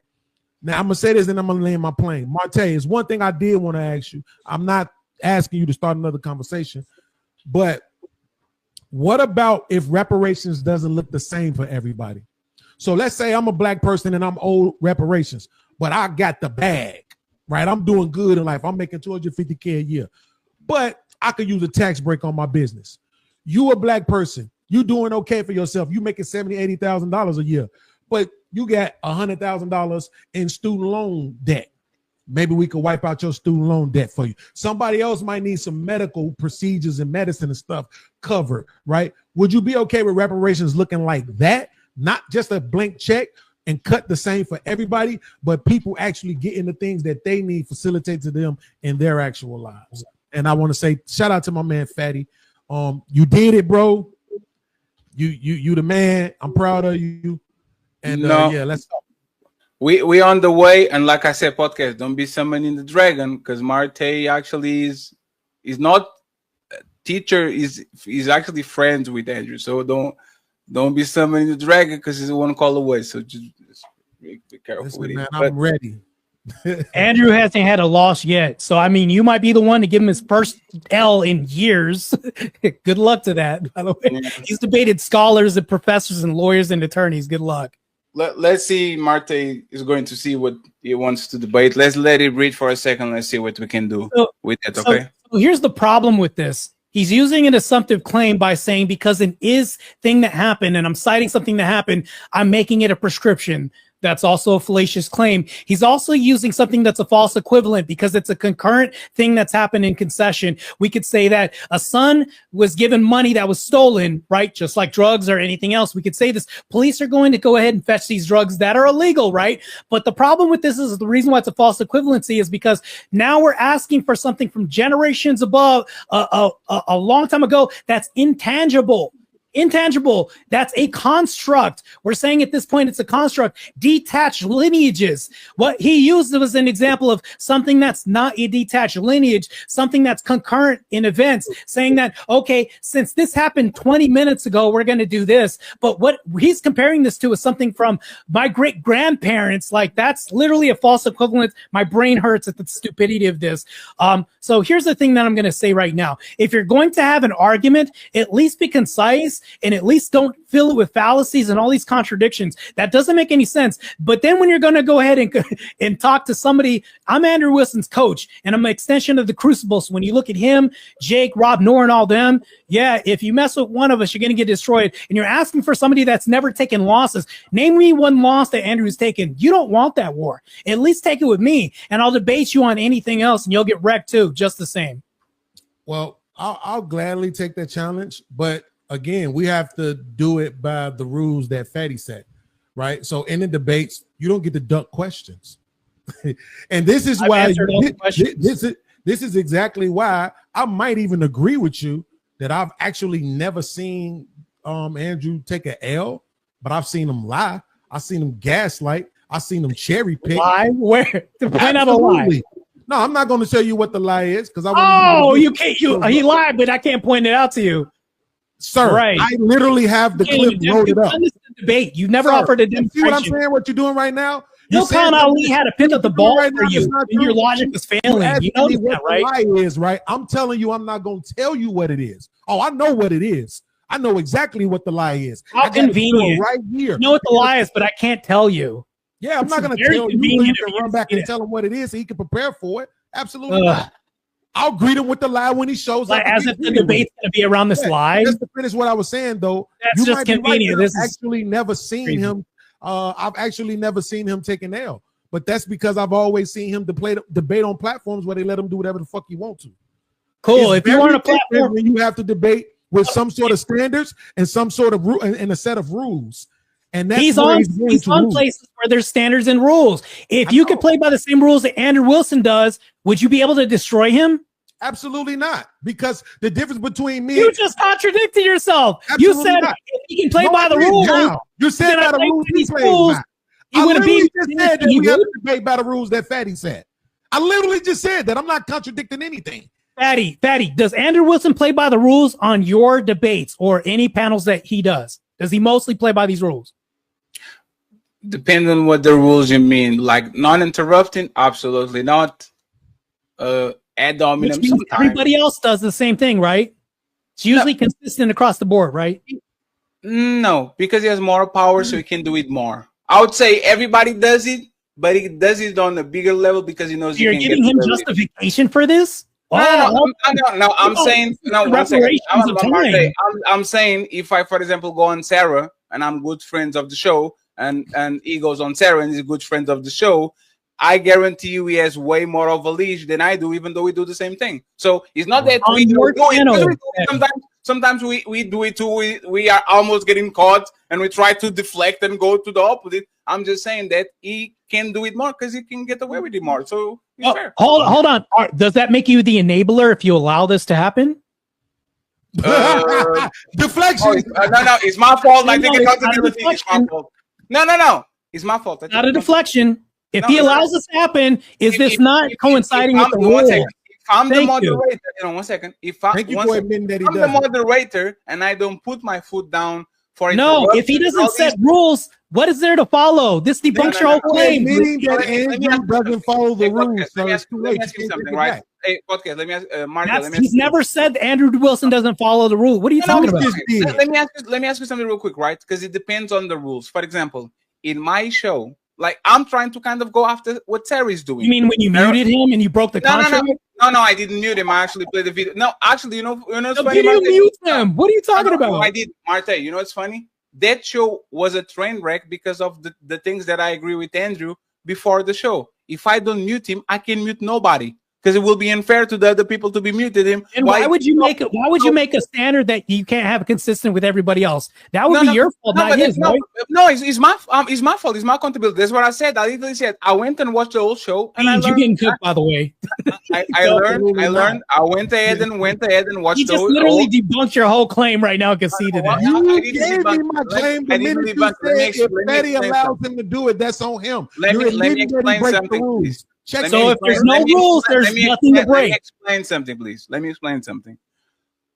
It was my responsibility. I literally had to practice in front of the mirror to see if Andrew is attacking a person that doesn't engage, instead of just saying she has the right to not engage. I said, Andrew, I think you and her want to have a debate because it seems like you, so leave it alone. And after the show week or a new week in 3 days, we can actually make you engage because we're one-on-one, nobody can run away. So it's my responsibility. I didn't have the tools to solve a panel with Tommy, legendary, Angry Man, legendary, Andrew. Like I didn't have the tools. I'm a 10,000 subscriber motherfucker that been here for 2 years. I didn't have the tools. It's my responsibility. But one thing I will say this, right, Martae? On my show, and I don't know if this is standard of moderation, I like people to answer questions. When OG was running from your questions, hey, OG, you are not answering his question, OG. You're not answering his question, OG. I'm adapting the kind of Sarah the Raging Tomato. If he didn't catch it, I will stay kind of quiet and let him figure it out. I'm not going to make them enforcing answering questions from each other. But I will say that if there's a moderator that instead of being kind of invisible is enforcing people to answer questions, and no matter how many times they go around, I think these debates will be very different because a lot of people like to just go ahead and diverge from the point because they can, because they know nobody's going to enforce it. So it's not something that Andrew does on a whim, but if I was the moderator of that January 6th was an insurrection or not, I wouldn't let him get in away with not giving a definition to Destiny. And now we are on a 2-hour show and there's no definition of insurrection because he doesn't have to do it, right? I would say, hey, either we have a definition or it's time to go. You know what's funny, Fatty? I have a debate with Destiny on the 28th about the insurrection. That's the funny thing about this. So, Beans, right, I have to destroy this Coomer Gremlin. Anyways, by the way, Mr. Beans, I'll ask you a question. Have you ever had seen Andrew in a debate and somebody said, Andrew, I need you to follow these rules? Have you ever seen anybody have to tell Andrew this? What do you mean? Like inside of the ask him to follow the rules because he's not following the rules on any debate panel or anything. Absolutely. Have you ever had anybody had to give Andrew this order? Have you ever seen this? Absolutely. When? What? I saw the playing with fire dude when he was having debates with Jasmine Jafar and all this crowd to say, hey, Andrew, you need to let him finish. Hey, Andrew, you need to engage on these. Hey, Andrew, let me go ahead and it happens. Like, it's correction. I don't know if it's rules, but it's kind of an enforcement of a structure. You see what I'm saying? Right. But he's not breaking the rules. It's okay to interject and get correction, but he's not breaking rules that would actually take TOS down. Or I would call, like, if we're talking about a distinction of rules, would you consider TOS a rule?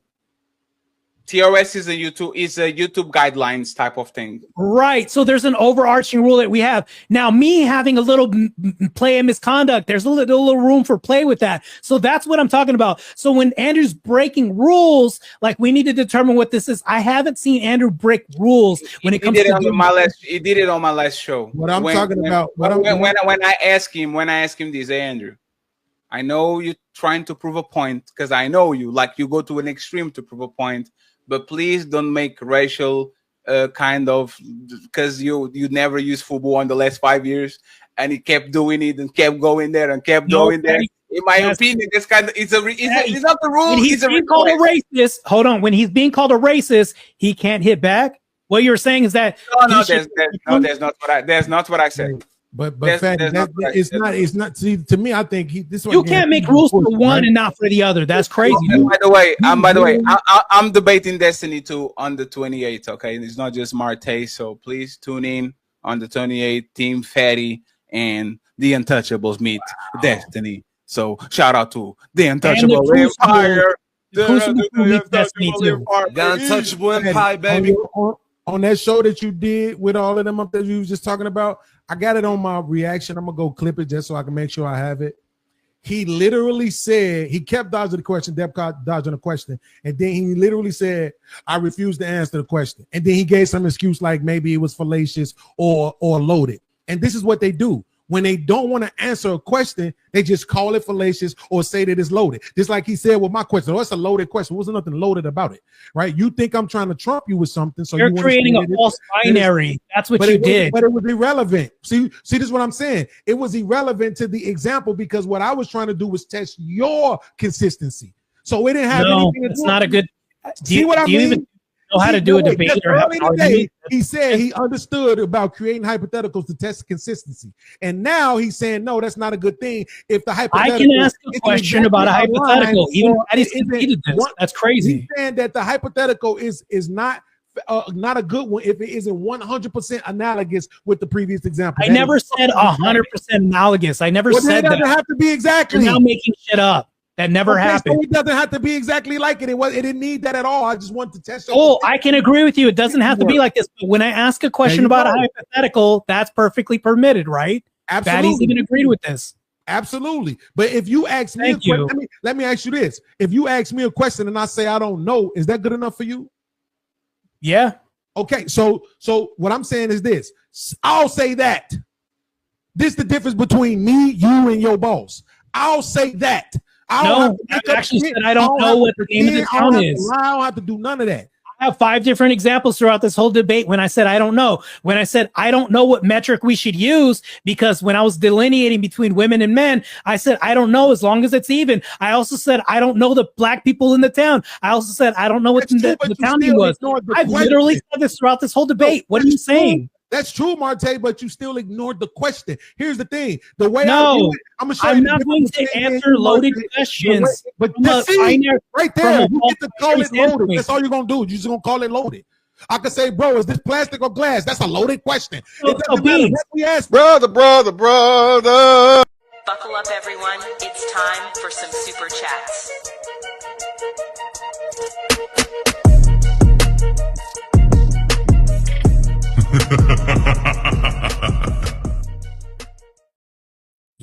Friends, let's set it up. Let's set it up. Yeah, Martae, absolutely. You know, this is spirited, Martae. I love you, bro. No doubt. But honestly, saying cool, you cool people with me, but you're gonna get wrecked. I don't say I've never lost. People in the fight is a fight that we get so exactly. The Crucible, we don't have any losses. Believe it or not, I can't name one. Not even me. I think Fatty beat Andrew in that on the religious debate. To be honest, I think I got him, Martae, on one. You know what I got him? I got him on the invading land is not immoral. No, that was an L. You know why I got him on that? That was an L. Let me actually tell you why I got him on that. I got him on that because he's a Christian. Y'all follow the 10 Commandments. During these invasions, there's a lot of theft and murder. And actually, what is the one that you want what your neighbor has? What is that one? Coveting. Coveting with your neighbor. So definitely there's a bunch of land invasions that actually have those 3, and those 3 are completely against your worldview, because your worldview doesn't let you murder, doesn't let you covet what your neighbor has, and the murder thing. Because he's definitely, and I don't even want to go to the greed part, which was the 3rd one. But the problem is, I think I got him on the greed, and then he started defining what is greed. Can you define greed? What is murder? Can you define murder? Can you give me one?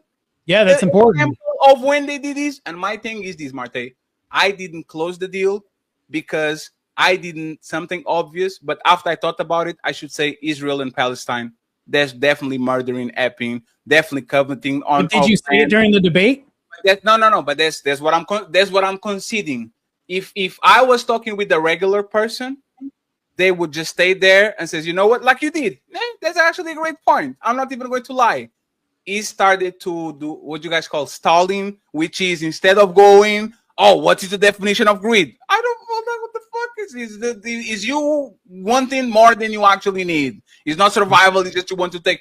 And we stayed there for 20 minutes. And then because it was a panel, he kind of disbanded because he went back to the weakest person on the panel. That doesn't sound like a loss, though. That's crazy. No, Martae. So no, he said just that particular debate. You know what? Yes, I've conceded, but that's the thing, though. I've conceded to Ilkhan Ali. I've conceded to you. Even OG, I've given a concession. But when we look at the tail of the tape throughout this whole debate, I've won the racism thing, and also I won this too. What do you like? You're saying that you said he forsakes battles to win the war. Yeah, but Martae, teach me right. If that's not the winning play, using your worldview, the 10 commandments, to prove that actually invading and taking land is immoral because it goes several commandments. If that's not the winning play, what is the winning play? Okay, if I concede 1 point of a whole argument, does that mean I lost the whole argument?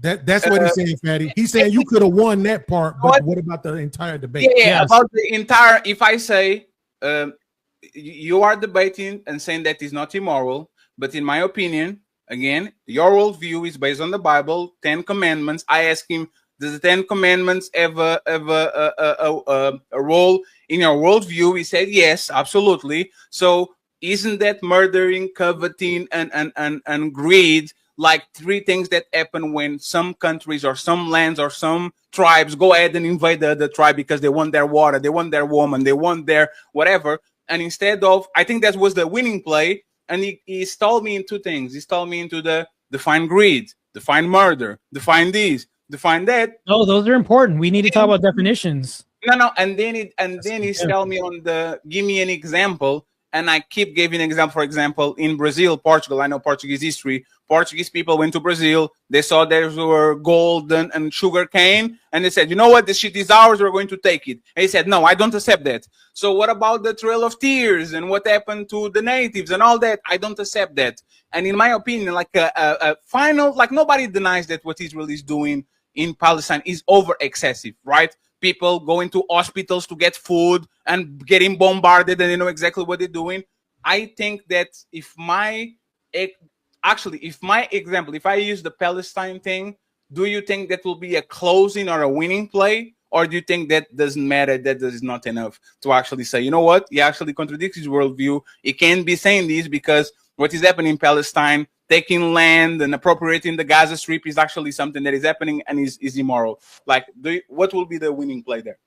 So I have a answer for you. So let's say that this happens to be the winning play, but the entailment of this means that this thing that he concedes on and says you're right about actually destroys other things that he didn't concede on.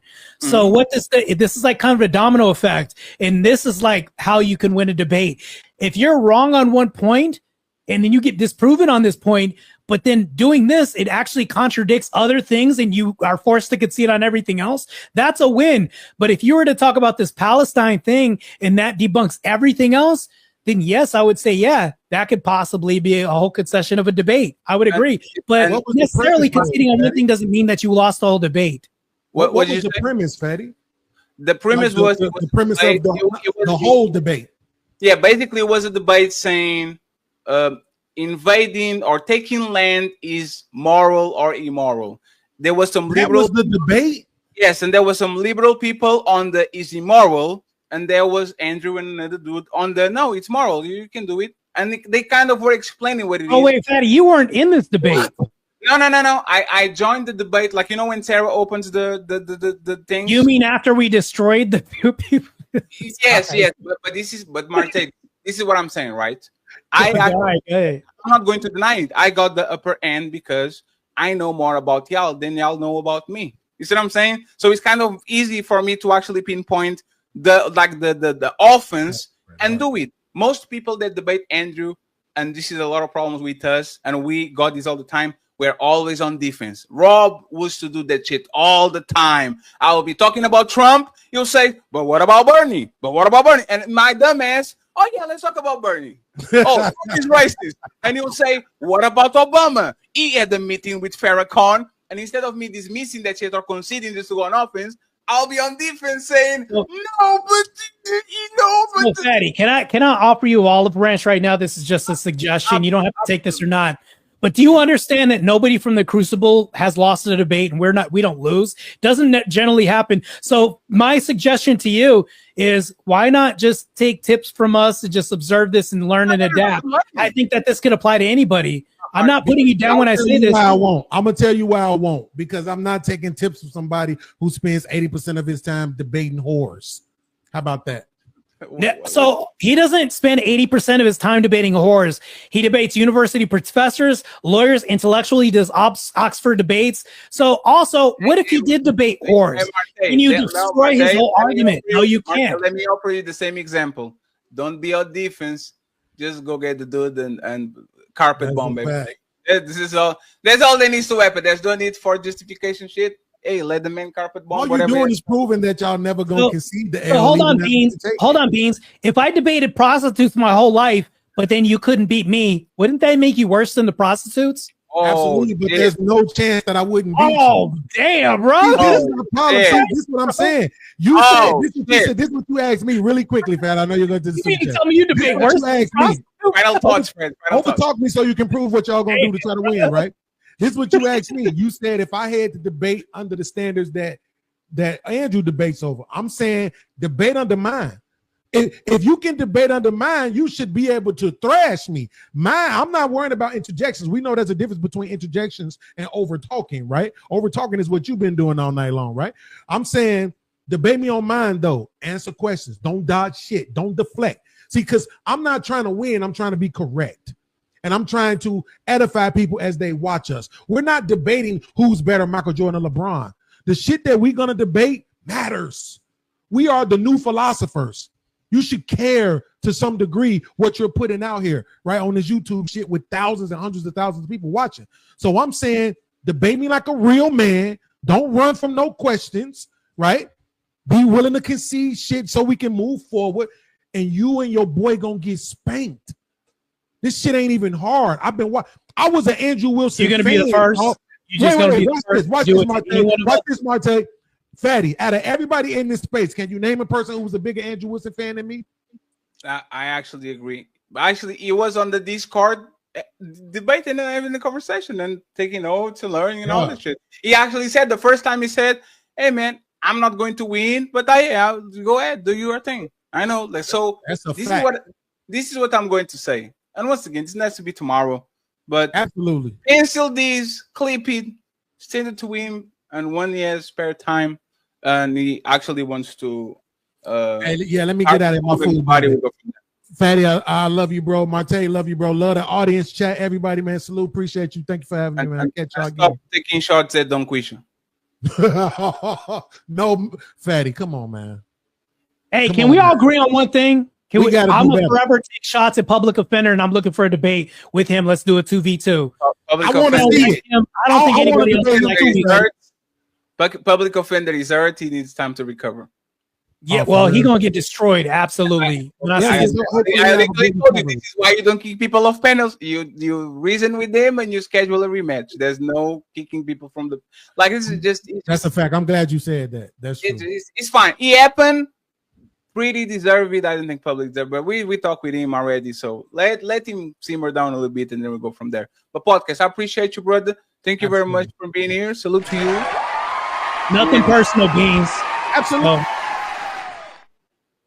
On this place, on this side is never personal. You know why, Martae? Because we come from a place that is nasty, called Fight Club. So we just like we're the rowdy boys. We just fight each other, and then everything is okay. You know, funny thing about you did great for the 7 versus 1. That's my favorite, Fatty. I like that. I know you like to. Since the Sister X, you got addicted to that shit, but we can't be doing the one on 8. And once again, Martae, thank you very much for being a good friend. Even though you're not an untouchable, thank you very much for being a good friend and actually be easy to work with and all that shit. I appreciate you. And you're cool, even though you're not a Crucible crew member. That's fine. I'm a degenerate secular atheist, so it is what it is. I'm not saying that this time. Let me wish you good luck for the Destiny thing. I hope you go first. What? let's join forces for once. Untouchables and Crucible against Destiny. I believe he should get destroyed. I agree with that. I truly. There's like 2 or 3 topics on that I don't see how he's going to win, but this is really Insurrection. He's not going to win that. So he just got caught with a 17-year-old sending pictures. That just happened. I saw the update. So he might pull out because he pulled out of the same thing with Andrew Wilson when something came up with him. So just be on the lookout. If he ducks and dodges and doesn't have this happen, I'll send you everything on X with this just came out. Jesus Christ. He's forever in problems, bro. I don't bring personal shit. I don't know. I am Jon Snow. I know nothing. So tomorrow, friends, if you like this show, tomorrow for conservatives, black conservatives, for white conservatives, we are going to have a blast. So Martae, I appreciate you. All the links are going to be in the description after the show. I'm going to put everything. Martae already has a link, so please go ahead and follow him. He's a up-and-coming content creator. He has a good following on X. Right now, there's 220 people on X watching Martae. So go ahead, make sure that you follow him on YouTube too, and make him push on this journey. Okay, so Martae, I appreciate you, but I have to say goodbye to you. So, brother, Daddy, congrats on your channel and all your success too. Thank you for being gracious and allowing me to fight with your people. So appreciate you, brother. And remember, don't do logical entanglements about discussions with women, because women are not logical. I agree. We agree. I appreciate you, brother. Thank you very much. So LB, I'm gonna ask you a question. Let's go to economics. I'm still talking, boo. It's not as easy. I am not your boo. It used to be LB. before. I let you have your time. I never interrupted your vlog looking for 1 second. You know what? Your LBs, I'm gonna let you eat up the clock. For a second. It's necessary that Go ahead and eat. You like to eat since you want to say you just ate. Go ahead.